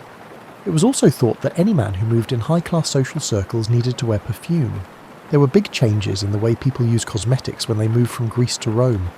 As you keep going on your mental journey, picture yourself in Rome around the year 50 CE, when Emperor Claudius was in charge. People from all over the empire come to the city to do business. Egyptian merchants sell exotic pigments, Germanic slaves with pale skin that Roman women like, and Spanish traders sell precious metals for cosmetic containers. In a lot of ways, Roman beauty culture was Greek beauty culture on steroids. The Greeks liked things to be subtle and not too much, while the Romans liked things to be over the top and dramatic. The Greeks wanted to look naturally perfect, but the Romans openly praised fake improvements. The Romans were very open about how fake their cosmetics were, and they weren't afraid to try new things. Roman women took the Greek love of pale skin to the next level. To get skin that was almost see-through, they used even more dangerous mixtures with white lead, mercury and arsenic. The health effects were terrible. Many wealthy Roman women suffered from what we now know as heavy metal poisoning, which caused hair loss, skin damage and neurological problems. But the style was so strong that they kept using these harmful products, even though they knew they were bad for their health. The Roman version was very different from the Greek version, which was much more subtle. Roman women didn't just put bright red on their cheeks, they sometimes put it all over their faces. They made bright red pigments that caught the light and let people know they were there from across the room by using cinnabar, mercury sulfide. The goal wasn't to look healthy, it was to look rich, powerful and stylish. The Romans also had very dramatic eye makeup. They used kohl even more than the Egyptians did, which made their eyes look dark and smoky, as if they were smouldering with intensity. Roman women also started using coloured eyeshadows, in colours that would have shocked their Greek predecessors. They used bright blues made from ground lapis lazuli, vivid greens made from malachite, and even gold leaf for special occasions. The colour of Roman lips was just as bright. They liked bright reds made from crushed insects, red ochre and cinnabar. Some Roman women even used a red dye made from a certain kind of seaweed that made a colour that looked almost fluorescent and glowed in the light of a lamp. The application was very precise and dramatic. The lips were painted into exaggerated shapes that made them look fake. Roman perfumes became famous all over the ancient world. They brought in strange things from all over their empire, like frankincense from Arabia, spices from India, and flowers from Egypt. Roman perfumers came up with complicated ways to mix scents that made perfumes with many layers of scent that changed over the course of the day. Rich Romans might change their perfumes several times a day, using different scents for different activities and social situations. The tools and containers that Romans used for cosmetics became more and more fancy and expensive. Rich Roman women had makeup collections that included dozens of specialized tools made of precious metals and decorated with jewels. Their makeup boxes were often works of art, with detailed carvings, inlaid gems and mechanical parts that would have impressed engineers today. Ornatrices were Roman beauty salons where skilled slaves worked to put on makeup. These experts came up with methods that wouldn't be used again for hundreds of years. They knew how to make cosmetics that wouldn't smudge in the heat, how to mix colours for different skin tones, and how to use makeup to make different facial features look different. As you picture these Roman beauty rituals, you're seeing the beginning of cosmetics as a way to show off your wealth. For Romans, wearing a lot of makeup wasn't just about looking good, it was also about showing off their wealth, status and sophistication. You looked more successful the more fake and expensive you looked. This way of thinking about makeup as a status symbol would change the way people think about beauty for hundreds of years. As you relax and learn about the history of beauty, let your mind travel along the Silk Road, the famous network of trade routes that connected the East and the West. Picture yourself as a merchant's friend in the Tang dynasty, around 700 CE, as you make your way to the beautiful city of Chang'an, which is now Xi'an. You've been travelling through deserts and mountains for months. The first thing that stands out about Chinese beauty culture is how refined and subtle it is. The Romans liked bold drama, and the Egyptians liked spiritual symbols. The Chinese, on the other hand, developed an aesthetic philosophy based on harmony, balance, and making natural beauty even more beautiful. Their ideas about makeup were heavily influenced by traditional Chinese medicine, philosophy, and the idea of qi, which is the life force that flows through all things. Imagine yourself in the morning fog of a Tang Dynasty palace garden, where the ladies of the court are starting to get ready for their beauty. The ritual begins before dawn, not with putting on makeup, but with paying close attention to health and inner balance. According to Chinese cosmetic philosophy, true beauty came from within. Healthy organs, balanced energy, and spiritual harmony naturally made people look beautiful on the outside, and cosmetics could only make that beauty better. The Chinese were great chemists who came up with cosmetic ingredients and methods that were hundreds of years ahead of those used in the West. They learned how to make pigments that last a long time from minerals, came up with ways to keep cosmetics fresh for months, and figured out how nutrition affects skin health in ways that wouldn't be scientifically proven until modern times. Fen, a type of Chinese face powder, was made from rice flour, ground pearls, and sometimes lead carbonate depending on the time and social class. The rice flour gave the skin a soft cover while letting it breathe, and the ground pearls added a subtle shine that made the skin look like porcelain. People thought that putting on fen was an art that took years of practice to get good at. A court lady puts on her makeup every day with the same care as a master calligrapher. She starts by washing her face with rice water, which is a method that modern beauty fans have recently rediscovered for its anti-aging effects. The rice water cleanses the skin and gently exfoliates and moisturizes it. Next is the base. She uses a silk cloth that has been dampened with rose water to apply the rice powder foundation in thin, even layers. She builds up coverage slowly until her skin is as smooth as a pearl. It takes time and careful attention to detail to do the process. The goal isn't to hide her natural beauty, it's to make it perfect so that the art can come to life on it. Chinese eyebrow fashion was very advanced. Eyebrow shapes changed a lot over the years. They went from thin crescents to bold straight lines to delicate curves that followed complicated geometric rules. Women would completely pluck their natural eyebrows and then use special brushes and pigments made from charcoal, plant dyes, or even crushed butterfly wings to draw them back on. The red lips were probably the most famous part of Chinese makeup, but putting them on was much more complicated than just painting them red. Chinese women used a method called Dian Chun, which meant putting red pigment only in the middle of their lips and leaving the edges their natural colour. This made a small, bow-shaped mouth that was thought to be the most feminine and elegant. People used safflower petals, cinnabar, or a red paste made from crushed rose petals and honey to colour their lips. But the most sought-after lip colour came from a very clever source.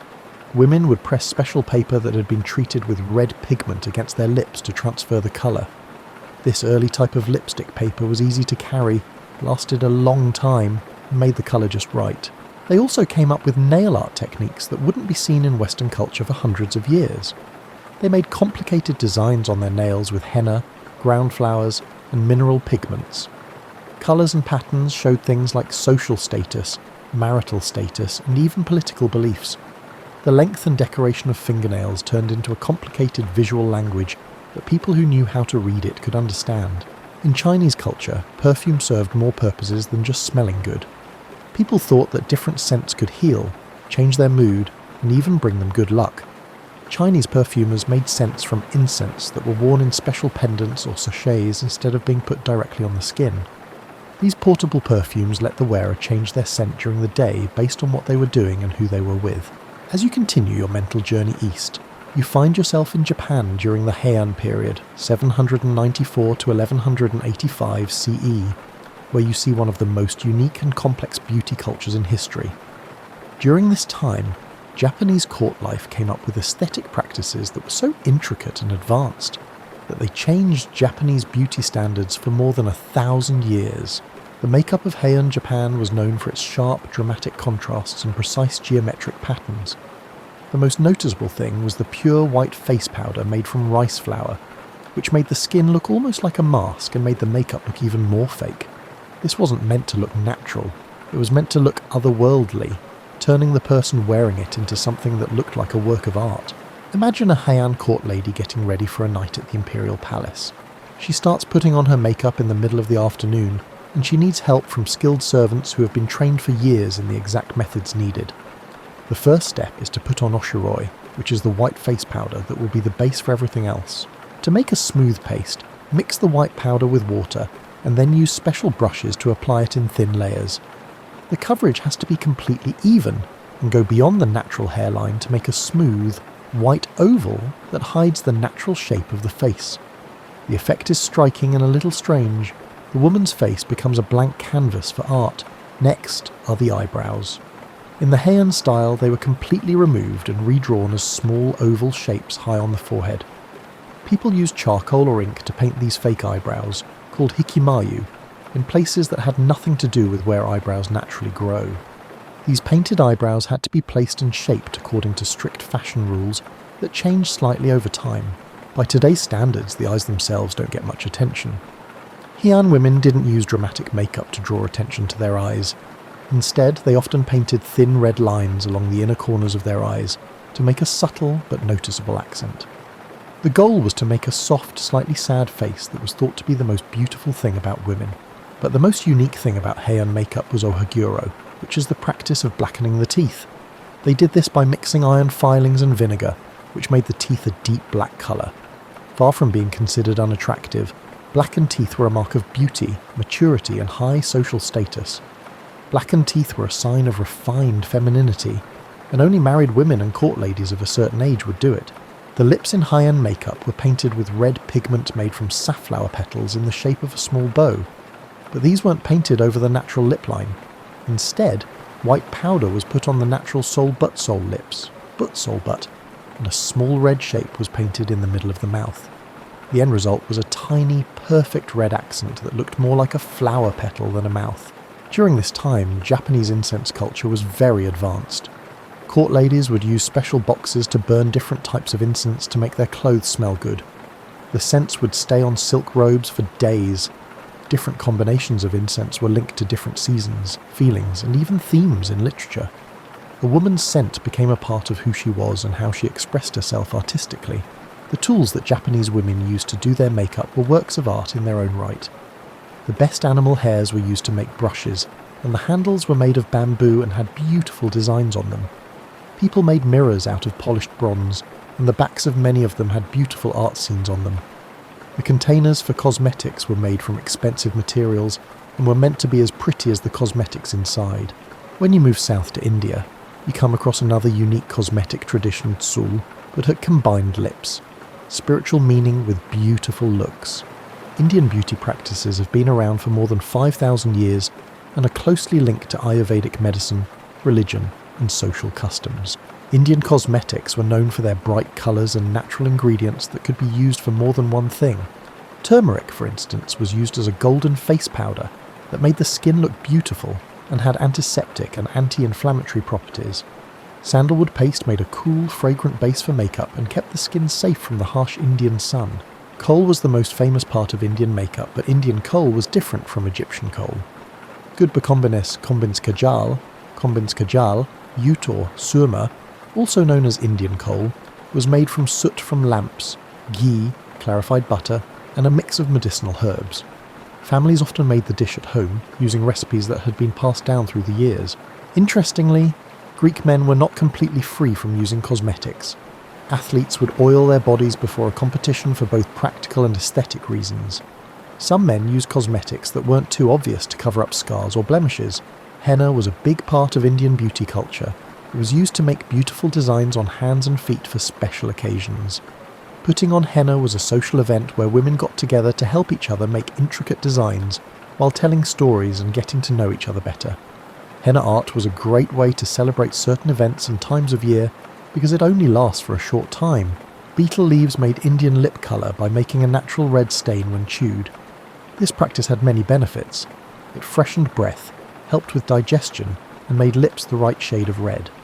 The colour's brightness showed how recently the betel had been chewed, making a natural timeline of beauty that changed throughout the day.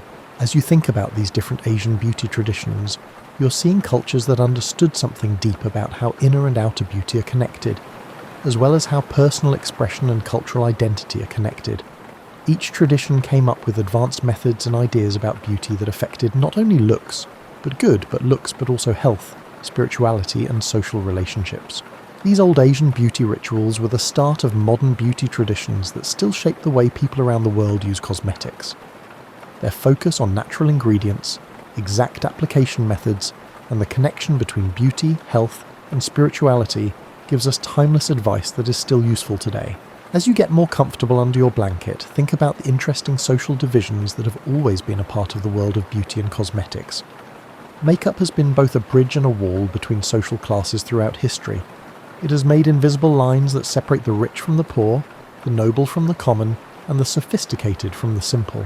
Imagine being an observer who can magically move between social classes and see how the same basic human desire for beauty shows itself in very different ways depending on where you are in the social hierarchy.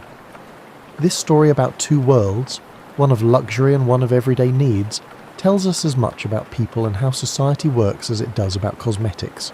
Imagine what a normal morning was like in Florence in the 15th century, when the Renaissance was at its height. The daughter of a wealthy merchant family starts her long beauty routine in a beautiful palazzo that looks out over the Arno River. Her room is full of strange and beautiful things, like mirrors framed in silver, cosmetic containers made from carved ivory, and pigments that come from all over the world. She starts her morning routine before dawn, not because she has to get up early for work, but because it takes hours of careful planning to look perfect.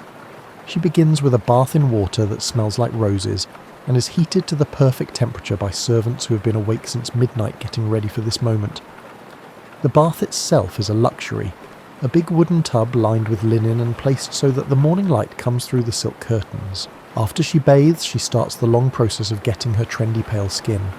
The white makeup she uses has Cirrus in it, which is a lead-based cosmetic that costs more than most families make in a month. You need skill and expensive tools to do the application. These tools include brushes made from rare animal hairs, mixing palettes made from precious materials, and a lot of other specialised tools that cost a lot of money to buy. A modern beauty lover would have been amazed by the number of cosmetics she had. She has a lot of different pigments, and each one is kept in its own special container. She got them through trade networks that go all over the world. Her makeup collection is like a museum of the world's wealth, with ultramarine blue from Afghanistan, cinnabar red from Spain, and gold leaf from Africa. But the most expensive part of her beauty routine isn't the makeup, it's the time it takes. She can spend 3 hours every morning getting ready because she doesn't have to work, take care of kids, cook or clean the house. Her beauty routine is a luxury that shows off her social status just as well as any title or crown. Now let's look at a different neighbourhood in the same city, where the wife of a wool worker starts her own morning routine. She gets up before the sun rises, not to look good, but to stay alive.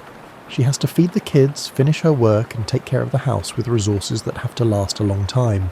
If you can call it a beauty routine, it happens in the minutes between more important things.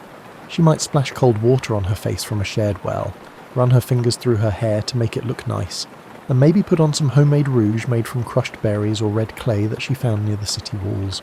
There is a big difference between the cosmetic materials. The merchant's daughter uses lead powder from another country, while the worker's wife might use chalk dust or flour mixed with animal fat to make her face look whiter.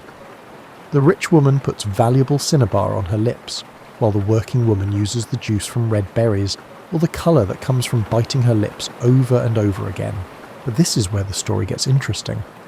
Both women are doing the same basic thing that all people do. Both are using the resources they have to look better, show who they are, and fit in with the beauty standards of their community. The difference is not in the desire itself, but in the ways to make it happen. The cosmetics that working women use may not be as fancy, but they are often more useful and sometimes healthier than the more expensive ones. Her berry-based blush won't hurt her skin like cosmetics that contain lead. Her face powder made of flour and fat is less refined, but it lets her skin breathe. Her simple preparations are made fresh and used right away, so they don't have the problems that expensive cosmetics do when they are stored for a long time.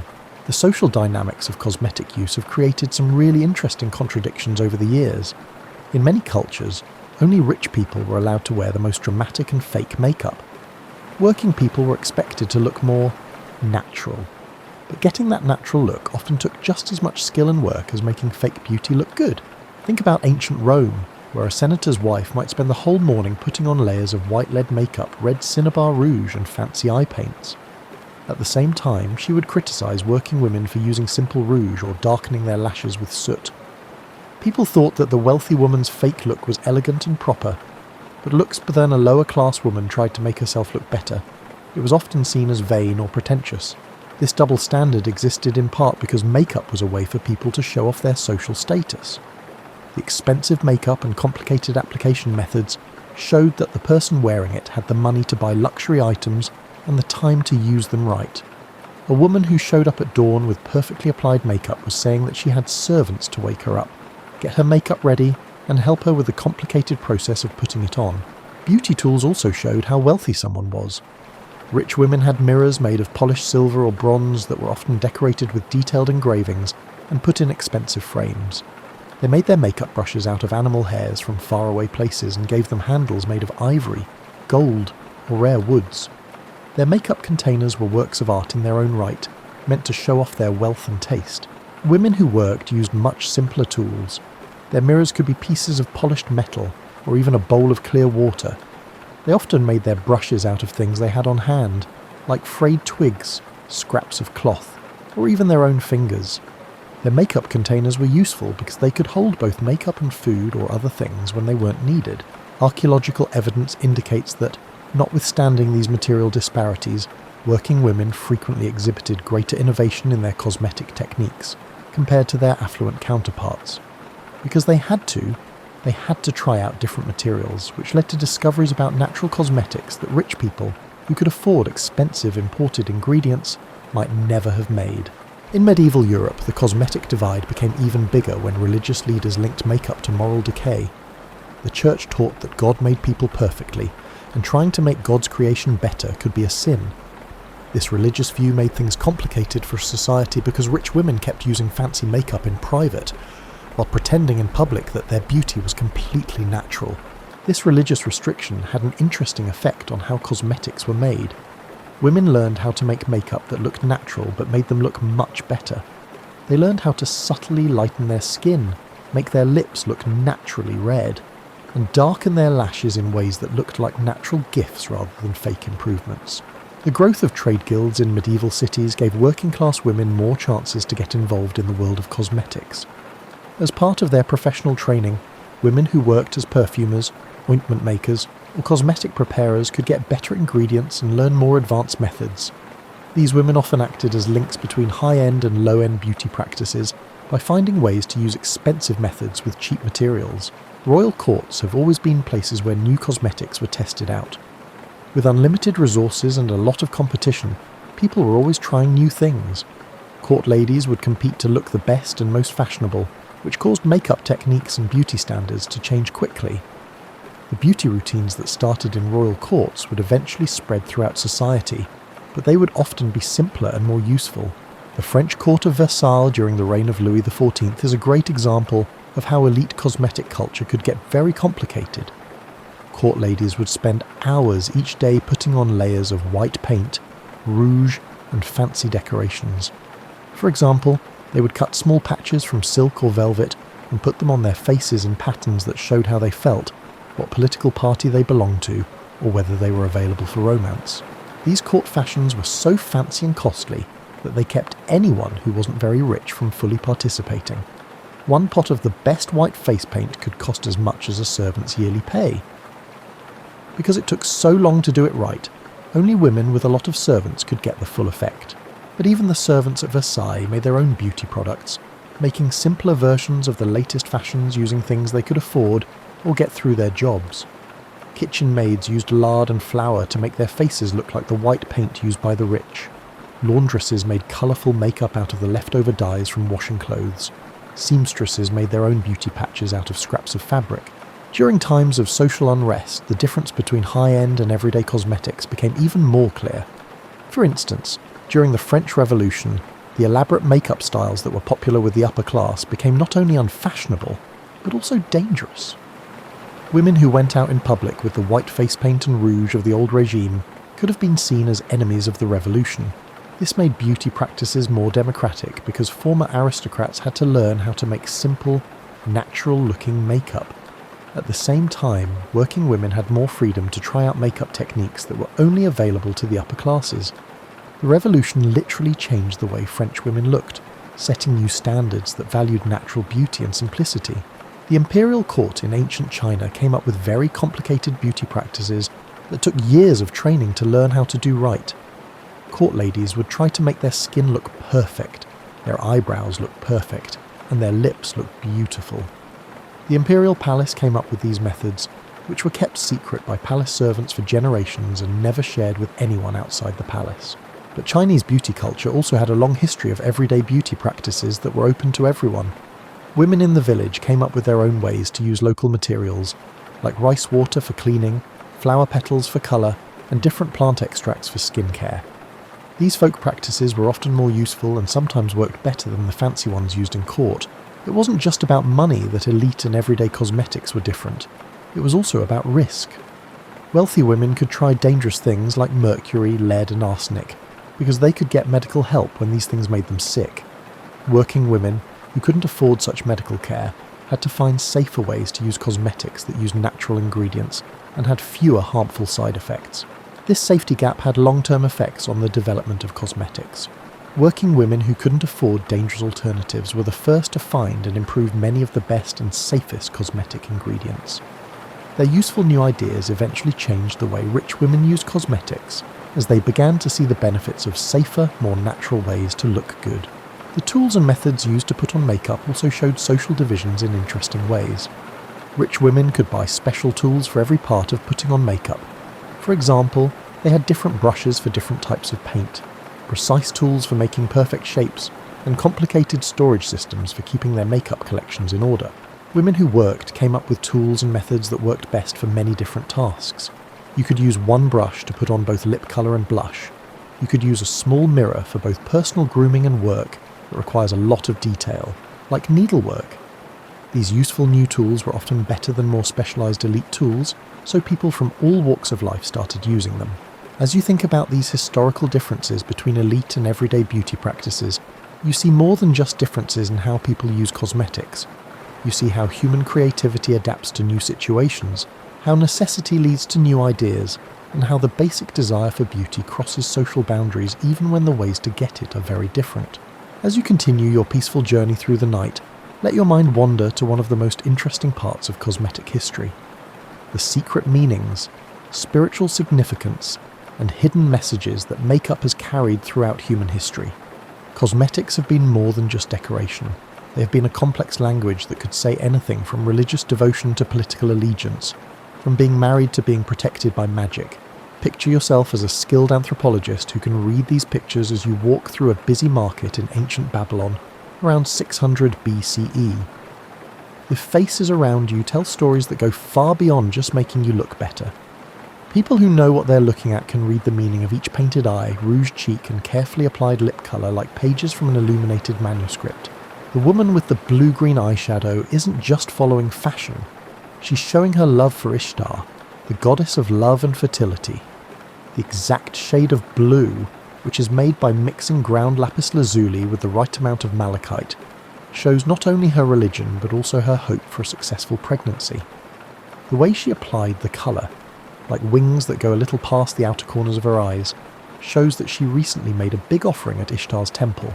The old man has kohl-rimmed eyes and a well-groomed beard that has been dyed with henna. He's advertising his job as a scribe and his status as a learned man. The way he does his eye makeup with thin lines that go up to his temples shows that he knows how to read and write in sacred writing systems. He specialises in religious texts rather than business letters, as shown by the reddish tint in his beard, which he got by carefully applying henna mixed with certain scented oils. Even the kids in the market have messages about beauty. The little girl with red ochre spots on her cheeks isn't wearing makeup to look pretty. Those spots show that she comes from a family of metal workers, which is a hereditary profession shown by this specific facial marking. His mother put a line of coal around his eyes to protect him from the evil eye, as part of her daily prayers for his safety. This complicated system of cosmetic communication was used by almost all ancient cultures, but the meanings of the cosmetics were very different from one culture to another. The one thing that stayed the same was that people could use their faces as a canvas to share complicated information about who they are, what they believe, their status, and their plans. In ancient Egypt, cosmetics had a lot to do with religious ideas about the afterlife and the journey of the soul. The unique eye makeup that both men and women wore wasn't just for looks, it was also a way to protect their spirits. The black coal stood for the rich soil of the Nile Delta, which stood for new life and rebirth. The green eyeshadow made from malachite linked the person who wore it to the god Horus and the promise of being reborn. Imagine an Egyptian priestess getting ready for a religious ceremony at the Temple of Hathor. Her makeup routine is as planned out as the ritual itself. She starts by putting down a base of white chalk mixed with natron. This makes a clean canvas that stands for spiritual cleansing. She then carefully paints the religious symbols that represent her role, such as golden highlights that stand for the sun god Ra, blue accents that connect her to the night sky and the goddess Nut, and red elements that stand for life force and divine power. Every stroke of the brush has meaning. The way she draws her eye makeup in wing-like shapes is like the protective wings of the goddess Isis. The exact geometric shapes she makes on her forehead and cheeks are not just for decoration. They are sacred symbols that show her rank in the temple hierarchy and her specific ritual duties. The perfumes she wears are just as important. The frankincense oil she puts on her wrists connects her to divine communication, because its smoke carries prayers to the gods. The myrrh she puts on her throat is a sign of protection against evil and the preservation of holy speech. The jasmine oil she uses in her hair stands for feminine divine power and the drawing in of good spiritual forces. In ancient India, the language of cosmetics was just as complicated and important. The tilaka, which are coloured marks on the forehead, were a complex way to identify someone. A knowledgeable person could tell their religious sect, where they came from, their social caste, and even their current spiritual state. Picture meeting a merchant from southern India in a market in the north. The red and white vertical lines on his forehead show that he is a follower of Vishnu, and the specific pattern shows that he is from a certain area and is a merchant. The small dot of sandalwood paste on his forehead means that he's going through a period of ritual purification, probably to get ready for an important business deal or religious festival. The women in his family would send even more complicated beauty messages. When a married woman puts red sindoor powder in her hair, it tells everyone she meets that she is married. The colour and width of the application may also show if she is newly married, has kids, or is pregnant. The henna on her hands could tell the story of her wedding, her family history, and her hopes for the future. In ancient China, the use of cosmetics had a lot to do with Taoist philosophy and the idea of balance between opposing forces. The pale white face powder stood for yin, which is the feminine, accepting, and peaceful principle. The red lip and cheek colour stood for yang, which is the masculine, active, and dynamic principle. People thought that achieving perfect cosmetic balance meant bringing these forces into harmony, which would improve not only beauty but also spiritual and physical health. Some of the makeup used in Chinese courts during the Tang dynasty was meant to make political statements. The way someone paints their eyebrows could show which court factions they are loyal to. The placement and colour of decorative elements on the face may indicate support for particular policies or political ideologies. The choice of perfume could even be political, since different scents were linked to different parts of the empire and their cultural values. European medieval cosmetics had their own complicated symbolic meanings, but these were often hidden by religious rules about how to use them. When the church told women not to wear makeup because it was vain, they came up with subtle cosmetic codes that let them share important information while still looking like they were naturally beautiful. A pale complexion, which could be achieved by using white powders carefully and staying out of the sun, showed that someone was of noble birth and had a lot of free time. Slightly rosy cheeks, which could be made by pinching or lightly applying rouge, made people look young and healthy. People who were rich could afford to eat well and keep their teeth clean, which showed good nutrition and careful hygiene. But medieval cosmetics also sent more specific messages. Some perfumes could mean that a person is ready to get married or is already in a relationship. The way the hair is styled, often with oils and subtle colouring, could show where the person is from or who their family is. The cleanliness and care of fingernails even had social meaning, showing whether someone worked with their hands or lived a life of leisure. As court culture created complex systems of visual communication during the Renaissance, the meaning of cosmetics became more complex. The famous white lead makeup that rich women wore didn't just show that they were fashionable, it also showed that they could afford expensive and dangerous cosmetics, that they had the time to spend hours putting it on, and that they were willing to put their health at risk for beauty. The use of beauty patches, which are small pieces of silk or velvet put on the face, turned into a complicated way to talk to each other. A patch on the cheek could mean that the person is political, while a patch on the corner of the mouth could mean that the person is flirting. A A patch on the forehead might mean that someone is smart or has learned something, while a patch near the eye might mean that something is mysterious or interesting. Beauty patches in different colours had different meanings. Black patches were common and not very strong, but coloured patches could send a clear message. Red patches could mean anger or passion, blue could mean sadness or deep feelings, and white could mean innocence or mourning. The scents used during this time also had deep symbolic meanings. Different smells were linked to different good qualities, feelings, and social messages. A woman might wear floral scents to show that she's feminine and gentle, spicy scents to show that she is passionate and sophisticated, or herbal scents to show that she knows how to heal and do household chores. In many African cultures, using cosmetics had deep spiritual and social meaning that linked people to their ancestors, their community, and the world around them. Certain patterns of face painting could show what clan someone belongs to, how old they are, whether they are married, and what their spiritual role is in the community. Putting on traditional African makeup was often a group activity that brought people closer together and passed down cultural knowledge. Older women would teach younger women not only how to apply makeup, but also what different colours and patterns meant. There were stories, songs, and traditional wisdom that linked beauty practices to bigger cultural values and beliefs in this education. Different colours of pigments had different spiritual meanings. White clay could stand for spirits of ancestors and a link to the divine. Red ochre might stand for life force, fertility, and a link to the earth. Black charcoal could stand for mystery, power, and protection from bad things. The geometric patterns made with these pigments weren't just random designs. They were meaningful symbols that told stories about who the wearer was, what they had been through, and where they fit into the community. A young woman's coming-of-age ceremony might include putting on certain patterns that showed she was no longer a child. A new mother, on the other hand, might wear different patterns to show that she was makeup Buddhist, now a mother. In ancient Persia, cosmetics were closely linked to Zoroastrian religious beliefs about the fight between light and dark in the universe. People thought that putting on makeup was a way to join the fight against darkness and ugliness by joining the forces of light and beauty. Persian men and women both wore heavy eye makeup that was thought to help them see truth and beauty in the world better. The specific patterns and colours used in this eye makeup could show how spiritually advanced the person is, what role they play in religious ceremonies, and how committed they are to Zoroastrian principles. People in Persian culture thought that the perfumes they used could bring in good spiritual forces and keep out bad ones. People were told to use different scents for different spiritual purposes, like meditation and prayer, protection while travelling, and bringing love and harmony into relationships. As you think about these deep traditions of cosmetic symbolism and meaning, you can see how amazing it is that people can turn the simple act of putting colour on their face into a complex way to communicate, identify themselves, and express their spirituality. These old traditions show us that makeup has always been about more than just how you look. It's also been a way to be a part of the most important parts of human culture and community.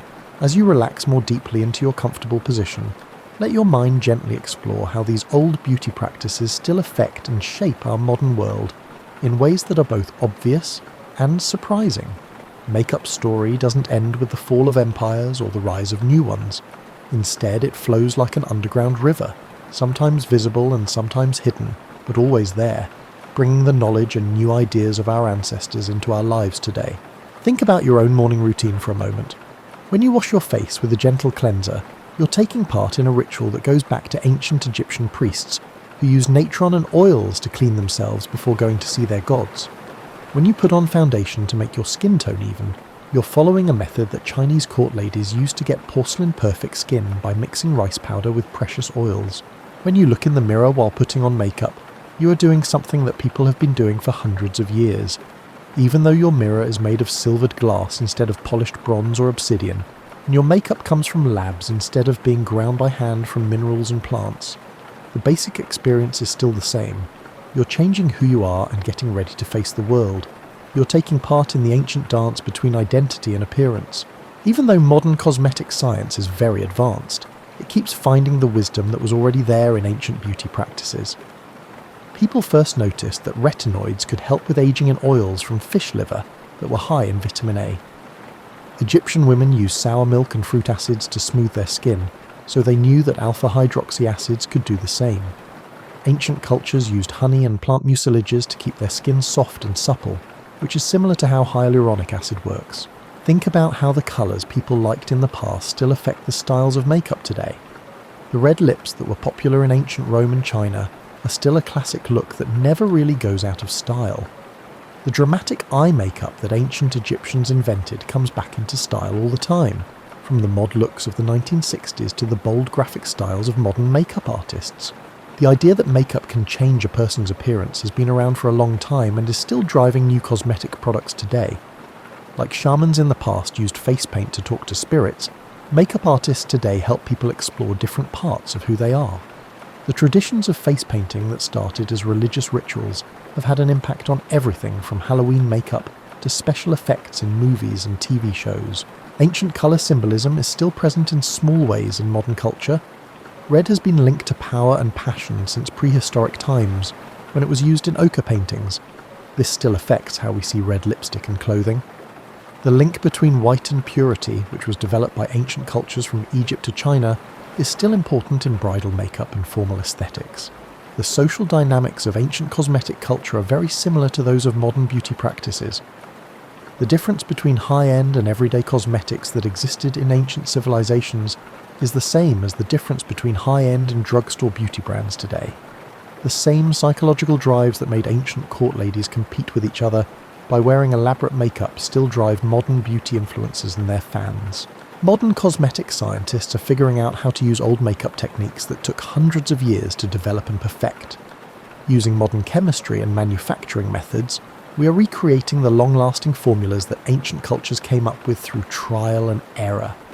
Water-resistant eye makeup, which was first used by ancient cultures for both practical and spiritual reasons, is now a common part of modern cosmetics.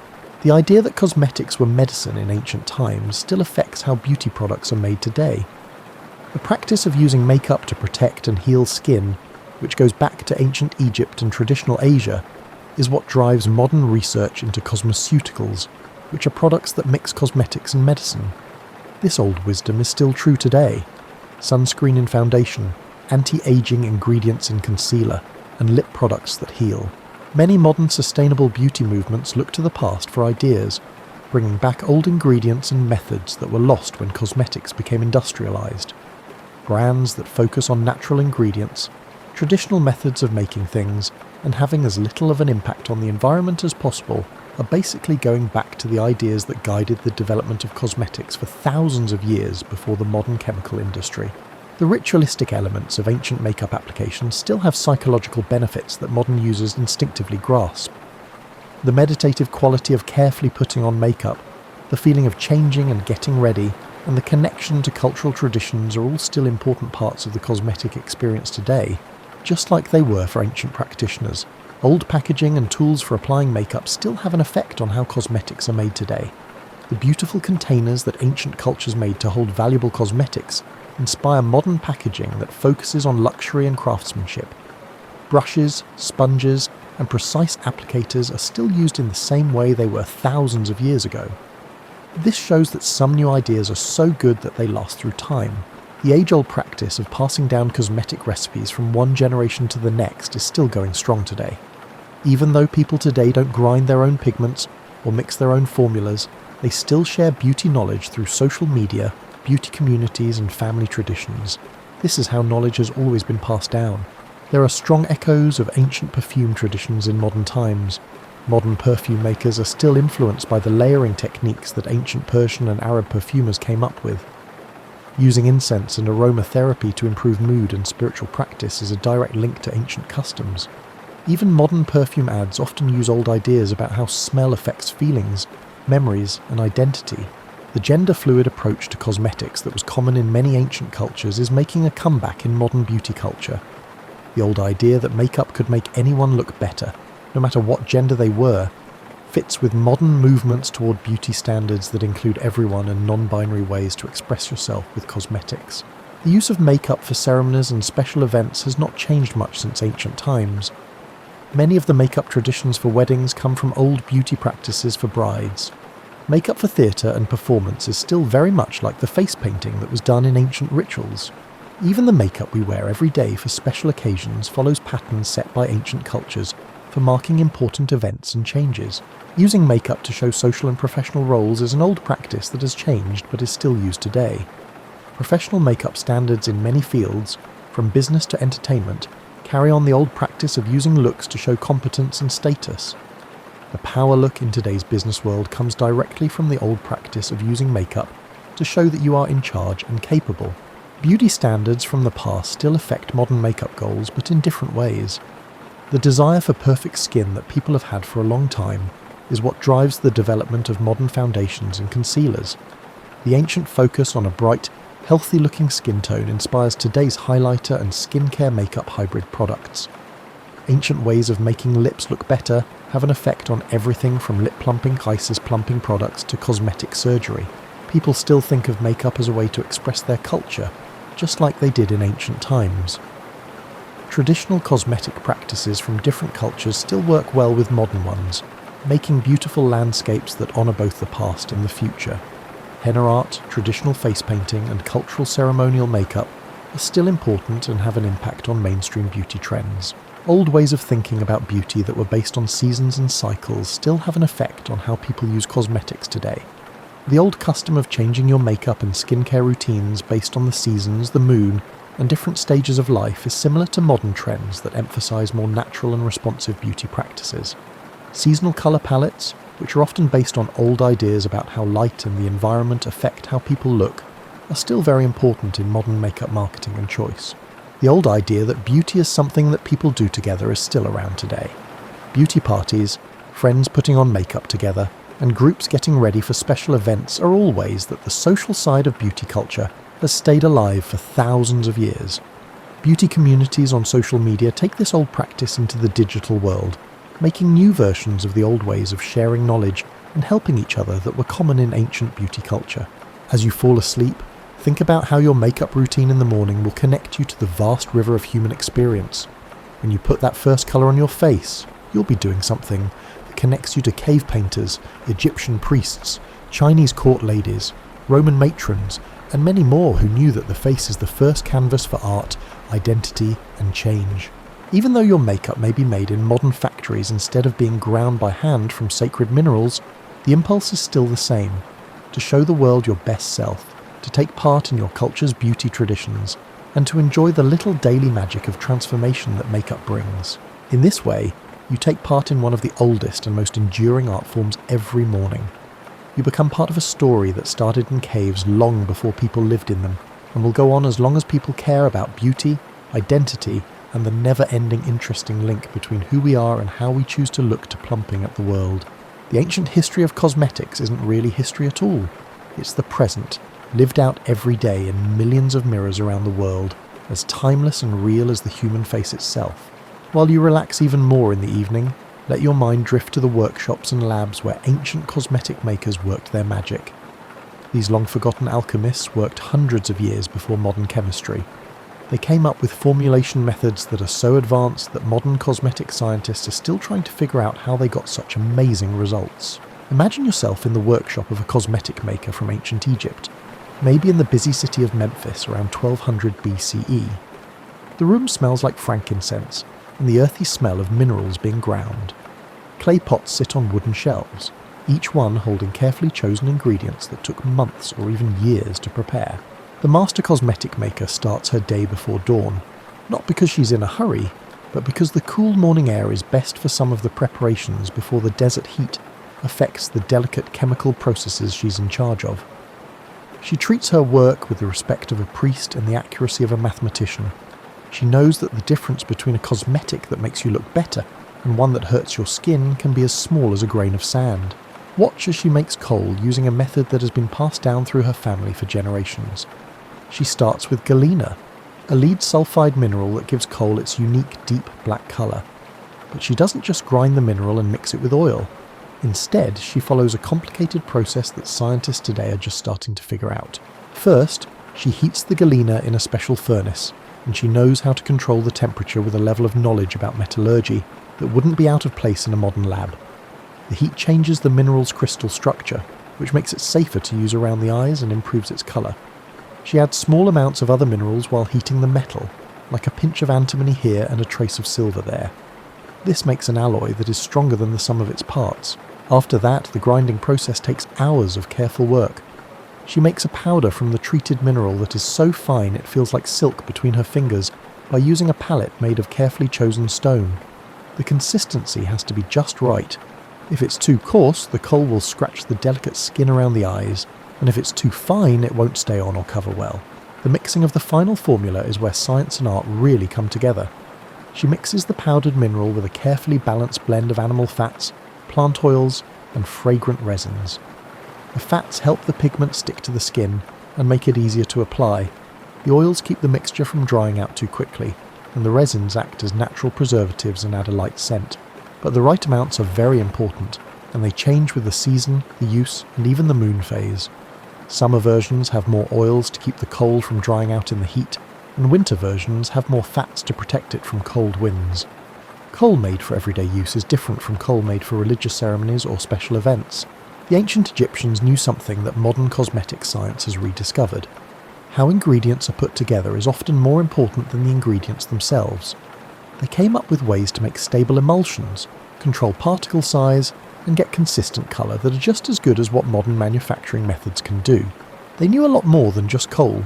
Egyptian makeup artists made lip colours that brought out the natural tones of different skin types instead of hiding them, as well as eyeshadows that wouldn't smudge even when you sweat and rouge that stayed bright for hours in the desert heat. They were able to get these results without using any of today's preservatives, stabilizers, or colourfast technologies. Ancient Chinese cosmetics were just as advanced, but they were based on different ideas from traditional Chinese medicine and Taoist philosophy. Chinese cosmetic makers thought of their work as a way to heal people. They made products that not only made people look better, but also made them healthier and happier. Think about going to a Chinese cosmetic workshop in the Tang dynasty, around 750 CE. The master craftsman starts his work by meditating and doing purification rituals. He knows that how he feels will affect the quality of what he makes. He thinks that cosmetics made with good intentions and care will pass those qualities on to the people who use them. Modern cosmetic scientists are still trying to figure out how to make Chinese face powder. The craftsman starts with rice that has been carefully chosen for its type, how it grows, and when it is harvested. Different kinds of rice make powders with different qualities. Some give better coverage, others make the surface smoother, and still others give the most natural-looking finish. First, the rice is washed in spring water that temple priests have blessed. Then, it is dried in a certain way that keeps the humidity and temperature just right. Stone mills that have been used for generations are used to grind the grains. Their surfaces are smooth from all the batches of powder and are flavoured with the oils and essences of past preparations. But the real sophistication is in the additives that change plain rice flour into makeup powder. The craftsman carefully adds the right amount of ground pearls, which give the powder the shine that made Chinese complexion powder famous all over Asia. To make the pearls into the finest powder possible, they must be prepared using secret methods that keep their light-reflecting properties. Other ingredients are powdered jade, which is thought to have healing properties, ground seashells, which are thought to have minerals in them, and small amounts of precious metals, which give the colour a subtle effect. Each addition is made using complicated formulas that take into account how the ingredients will work together. The user's desired skin tone, and even astrological factors that determine the best times to mix cosmetics. Ancient Indian cosmetic preparation combined Ayurvedic medicine with advanced chemistry to make products that were good for both health and beauty. Indian cosmetic companies were some of the first to realise that healthy skin is the key to true beauty. They made products that improved the look of the skin while also treating underlying skin problems. Modern eye doctors agree that the methods used to make kajal, the unique Indian eye makeup, were very advanced for their time. Indian cosmetic companies knew that things used around the eyes had to be both pretty and good for your health. They had to be able to make your eyes healthier instead of just looking good. To make kajal the old-fashioned way, you first have to choose the right oils and wicks very carefully. People choose castor oil, sesame oil and ghee not only because they burn well but flow well, but also because they are good for you. The wicks are made from cotton that was grown without chemical fertilizers and processed in a way that keeps the fiber's natural properties.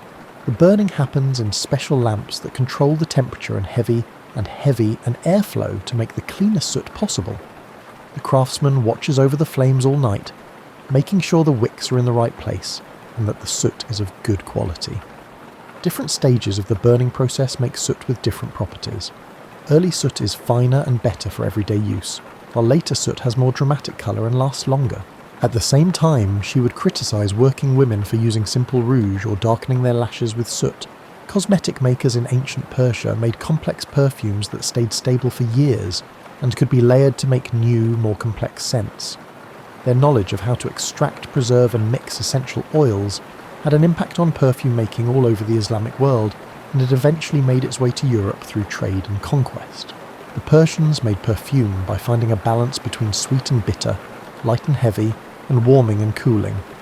Persian perfumers thought that a fragrance that was perfectly balanced could change the wearer's mood, health, and spiritual state, so making perfume was a form of therapeutic art.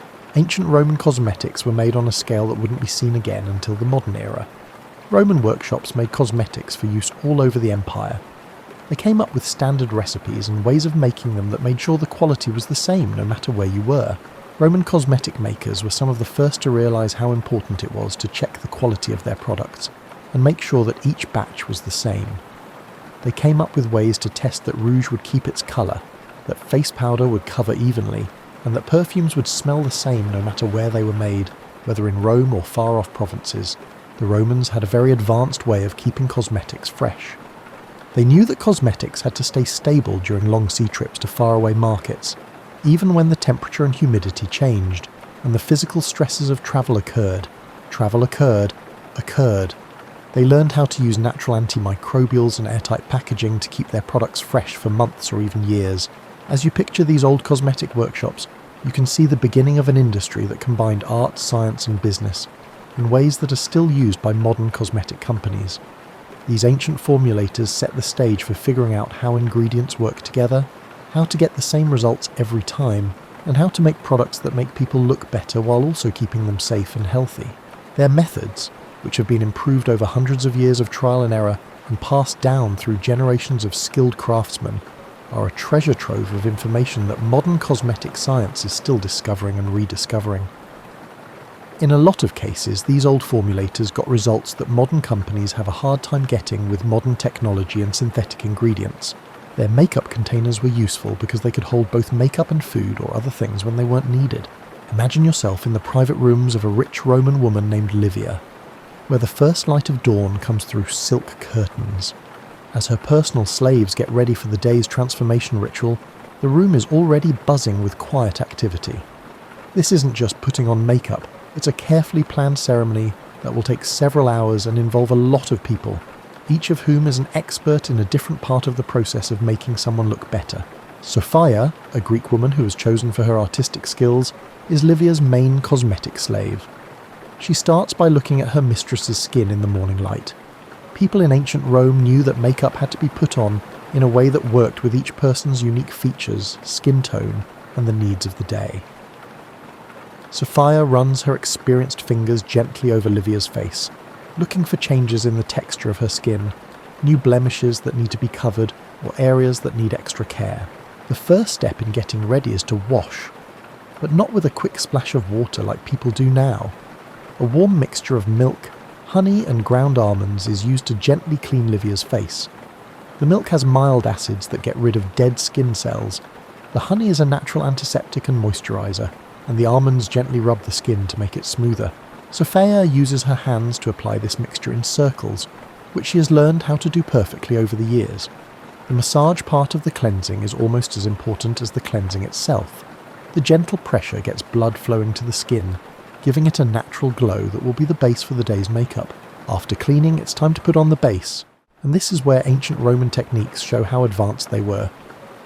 The white lead mixture that will give Livia a trendy pale complexion isn't just painted on her skin, it's built up in thin, almost clear layers that give her skin depth and shine while still looking natural. Sophia starts with the lightest possible application, using a wet sea sponge to apply the mixture in soft, overlapping strokes. She starts in the middle of the face and works her way out, making sure to blend each part before moving on to the next. The process needs perfect timing. Each layer needs to set for a little while before the next one goes on, but not so long that it becomes hard to blend. It takes a lot of skill to do this.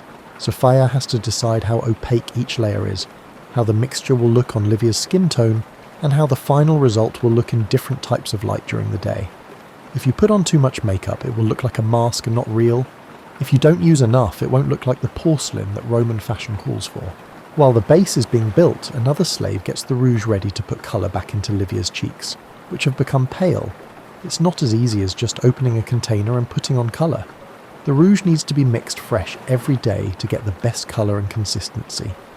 The slave uses oils and waxes to grind cinnabar on a small palette, adding tiny amounts of other colours to make the exact colour that Livia's skin needs for the day's activities. Putting on rouge requires a different set of skills. Sophia uses a brush made of fine animal hair to apply the colour in exact patterns that make Livia's natural bone structure look better. Ancient Roman makeup artists knew how to use colour and shading to make it look like you had higher cheekbones, a more refined nose and a more perfect oval face shape. These are techniques that modern makeup artists would recognise. Putting on eye makeup is probably the hardest part of the whole ritual. Roman women liked dramatic eye effects that needed a lot of different products and very careful application. Sophia starts by darkening Livia's lashes with a mix of oils and soot, using a small brush to cover each lash.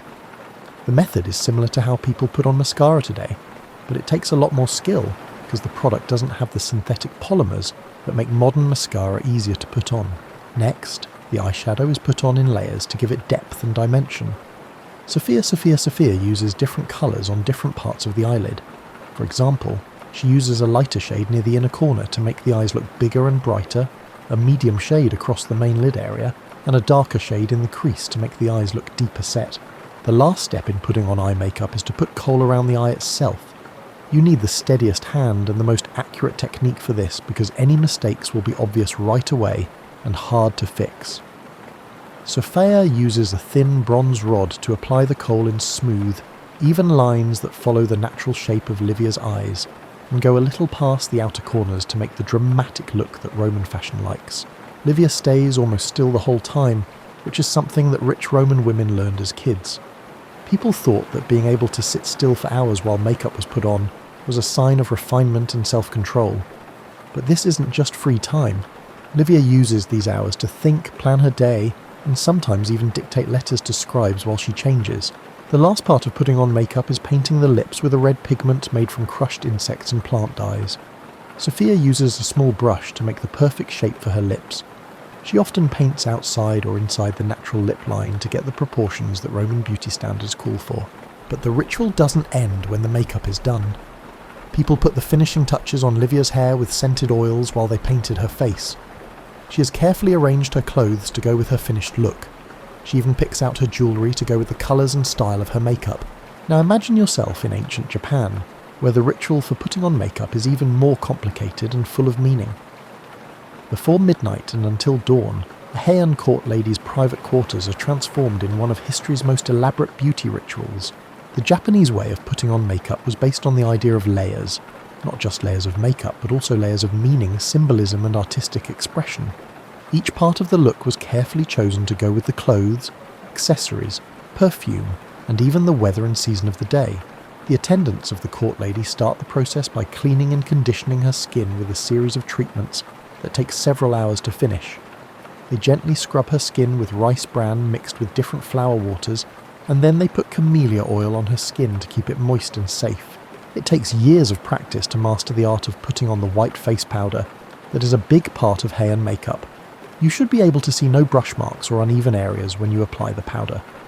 The coverage must be full and opaque, changing the woman's natural colour into a surface that looks like porcelain and serves as a canvas for the artistic elements that will follow. To paint the fake eyebrows, which are small ovals on the forehead, you need the skill of a master calligrapher. The paint must be applied with smooth, confident strokes that show no hesitation or correction. Each eyebrow must be the same size, shape and position. The tiny red lips painted in the middle of the mouth, the most unique part of Heian makeup, and maybe the hardest to do. The shape must be perfectly symmetrical and fit perfectly in the middle of the mouth. The colour has to be even and bright, and it has to be made with precious red pigments that are mixed fresh for each use. Applying makeup in ancient Chinese courts was just as complicated, but it was based on Confucian ideas of harmony and balance.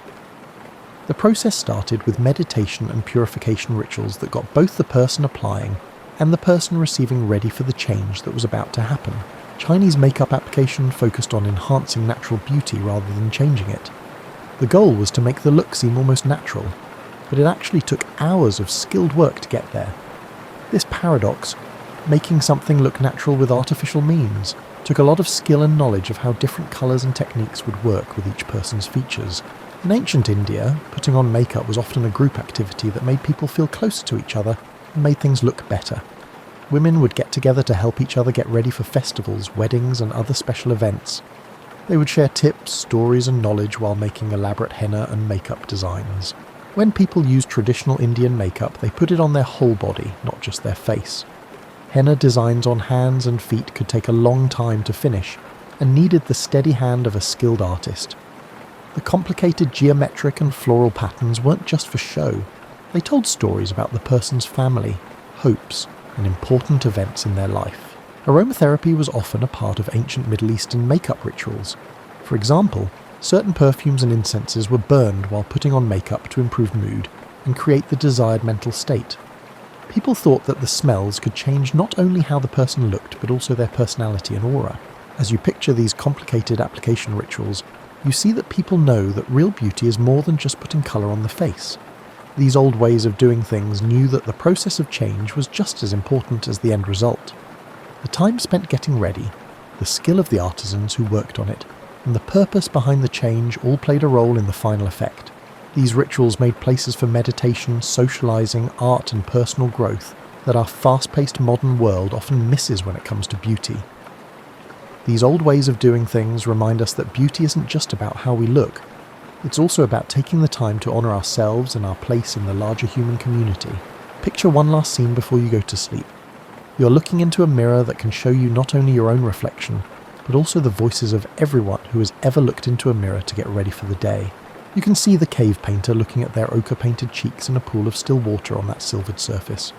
You can see the Egyptian priestess looking at her coal-lined eyes in shiny bronze. The Chinese court lady is perfecting her porcelain skin. The Roman matron is fixing her rouge, and the Indian bride is admiring her henna-decorated hands. All of these people, who lived thousands of years apart and in very different places, share the same basic human desire: to show the world their best self, to take part in their culture's idea of beauty, and to enjoy the small daily miracle of change that makeup brings. Your own reflection is part of this never-ending parade, which connects you to everyone who has ever mixed pigment with oil, ground minerals into powder, or carefully applied colour to make their natural features look better. You carry on their wisdom, their new ideas, and their belief that beauty is one of the most lasting and important ways that people express themselves. Modern eyeliner is made from ancient Egyptian coal that you can still find in your bathroom cabinet. Roman rouge is still used in modern blush. Modern foundation is based on Chinese face powder. Today's temporary tattoo art is based on Indian henna. The tools and ingredients may be different, but the basic art stays the same. When you look in the mirror tomorrow morning and start your own beauty routine, you'll be taking part in one of the oldest traditions in human history. You will be adding your own chapter to a story that began in caves long ago and will go on as long as people care about beauty, identity, and the magical change that happens when colour meets skin. You are part of this old, beautiful, never-ending story, so sleep well. Think about Egyptian palettes and Chinese brushes, Roman rouge and Indian henna, and all the people who have used makeup tools and all the faces that have been changed by the soft magic of light and pigment. The history of makeup goes back thousands of years, and every time you put it on, choose a colour or change your look, you are continuing that history. You're the newest artist in the longest running art form in history. Tomorrow, you'll paint your masterpiece again. Have a good night's sleep, lovely dreamer. May your rest be as peaceful as the satisfaction of ancient cosmetic makers who, after hours of careful work, finally set down their brushes and admired their finished work in the soft glow of oil lamps and candles, knowing they had helped someone become the best version of themselves. As you think about these historical differences between elite and everyday beauty practices, you see more than just differences in how people use cosmetics. You see how human creativity adapts to new situations, how necessity leads to new ideas, and how the basic desire for beauty crosses social boundaries, even when the ways to get it are very different. As you continue your peaceful journey through the night, let your mind wander to one of the most interesting parts of cosmetic history: the secret meanings, spiritual significance, and hidden messages that makeup has carried throughout human history. Cosmetics have been more than just decoration. They have been a complex language that could say anything from religious devotion to political allegiance, from being married to being protected by magic. Picture yourself as a skilled anthropologist who can read these pictures as you walk through a busy market in ancient Babylon, around 600 BCE.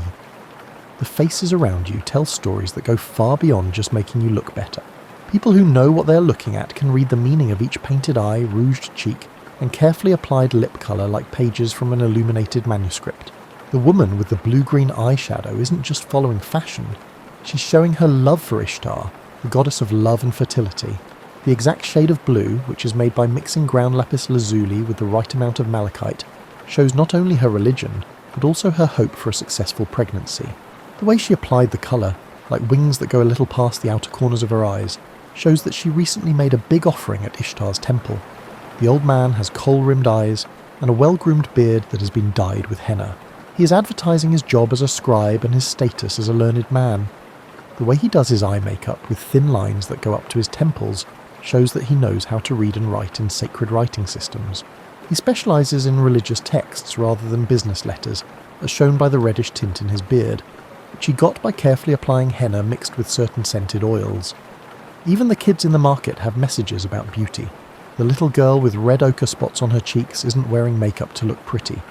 Those spots show that she comes from a family of metal workers, which is a hereditary profession shown by this specific facial marking. His mother put a line of coal around his eyes to protect him from the evil eye as part of her daily prayers for his safety. This complicated system of cosmetic communication was used by almost all ancient cultures, but the meanings of the cosmetics were very different from one culture to another.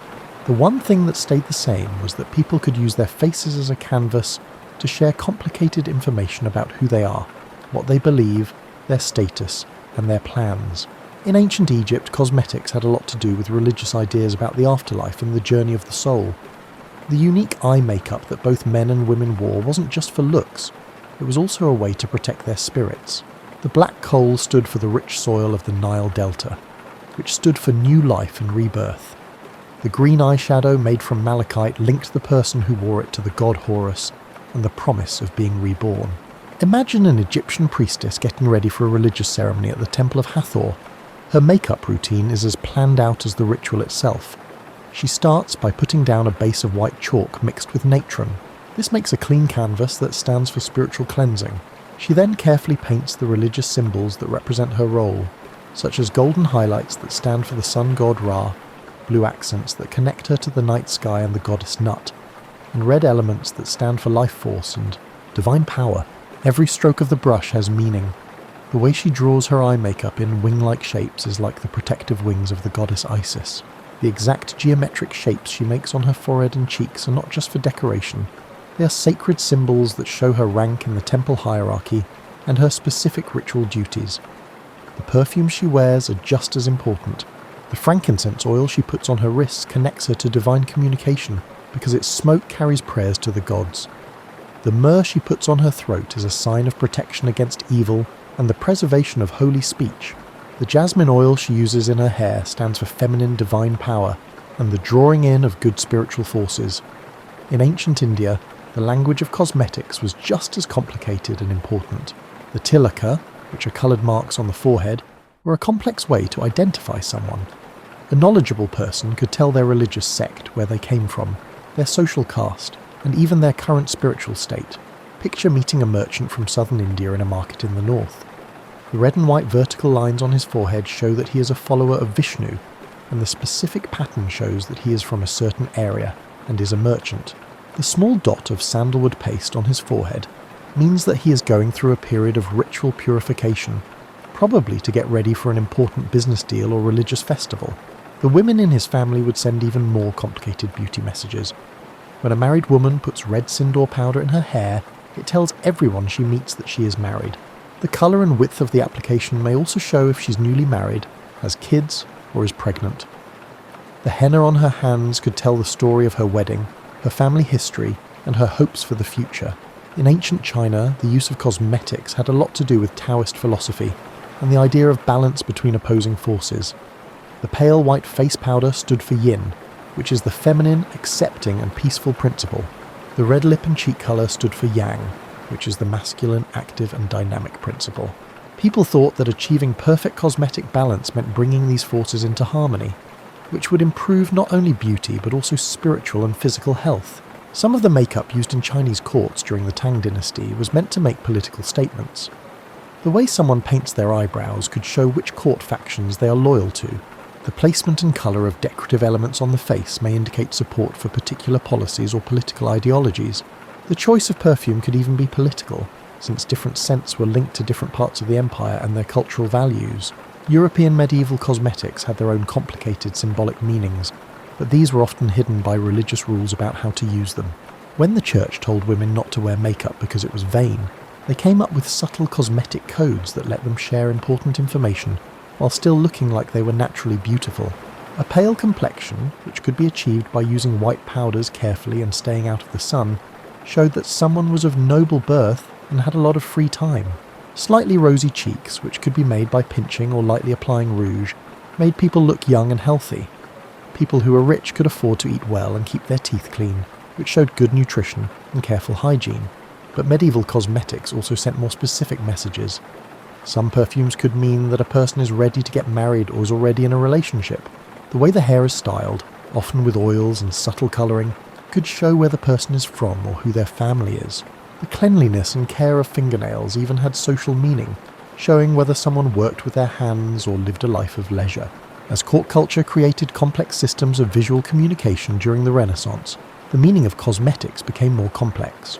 The famous white lead makeup that rich women wore didn't just show that they were fashionable, it also showed that they could afford expensive and dangerous cosmetics, that they had the time to spend hours putting it on, and that they were willing to put their health at risk for beauty. The use of beauty patches, which are small pieces of silk or velvet put on the face, turned into a complicated way to talk to each other. A patch on the cheek could mean that the person is political, while a patch on the corner of the mouth could mean that the person is flirting.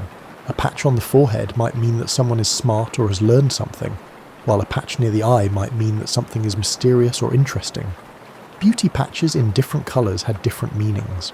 Black patches were common and not very strong, but coloured patches could send a clear message. Red patches could mean anger or passion, blue could mean sadness or deep feelings, and white could mean innocence or mourning. The scents used during this time also had deep symbolic meanings.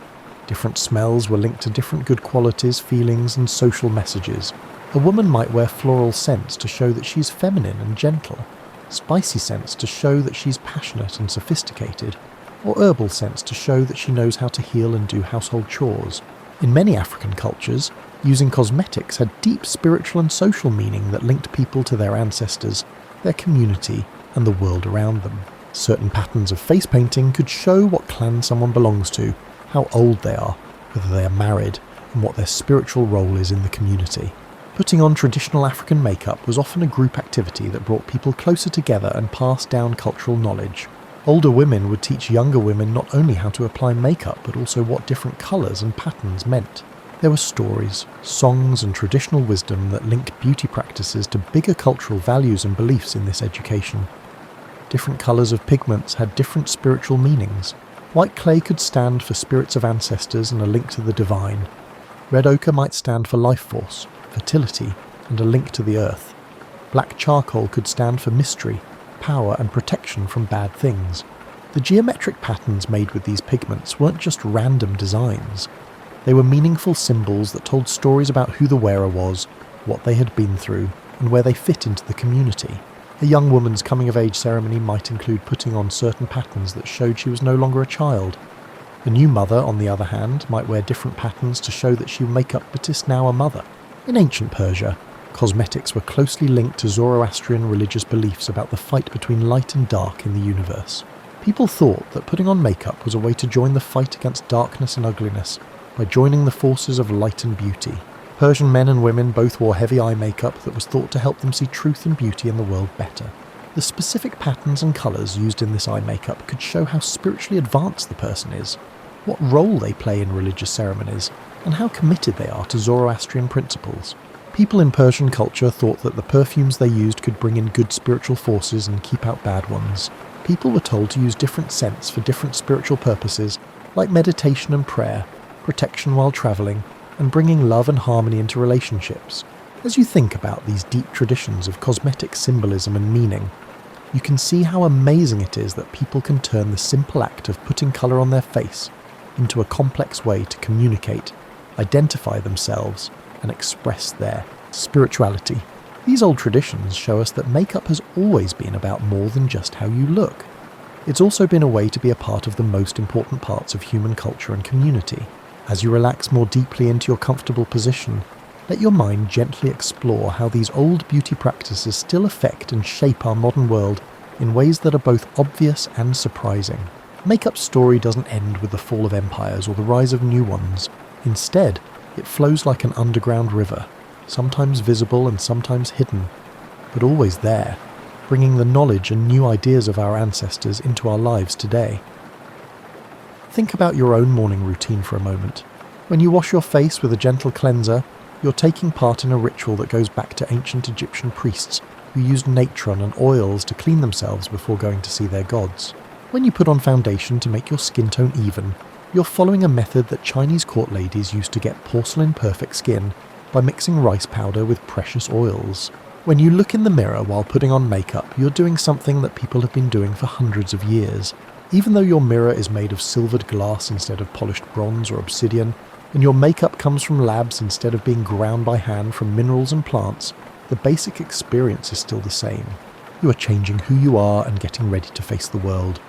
You're taking part in the ancient dance between identity and appearance.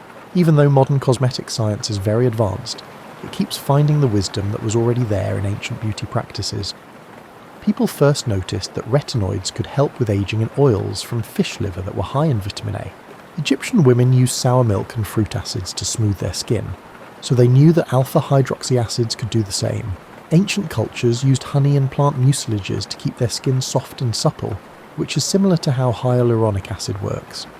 Think about how the colours people liked in the past still affect the styles of makeup today. The red lips that were popular in ancient Rome and China are still a classic look that never really goes out of style. The dramatic eye makeup that ancient Egyptians invented comes back into style all the time, from the mod looks of the 1960s to the bold graphic styles of modern makeup artists. The idea that makeup can change a person's appearance has been around for a long time and is still driving new cosmetic products today. Like shamans in the past used face paint to talk to spirits, makeup artists today help people explore different parts of who they are. The traditions of face painting that started as religious rituals have had an impact on everything from Halloween makeup to special effects in movies and TV shows. Ancient colour symbolism is still present in small ways in modern culture. Red has been linked to power and passion since prehistoric times, when it was used in ochre paintings. This still affects how we see red lipstick and clothing. The link between white and purity, which was developed by ancient cultures from Egypt to China, is still important in bridal makeup and formal aesthetics. The social dynamics of ancient cosmetic culture are very similar to those of modern beauty practices. The difference between high-end and everyday cosmetics that existed in ancient civilizations is the same as the difference between high-end and drugstore beauty brands today. The same psychological drives that made ancient court ladies compete with each other by wearing elaborate makeup still drive modern beauty influencers and their fans. Modern cosmetic scientists are figuring out how to use old makeup techniques that took hundreds of years to develop and perfect. Using modern chemistry and manufacturing methods, we are recreating the long-lasting formulas that ancient cultures came up with through trial and error. Water-resistant eye makeup, which was first used by ancient cultures for both practical and spiritual reasons, is now a common part of modern cosmetics. The idea that cosmetics were medicine in ancient times still affects how beauty products are made today. The practice of using makeup to protect and heal skin, which goes back to ancient Egypt and traditional Asia, is what drives modern research into cosmeceuticals, which are products that mix cosmetics and medicine.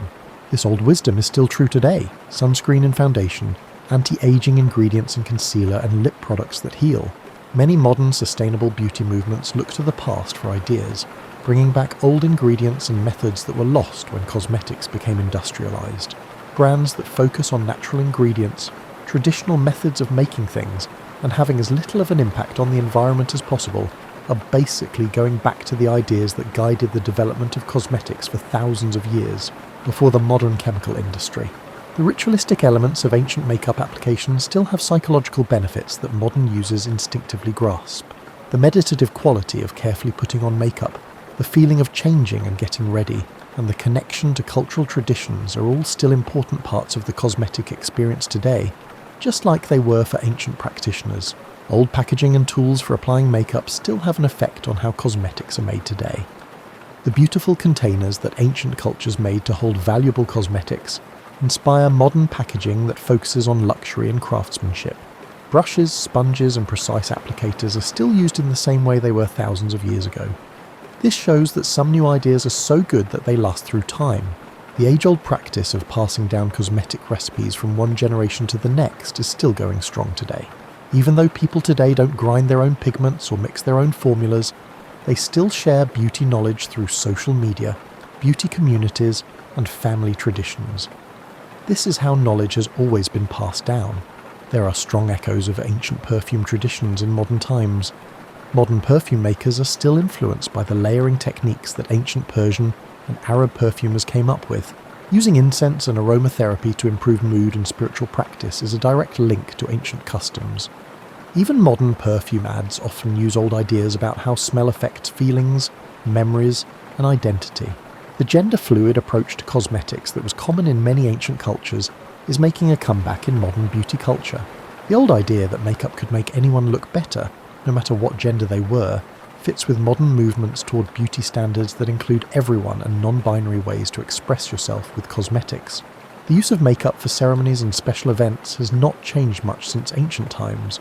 Many of the makeup traditions for weddings come from old beauty practices for brides. Makeup for theatre and performance is still very much like the face painting that was done in ancient rituals. Even the makeup we wear every day for special occasions follows patterns set by ancient cultures for marking important events and changes. Using makeup to show social and professional roles is an old practice that has changed but is still used today. Professional makeup standards in many fields, from business to entertainment, carry on the old practice of using looks to show competence and status. The power look in today's business world comes directly from the old practice of using makeup to show that you are in charge and capable. Beauty standards from the past still affect modern makeup goals, but in different ways. The desire for perfect skin that people have had for a long time is what drives the development of modern foundations and concealers. The ancient focus on a bright, healthy-looking skin tone inspires today's highlighter and skincare makeup hybrid products. Ancient ways of making lips look better have an effect on everything from lip plumping, Isis plumping products, to cosmetic surgery. People still think of makeup as a way to express their culture, just like they did in ancient times. Traditional cosmetic practices from different cultures still work well with modern ones, making beautiful landscapes that honour both the past and the future. Henna art, traditional face painting, and cultural ceremonial makeup are still important, and have an impact on mainstream beauty trends. Old ways of thinking about beauty that were based on seasons and cycles still have an effect on how people use cosmetics today. The old custom of changing your makeup and skincare routines based on the seasons, the moon, and different stages of life is similar to modern trends that emphasize more natural and responsive beauty practices. Seasonal color palettes, which are often based on old ideas about how light and the environment affect how people look, are still very important in modern makeup marketing and choice. The old idea that beauty is something that people do together is still around today. Beauty parties, friends putting on makeup together, and groups getting ready for special events are all ways that the social side of beauty culture has stayed alive for thousands of years. Beauty communities on social media take this old practice into the digital world, making new versions of the old ways of sharing knowledge and helping each other that were common in ancient beauty culture. As you fall asleep, think about how your makeup routine in the morning will connect you to the vast river of human experience.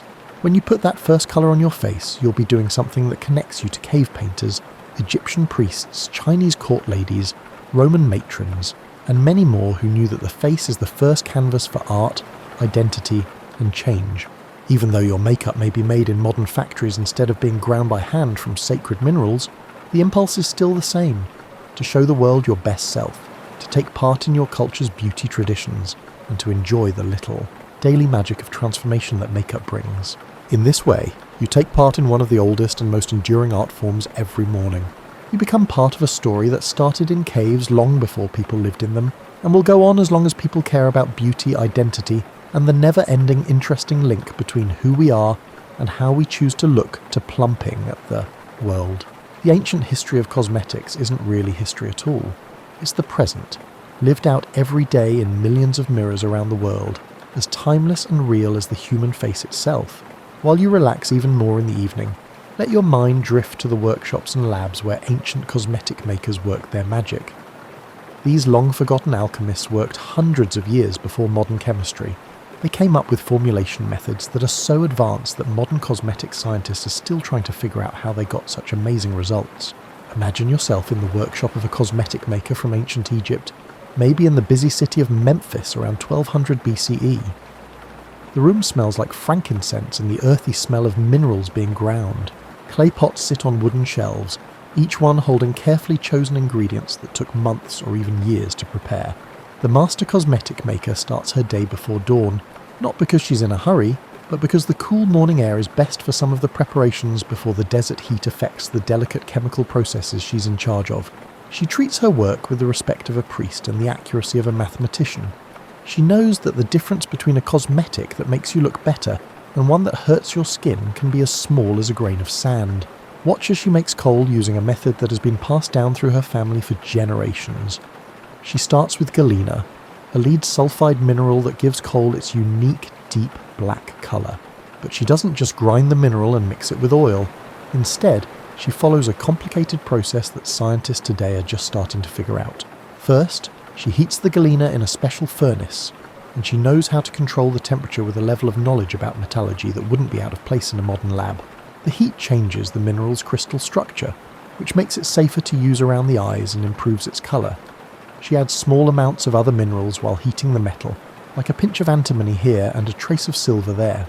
This makes an alloy that is stronger than the sum of its parts. After that, the grinding process takes hours of careful work. She makes a powder from the treated mineral that's so fine it feels like silk between her fingers by using a palette made of carefully chosen stone. The consistency has to be just right. If it's too coarse, the coal will scratch the delicate skin around the eyes, and if it's too fine, it won't stay on or cover well. The mixing of the final formula is where science and art really come together. She mixes the powdered mineral with a carefully balanced blend of animal fats, plant oils and fragrant resins. The fats help the pigment stick to the skin and make it easier to apply. The oils keep the mixture from drying out too quickly, and the resins act as natural preservatives and add a light scent. But the right amounts are very important, and they change with the season, the use, and even the moon phase. Summer versions have more oils to keep the coal from drying out in the heat, and winter versions have more fats to protect it from cold winds. Coal made for everyday use is different from coal made for religious ceremonies or special events. The ancient Egyptians knew something that modern cosmetic science has rediscovered. How ingredients are put together is often more important than the ingredients themselves. They came up with ways to make stable emulsions, control particle size, and get consistent colour that are just as good as what modern manufacturing methods can do. They knew a lot more than just coal. Egyptian makeup artists made lip colours that brought out the natural tones of different skin types instead of hiding them, as well as eyeshadows that wouldn't smudge even when you sweat and rouge that stayed bright for hours in the desert heat. They were able to get these results without using any of today's preservatives, stabilizers, or colorfast technologies. Ancient Chinese cosmetics were just as advanced, but they were based on different ideas from traditional Chinese medicine and Taoist philosophy. Chinese cosmetic makers thought of their work as a way to heal people. They made products that not only made people look better, but also made them healthier and happier. Think about going to a Chinese cosmetic workshop in the Tang dynasty, around 750 CE. The master craftsman starts his work by meditating and doing purification rituals. He knows that how he feels will affect the quality of what he makes. He thinks that cosmetics made with good intentions and care will pass those qualities on to the people who use them. Modern cosmetic scientists are still trying to figure out how to make Chinese face powder. The craftsman starts with rice that has been carefully chosen for its type, how it grows, and when it's harvested. Different kinds of rice make powders with different qualities. Some give better coverage, others make the surface smoother, and still others give the most natural-looking finish. First, the rice is washed in spring water that temple priests have blessed. Then, it is dried in a certain way that keeps the humidity and temperature just right. Stone mills that have been used for generations are used to grind the grains. Their surfaces are smooth from all the batches of powder and are flavoured with the oils and essences of past preparations. But the real sophistication is in the additives that change plain rice flour into makeup powder. The craftsman carefully adds the right amount of ground pearls, which give the powder the shine that made Chinese complexion powder famous all over Asia. To make the pearls into the finest powder possible, they must be prepared using secret methods that keep their light reflecting properties. Other ingredients are powdered jade, which is thought to have healing properties, ground seashells, which are thought to have minerals in them, and small amounts of precious metals, which give the colour a subtle effect.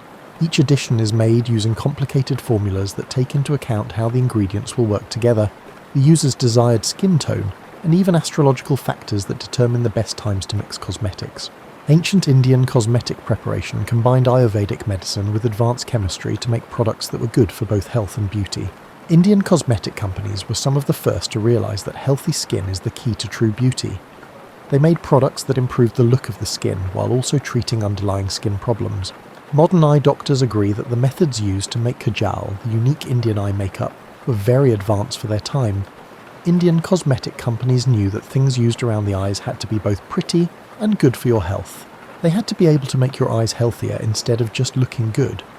To make kajal the old-fashioned way, you first have to choose the right oils and wicks very carefully. People choose castor oil, sesame oil and ghee, not only because they burn well but flow well, but also because they are good for you. The wicks are made from cotton that was grown without chemical fertilizers and processed in a way that keeps the fiber's natural properties. The burning happens in special lamps that control the temperature and heavy and air flow to make the cleanest soot possible. The craftsman watches over the flames all night, making sure the wicks are in the right place and that the soot is of good quality. Different stages of the burning process make soot with different properties. Early soot is finer and better for everyday use, while later soot has more dramatic colour and lasts longer. The soot is put on clean plates and then ground up with other medicinal ingredients. Almonds have oils that are good for the sensitive skin around the eyes. Rose petals smell good and have a mild astringent effect. Different herbs have antimicrobial and anti-inflammatory properties that help keep your eyes from getting infections and irritated. Cosmetic makers in ancient Persia made complex perfumes that stayed stable for years and could be layered to make new, more complex scents. Their knowledge of how to extract, preserve and mix essential oils had an impact on perfume making all over the Islamic world, and it eventually made its way to Europe through trade and conquest. The Persians made perfume by finding a balance between sweet and bitter, light and heavy, and warming and cooling. Persian perfumers thought that a fragrance that was perfectly balanced could change the wearer's mood, health, and spiritual state. So making perfume was a form of therapeutic art. Ancient Roman cosmetics were made on a scale that wouldn't be seen again until the modern era. Roman workshops made cosmetics for use all over the empire.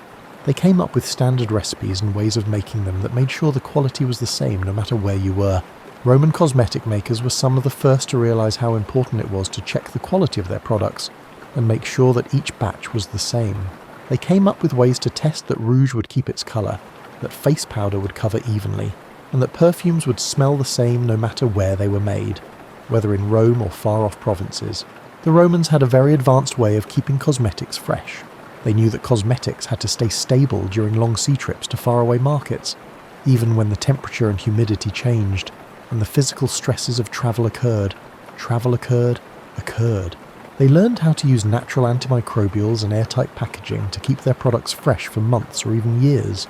As you picture these old cosmetic workshops, you can see the beginning of an industry that combined art, science, and business in ways that are still used by modern cosmetic companies.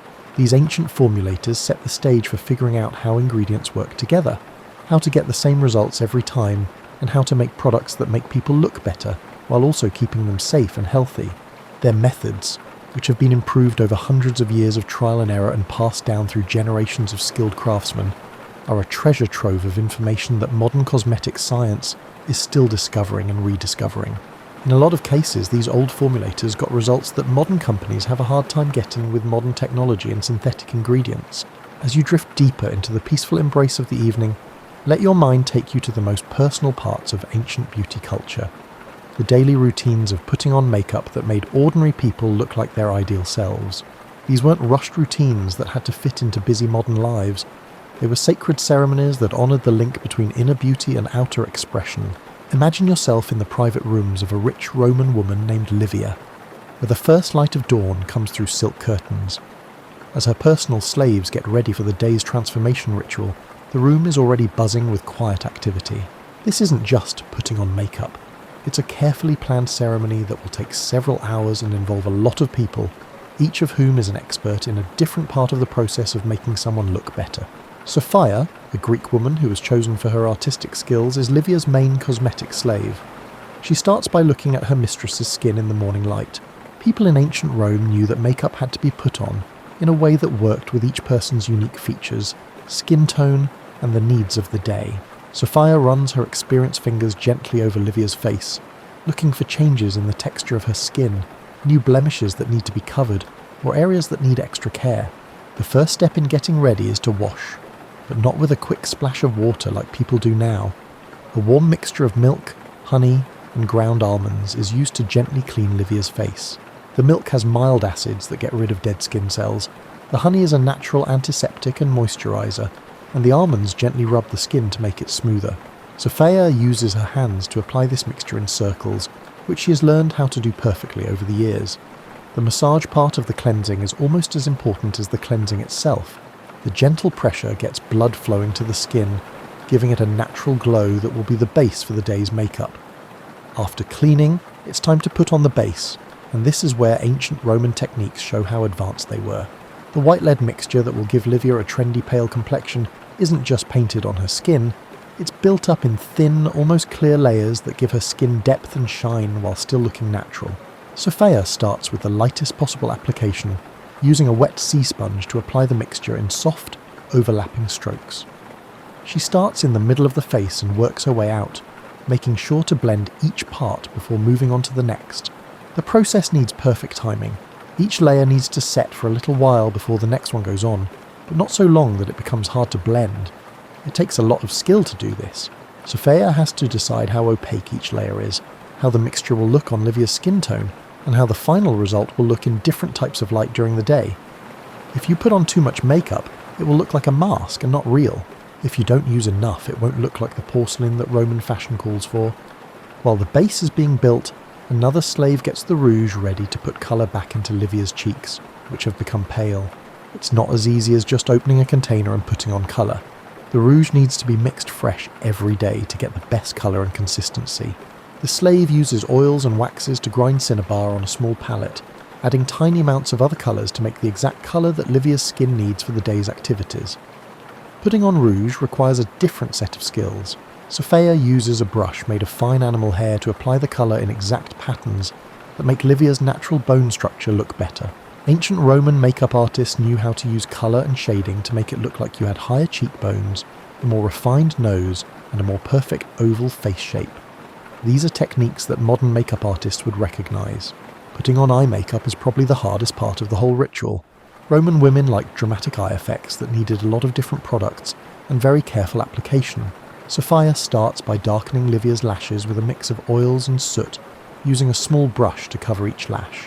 The method is similar to how people put on mascara today, but it takes a lot more skill because the product doesn't have the synthetic polymers that make modern mascara easier to put on. Next, the eyeshadow is put on in layers to give it depth and dimension. Sophia uses different colours on different parts of the eyelid. For example, she uses a lighter shade near the inner corner to make the eyes look bigger and brighter, a medium shade across the main lid area, and a darker shade in the crease to make the eyes look deeper set. The last step in putting on eye makeup is to put kohl around the eye itself. You need the steadiest hand and the most accurate technique for this because any mistakes will be obvious right away and hard to fix. Sophia uses a thin bronze rod to apply the kohl in smooth, even lines that follow the natural shape of Livia's eyes and go a little past the outer corners to make the dramatic look that Roman fashion likes. Livia stays almost still the whole time, which is something that rich Roman women learned as kids. People thought that being able to sit still for hours while makeup was put on was a sign of refinement and self-control. But this isn't just free time. Livia uses these hours to think, plan her day, and sometimes even dictate letters to scribes while she changes. The last part of putting on makeup is painting the lips with a red pigment made from crushed insects and plant dyes. Sophia uses a small brush to make the perfect shape for her lips. She often paints outside or inside the natural lip line to get the proportions that Roman beauty standards call for. But the ritual doesn't end when the makeup is done. People put the finishing touches on Livia's hair with scented oils while they painted her face. She has carefully arranged her clothes to go with her finished look, She even picks out her jewellery to go with the colours and style of her makeup. Now imagine yourself in ancient Japan, where the ritual for putting on makeup is even more complicated and full of meaning. Before midnight and until dawn, a Heian court lady's private quarters are transformed in one of history's most elaborate beauty rituals. The Japanese way of putting on makeup was based on the idea of layers, not just layers of makeup, but also layers of meaning, symbolism, and artistic expression. Each part of the look was carefully chosen to go with the clothes, accessories, perfume, and even the weather and season of the day. The attendants of the court lady start the process by cleaning and conditioning her skin with a series of treatments that take several hours to finish. They gently scrub her skin with rice bran mixed with different flower waters, and then they put camellia oil on her skin to keep it moist and safe. It takes years of practice to master the art of putting on the whiteface powder that is a big part of Heian makeup. You should be able to see no brush marks or uneven areas when you apply the powder. The coverage must be full and opaque, changing the woman's natural colour into a surface that looks like porcelain and serves as a canvas for the artistic elements that will follow. To paint the fake eyebrows, which are small ovals on the forehead, you need the skill of a master calligrapher. The paint must be applied with smooth, confident strokes that show no hesitation or correction. Each eyebrow must be the same size, shape and position. The tiny red lips painted in the middle of the mouth are the most unique part of Heian makeup, and maybe the hardest to do. The shape must be perfectly symmetrical and fit perfectly in the middle of the mouth. The colour has to be even and bright, and it has to be made with precious red pigments that are mixed fresh for each use. Applying makeup in ancient Chinese courts was just as complicated, but it was based on Confucian ideas of harmony and balance. The process started with meditation and purification rituals that got both the person applying and the person receiving ready for the change that was about to happen. Chinese makeup application focused on enhancing natural beauty rather than changing it.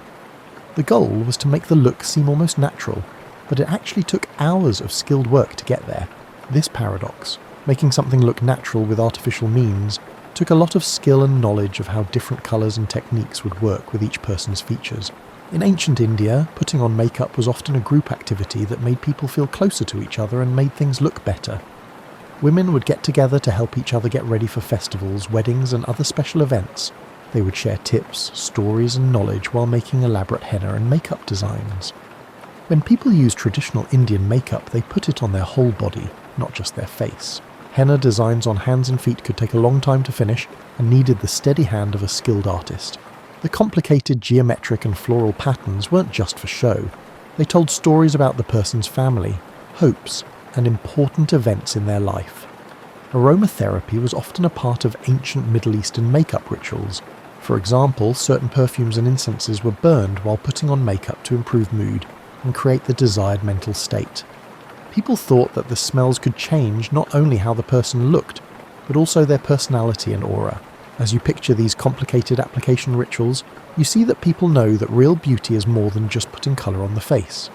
These old ways of doing things knew that the process of change was just as important as the end result. The time spent getting ready, the skill of the artisans who worked on it, and the purpose behind the change all played a role in the final effect. These rituals made places for meditation, socializing, art and personal growth that our fast-paced modern world often misses when it comes to beauty. These old ways of doing things remind us that beauty isn't just about how we look. It's also about taking the time to honor ourselves and our place in the larger human community. Picture one last scene before you go to sleep. You're looking into a mirror that can show you not only your own reflection, but also the voices of everyone who has ever looked into a mirror to get ready for the day. You can see the cave painter looking at their ochre-painted cheeks in a pool of still water on that silvered surface. You can see the Egyptian priestess looking at her coal-lined eyes in shiny bronze. The Chinese court lady is perfecting her porcelain skin. The Roman matron is fixing her rouge, and the Indian bride is admiring her henna-decorated hands. All of these people, who lived thousands of years apart and in very different places, share the same basic human desire: to show the world their best self, to take part in their culture's idea of beauty, and to enjoy the small daily miracle of change that makeup brings. Your own reflection is part of this never-ending parade, which connects you to everyone who has ever mixed pigment with oil, ground minerals into powder, or carefully applied colour to make their natural features look better. You carry on their wisdom, their new ideas, and their belief that beauty is one of the most lasting and important ways that people express themselves. Modern eyeliner is made from ancient Egyptian coal that you can still find in your bathroom cabinet. Roman rouge is still used in modern blush. Modern foundation is based on Chinese face powder. Today's temporary tattoo art is based on Indian henna. The tools and ingredients may be different, but the basic art stays the same. When you look in the mirror tomorrow morning and start your own beauty routine, you'll be taking part in one of the oldest traditions in human history. You will be adding your own chapter to a story that began in caves long ago and will go on as long as people care about beauty, identity, and the magical change that happens when colour meets skin. You are part of this old, beautiful, never-ending story, so sleep well. Think about Egyptian palettes and Chinese brushes, Roman rouge and Indian henna, and all the people who have used makeup tools and all the faces that have been changed by the soft magic of light and pigment. The history of makeup goes back thousands of years, and every time you put it on, choose a colour or change your look, you are continuing that history. You're the newest artist in the longest running art form in history. Tomorrow you'll paint your masterpiece again. Have a good night's sleep, lovely dreamer. May your rest be as peaceful as the satisfaction of ancient cosmetic makers who, after hours of careful work, finally set down their brushes and admired their finished work in the soft glow of oil lamps and candles, knowing they had helped someone become the best version of themselves.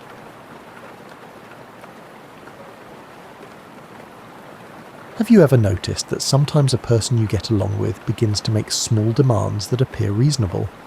This was Britain's relationship with the American colonies after 1763. Britain had just finished the French and Indian War, which sounded like a war between two groups but was more like a neighbourhood brawl that involved most of the world. The British won, which was great for English speakers but disastrous for the French. However, winning wars is costly. Britain reviewed its bank account as if it were a credit card statement, following an extravagant holiday shopping spree. Britain knew who should pay for all those muskets and fancy uniforms. Meanwhile, the colonists saw their lives as reasonable. Everyone would mind their own business as they sent tobacco and other goods across the ocean. Britain sent back tea and manufactured goods. It was akin to a prosperous long-distance partnership. Britain then became involved in the daily details of trade. The Sugar Act of 1764 taxed molasses and sugar. You may wonder, what's the big deal about sugar taxes? However, molasses was not only used in cookies. Molasses played a crucial role in the production of rum, which was considered the most valuable commodity in the colonial economy. Taxing molasses was like taxing happiness.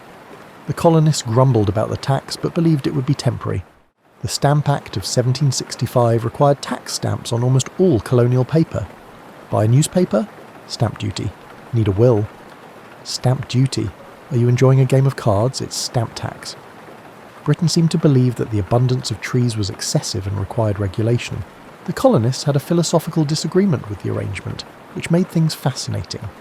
They'd been managing themselves well, but now someone 3,000 miles away was telling them how to spend their money. It would be like your distant cousin rearranging your furniture because they helped you move. Britain's response to no taxation without representation was, but we're representing you. We're British, you're British, it's all very British and representational. This logic didn't convince colonists. When two people argue about one thing but are upset about another, things escalate. The Townshend Acts of 1767 taxed tea, paint, paper and glass. By now, Britain was taxing so much that colonists wondered if breathing was next. The colonial response of boycotting British goods worked better than expected. British merchants suddenly found their warehouses filled with unwanted items, such as 40 pounds of potato salad left over from a party that had no guests. Tensions were so high in 1770 that a knife could cut them. British soldiers kept order in colonial cities, but armed soldiers made people nervous. Hiring a bouncer for your book club may be technically beneficial, but it can significantly alter the atmosphere. The Boston Massacre occurred in March 1770, but calling it a massacre is like calling a small accident a major transportation disaster. British soldiers shooting into a crowd killed 5 colonists, which was tragic and unnecessary, but not a systematic slaughter. However, it gave the colonists something to be upset about, and anger is a powerful organising force. You're probably seeing how the story will end, but we're just beginning. After the Boston Massacre, Britain considered retreating. To maintain dignity in this relationship, they repealed most of the Townshend Acts, keeping only the tea tax. It was akin to expressing regret over a disagreement, yet asserting triumph over a minor issue. A couple of years were quiet. Britain resumed pretending the empire was running smoothly while the colonists returned to their daily lives. The situation resembled a state of artificial tranquility, as everyone chose to overlook the pressing issue of taxation, which was disguised by a powdered wig and held strong opinions. In 1773, Britain committed a strategic error, but it was more akin to making a blind decision. The British East India Company monopolised colonial tea sales under the Tea Act, making tea cheaper for consumers. One might assume that cheaper tea would be popular, but that was not the case. Principle, not price, was the issue. Local merchants' complete removal from the tea business presented colonists with a promising future. What prevented Britain from monopolising everything else if they could monopolise tea? It was like watching someone rearrange your furniture while claiming to help. The colonial response was swift and either brilliantly theatrical or completely insane. On December the 16th, 1773, colonists dressed as Native Americans boarded British ships in Boston Harbour and dumped 342 chests of tea into the water. Their action was culturally insensitive and unconvincing. The Boston Tea Party was likely the most expensive tantrum ever. Boston Harbour briefly held the world's largest cup of weak tea, worth $1.7 million today. Britain's response to this aquatic protest was typical of someone who'd just seen their expensive tea turned into harbour seasoning. King George III and Parliament decided Massachusetts needed manners and were the ones to teach them. Britain's Intolerable Acts of 1774 said, "You want to act like children? Fine, we'll treat you like children." They grounded a city by closing Boston Harbour until the tea was paid for. Instead of colonial courts, British officials accused of crimes would be tried in Britain, which was like saying, from now on, when we break the rules, we'll judge ourselves. The Quebec Act, passed around the same time, extended Quebec's borders into the Ohio Valley, annoying most American colonists. Britain seemed to have thought, you know what this needs? More complications. However, Britain's plan backfired almost poetically. Instead of isolating Massachusetts and making an example of them, the Intolerable Act warned other colonies they could follow. It was akin to observing the neighbourhood bully target one child, and suddenly recognising that you could be the subsequent victim. At the First Continental Congress in Philadelphia in September 1774, delegates from 12 colonies, Georgia was undecided, discussed their options. 12 groups of people agreeing on anything is difficult, let alone 12 groups spread across 1,000 miles of 18th century transportation infrastructure. The Congress stopped importing and exporting colonial goods to Britain. They also agreed to meet again if things didn't improve, politely saying, "We're serious about this, and we'll prove it by having more meetings." Colonists were organising militias, which should have worried Britain more than it did. Farmers, shopkeepers and blacksmiths spent their weekends learning to march in straight lines and shoot muskets accurately. The militia movement was practical and psychological. It meant colonists were ready to defend themselves. It was a big mental shift to think of themselves as people who might need to defend themselves against their own government. By 1774, Britain and the American colonies were stockpiling weapons and making grievance lists. If this were a marriage, lawyers would be involved. You're familiar with the moment when someone utters something they cannot retract, and everything shifts within the argument.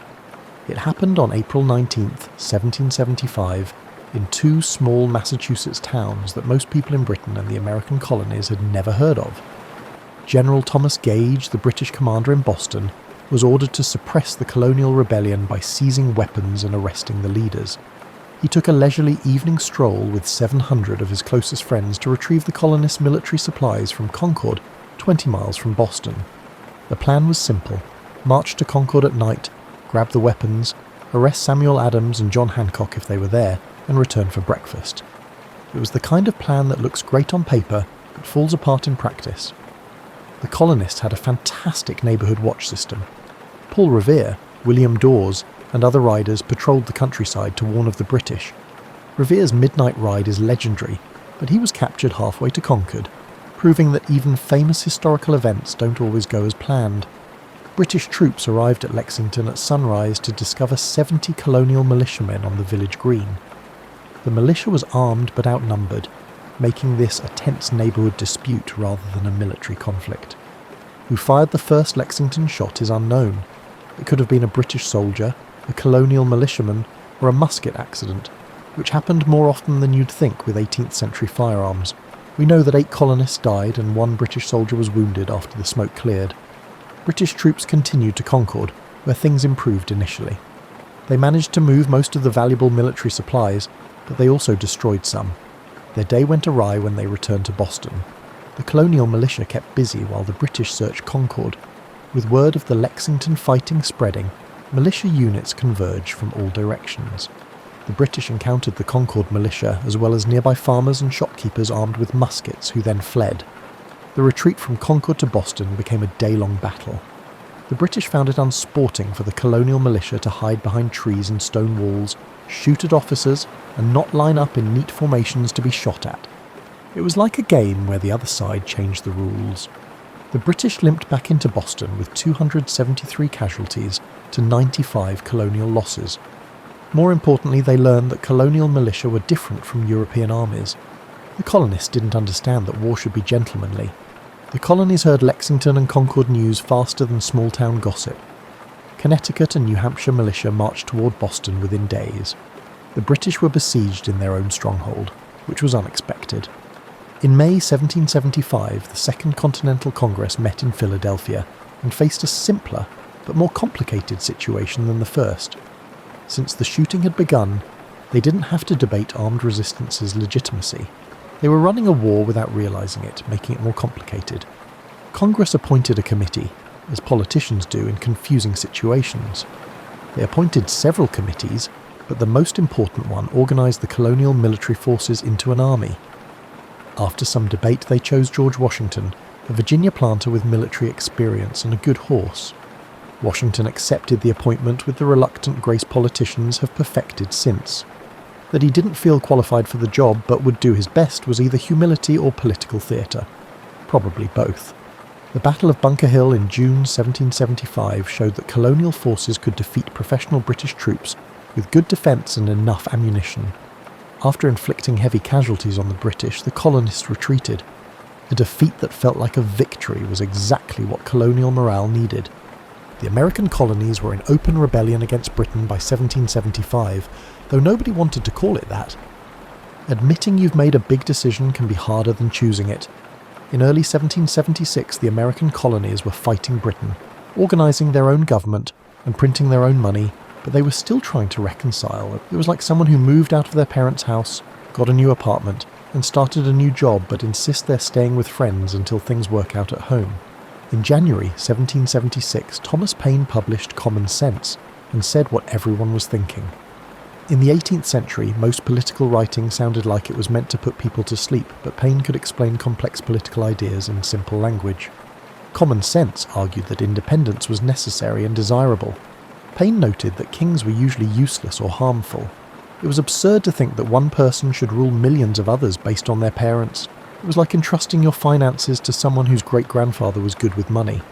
It sold 150,000 copies in 3 months, which was like going viral in 1776, but with radical political theory instead of funny cat videos. Taverns and town squares suddenly hosted whispered conversations. Meanwhile, the war spread beyond Massachusetts. The American invasion of Canada seemed like a good idea at the time, but it taught you why most military adventures are bad. The invasion failed spectacularly, proving that winter, distance, and hostile populations stop armies. In the South, the British were finding their optimism about loyal colonists supporting them wrong. While rallying loyalist support in North Carolina, most people preferred to stay home and avoid being shot, which was probably wise. Back in Philadelphia, the Continental Congress struggled to wage war while seeking peace. It was like planning a wedding while divorcing, possible but difficult. King George III unexpectedly pushed for independence. In December 1775, he declared the American colonies in open rebellion and no longer under his protection. He meant, fine, if you want to act like you don't need me, then you really don't. The king hired German mercenaries, Hessians, to fight the colonists, which was like bringing in armed strangers to settle a fight with your kids. This gesture made reconciliation less appealing. Even moderates in Congress thought independence might be the only option by spring 1776. You can't negotiate with someone who's declared rebellion and hired foreign soldiers to shoot you. Thomas Jefferson was chosen to write the Declaration of Independence because he was a good writer and because the other committee members had more important tasks. Jefferson, who was 33, wrote one of the most important documents in history while still paying off student loans. Jefferson's initial draft was longer and more accusatory. His inflammatory language, including blaming King George for the slave trade, was edited out by Congress for political reasons and because slaveholders were hypocritical. The final declaration, approved on July 4, 1776, was a political masterpiece that was both philosophical and practical. It stated why the colonies were declaring independence, listed their grievances against Britain, and announced their intention to form a new nation. The most famous line, "We hold these truths to be self-evident that all men are created equal," changed politics and philosophy. In a world where most people were ruled by divine kings, the idea that government should be based on consent was radical. In 1776, all men meant something different than it does today. Women, enslaved people, and Native Americans couldn't vote. Despite its promissory note status, the Declaration was a start. The Declaration signing wasn't as dramatic as paintings suggest. Many delegates signed a formal copy in August, but some waited until November. John Hancock's large signature was likely more about habit than defiance. Public reaction to independence was mixed.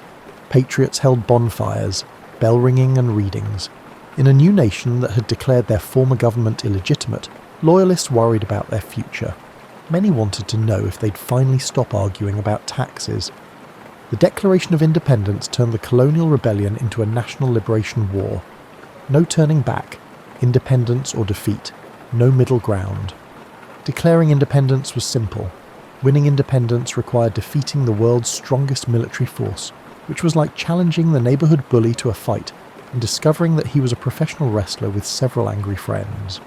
The UK response to the Declaration of Independence was swift and overwhelming. Their largest expeditionary force, over 30,000 troops and a massive fleet, targeted New York City. They wanted to capture the most important colonial port, split the rebellion in half, and end this nonsense before it got out of hand. While commanding the Continental Army, George Washington learned that it was like herding cats, except the cats were armed, had strong opinions about military hierarchy, and went home when their enlistments expired. The army consisted of Continental regulars, state militia, and volunteers who came and went as needed for farm work. Washington's first major battle as a commander, the Battle of Long Island in August 1776, nearly ended the Revolution before it began. British General William Howe outmaneuvered Washington's army, trapping them on Brooklyn Heights with their backs to the East River. Most military professionals call being trapped with a river behind you and a superior enemy force in front of you a problem. Washington solved it with one of the most daring retreats in history, evacuating 9,000 troops across the East River at night without the British noticing, like sneaking out of a party while the host was distracted, but with cannons. The retreat from New York became a disaster that tested independence supporters' loyalty. Washington's army disintegrated as soldiers deserted, enlistments expired, and militia units returned home. He had less than 3,000 troops left by December, and most of their enlistments expired on New Year's Eve. During this dark period, volunteer Thomas Paine wrote The Crisis, which began with the famous line, "These are the times that try men's souls." He meant that things were bad, but giving up wasn't an option. The British capture of Fort Washington in November, taking nearly 3,000 Americans, was the lowest point. Its main goal was to stop British ships from sailing up the Hudson River, but it proved that building a fort in the wrong place is worse than none. By Christmas 1776, the revolution was tenuous. The British and Hessians controlled New York and were about to defeat Washington's army. Many colonists who supported independence were beginning to doubt their decision. Washington decided desperate times required desperate measures. He led his remaining troops across the ice-choked Delaware River on Christmas night to surprise 900 Hessian soldiers in Trenton. The crossing was dangerous due to a winter storm, and many soldiers didn't have proper shoes, leaving bloody footprints in the snow. According to military historians, it was audacious, but insane. The attack on Trenton worked well because the Hessians didn't expect anyone to attack in a blizzard the day after Christmas. The Americans took nearly 1,000 prisoners and needed military supplies, but they also won battles. Washington won again at Princeton a week later, convincing many that independence wasn't hopeless. Morale rose, enlistments rose, and the revolution stumbled into 1777. The British had a new 1777 strategy that looked great on paper but ignored North American geography. To divide the rebellion and isolate New England, 3 armies were to converge on Albany, New York. About 8,000 troops under General John Burgoyne would march south from Canada. Another force would move east from Lake Ontario. General Howe marched north from New York City. Albany would be their meeting place to shake hands and watch the revolution fall. The plan had one minor flaw. It required precise coordination between armies separated by hundreds of miles of wilderness with no reliable communication, in an era when the fastest way to send a message was to give it to a horseback rider and hope he didn't get lost or shot. Burgoyne began his march south in June 1777 with confidence and a large baggage train that included his wardrobe and tons of champagne. He was the kind of general who thought maintaining standards during a war was admirable, but too difficult to do while marching through forests. General Horatio Gates and the New England militia surrounded Burgoyne's army near Saratoga. October found Burgoyne trapped, outnumbered, and low on supplies. He gave up his army on October 17, 1777. The victory at Saratoga changed the war, but not because it won American independence. There were still years of fighting.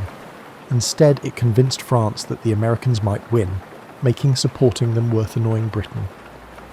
The American victory at Saratoga had far-reaching effects. Diplomats in European capitals saw the American rebellion as a threat to British power, not a colonial tantrum. Nothing pleased European powers more than British problems. France, in particular, watched the American situation with the same interest as a neighbour fighting with their spouse. After secretly giving the Americans money and weapons since 1776, they were ready to reveal their support. The Franco-American alliance of February 1778 was one of the most unlikely diplomatic partnerships. France was an absolute monarchy with a rigid class system, while America fought for democracy and individual liberty. They teamed up like a vegetarian and a butcher who disliked the same restaurant. However, shared enemies make strange bedfellows, and both countries wanted to lower Britain. France could avenge their humiliating defeat in the 7 Years' War, while America gained a powerful ally with a navy that could challenge British control of the seas. As expected, the British declared war on France, turning the American Revolution into a global conflict. Spain joined France in 1779 and the Dutch in 1780.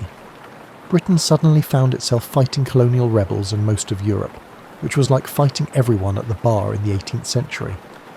This global expansion benefited America in unexpected ways. British resources allocated to crushing the American rebellion had to be spread across theatres.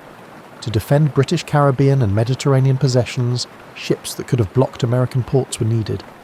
The American war was a frustrating stalemate. British forces abandoned the northern colonies after the Saratoga disaster and focused on the south, where Loyalist support was stronger. British strategy in the south started well. Over 5,000 Americans were captured in 1778 and 1780 in Savannah and Charleston. Their new strategy seemed promising at first. However, like many invading armies, the British assumed that controlling cities meant controlling the countryside. American militias and hit-and-run irregulars ruled the areas between British strongholds. Francis Marion, known as the Swamp Fox, was famous for attacking British supply lines from the South Carolina wetlands before retreating into terrain regular armies couldn't navigate. Before the term, it was guerrilla warfare and it plagued the British occupation of the South. The British found their Loyalist supporters fewer and less reliable than expected. After British military rule, which often involved requisitioning supplies, quartering soldiers, and treating civilians as enemies, many colonists switched sides.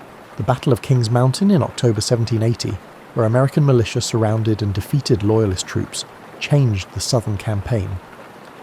The victory showed that American forces could win decisive battles without Continental Army regulars, convincing many fence-sitters to join the rebellion.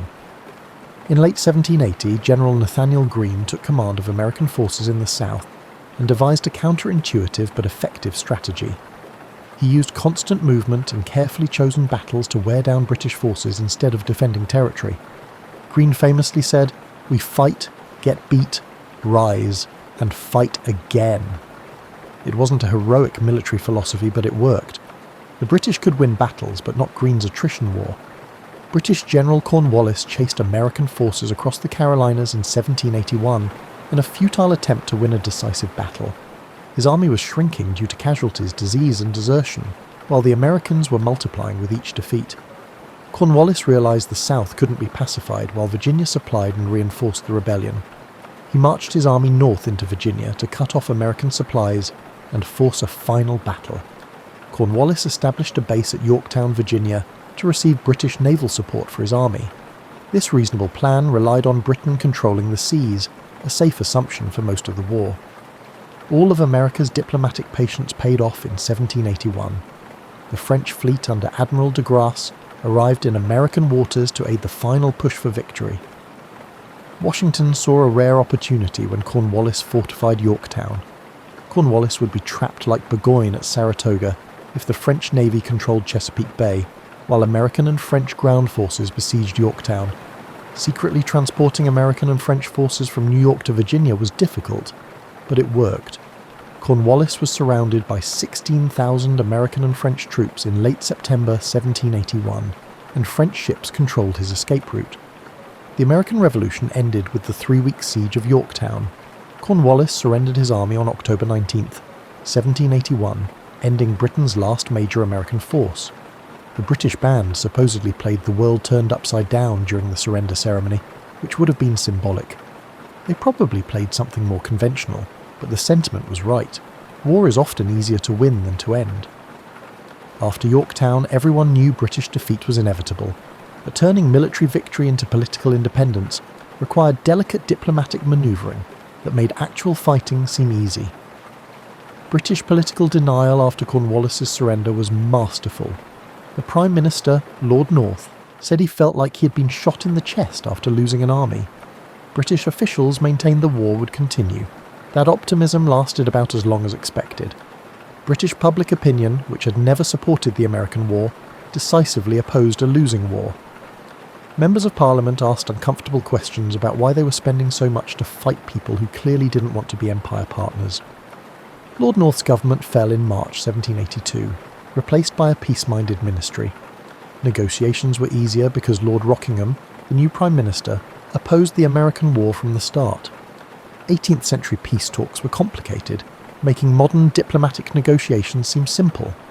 France, Spain and the Dutch also had territorial demands and agendas. France sought former war territory. Spain wanted Gibraltar back from Britain and had North American ambitions that conflicted with American interests. Dutch traders wanted their rights back. Everyone wanted to gain from the peace settlement. Benjamin Franklin, John Adams and John Jay were smart people who agreed on the goal but disagreed on almost everything else on the American negotiating team. Franklin wanted to work with France. Adams was suspicious of everyone, and Jay believed France was trying to limit American expansion. Americans benefited from these personality differences. European diplomats never knew which American they would meet, which kept them off balance and prevented coalitions against American interests. Due to their complexity and 18th century communication, the negotiations took over a year. London-Paris messages took days to arrive, and government instructions to negotiators often arrived after circumstances had changed. American territorial boundaries were a major issue. The British were willing to recognise American independence, but they weren't sure how much territory to include. The British thought the Americans' ambition to control the Atlantic Ocean and Mississippi River was unusual for a former colony. The Americans got most of what they wanted through skillful negotiation, and Britain's decision to grant generous territorial concessions to keep America friendly after the war. It was like giving someone a nice farewell gift to remember you by.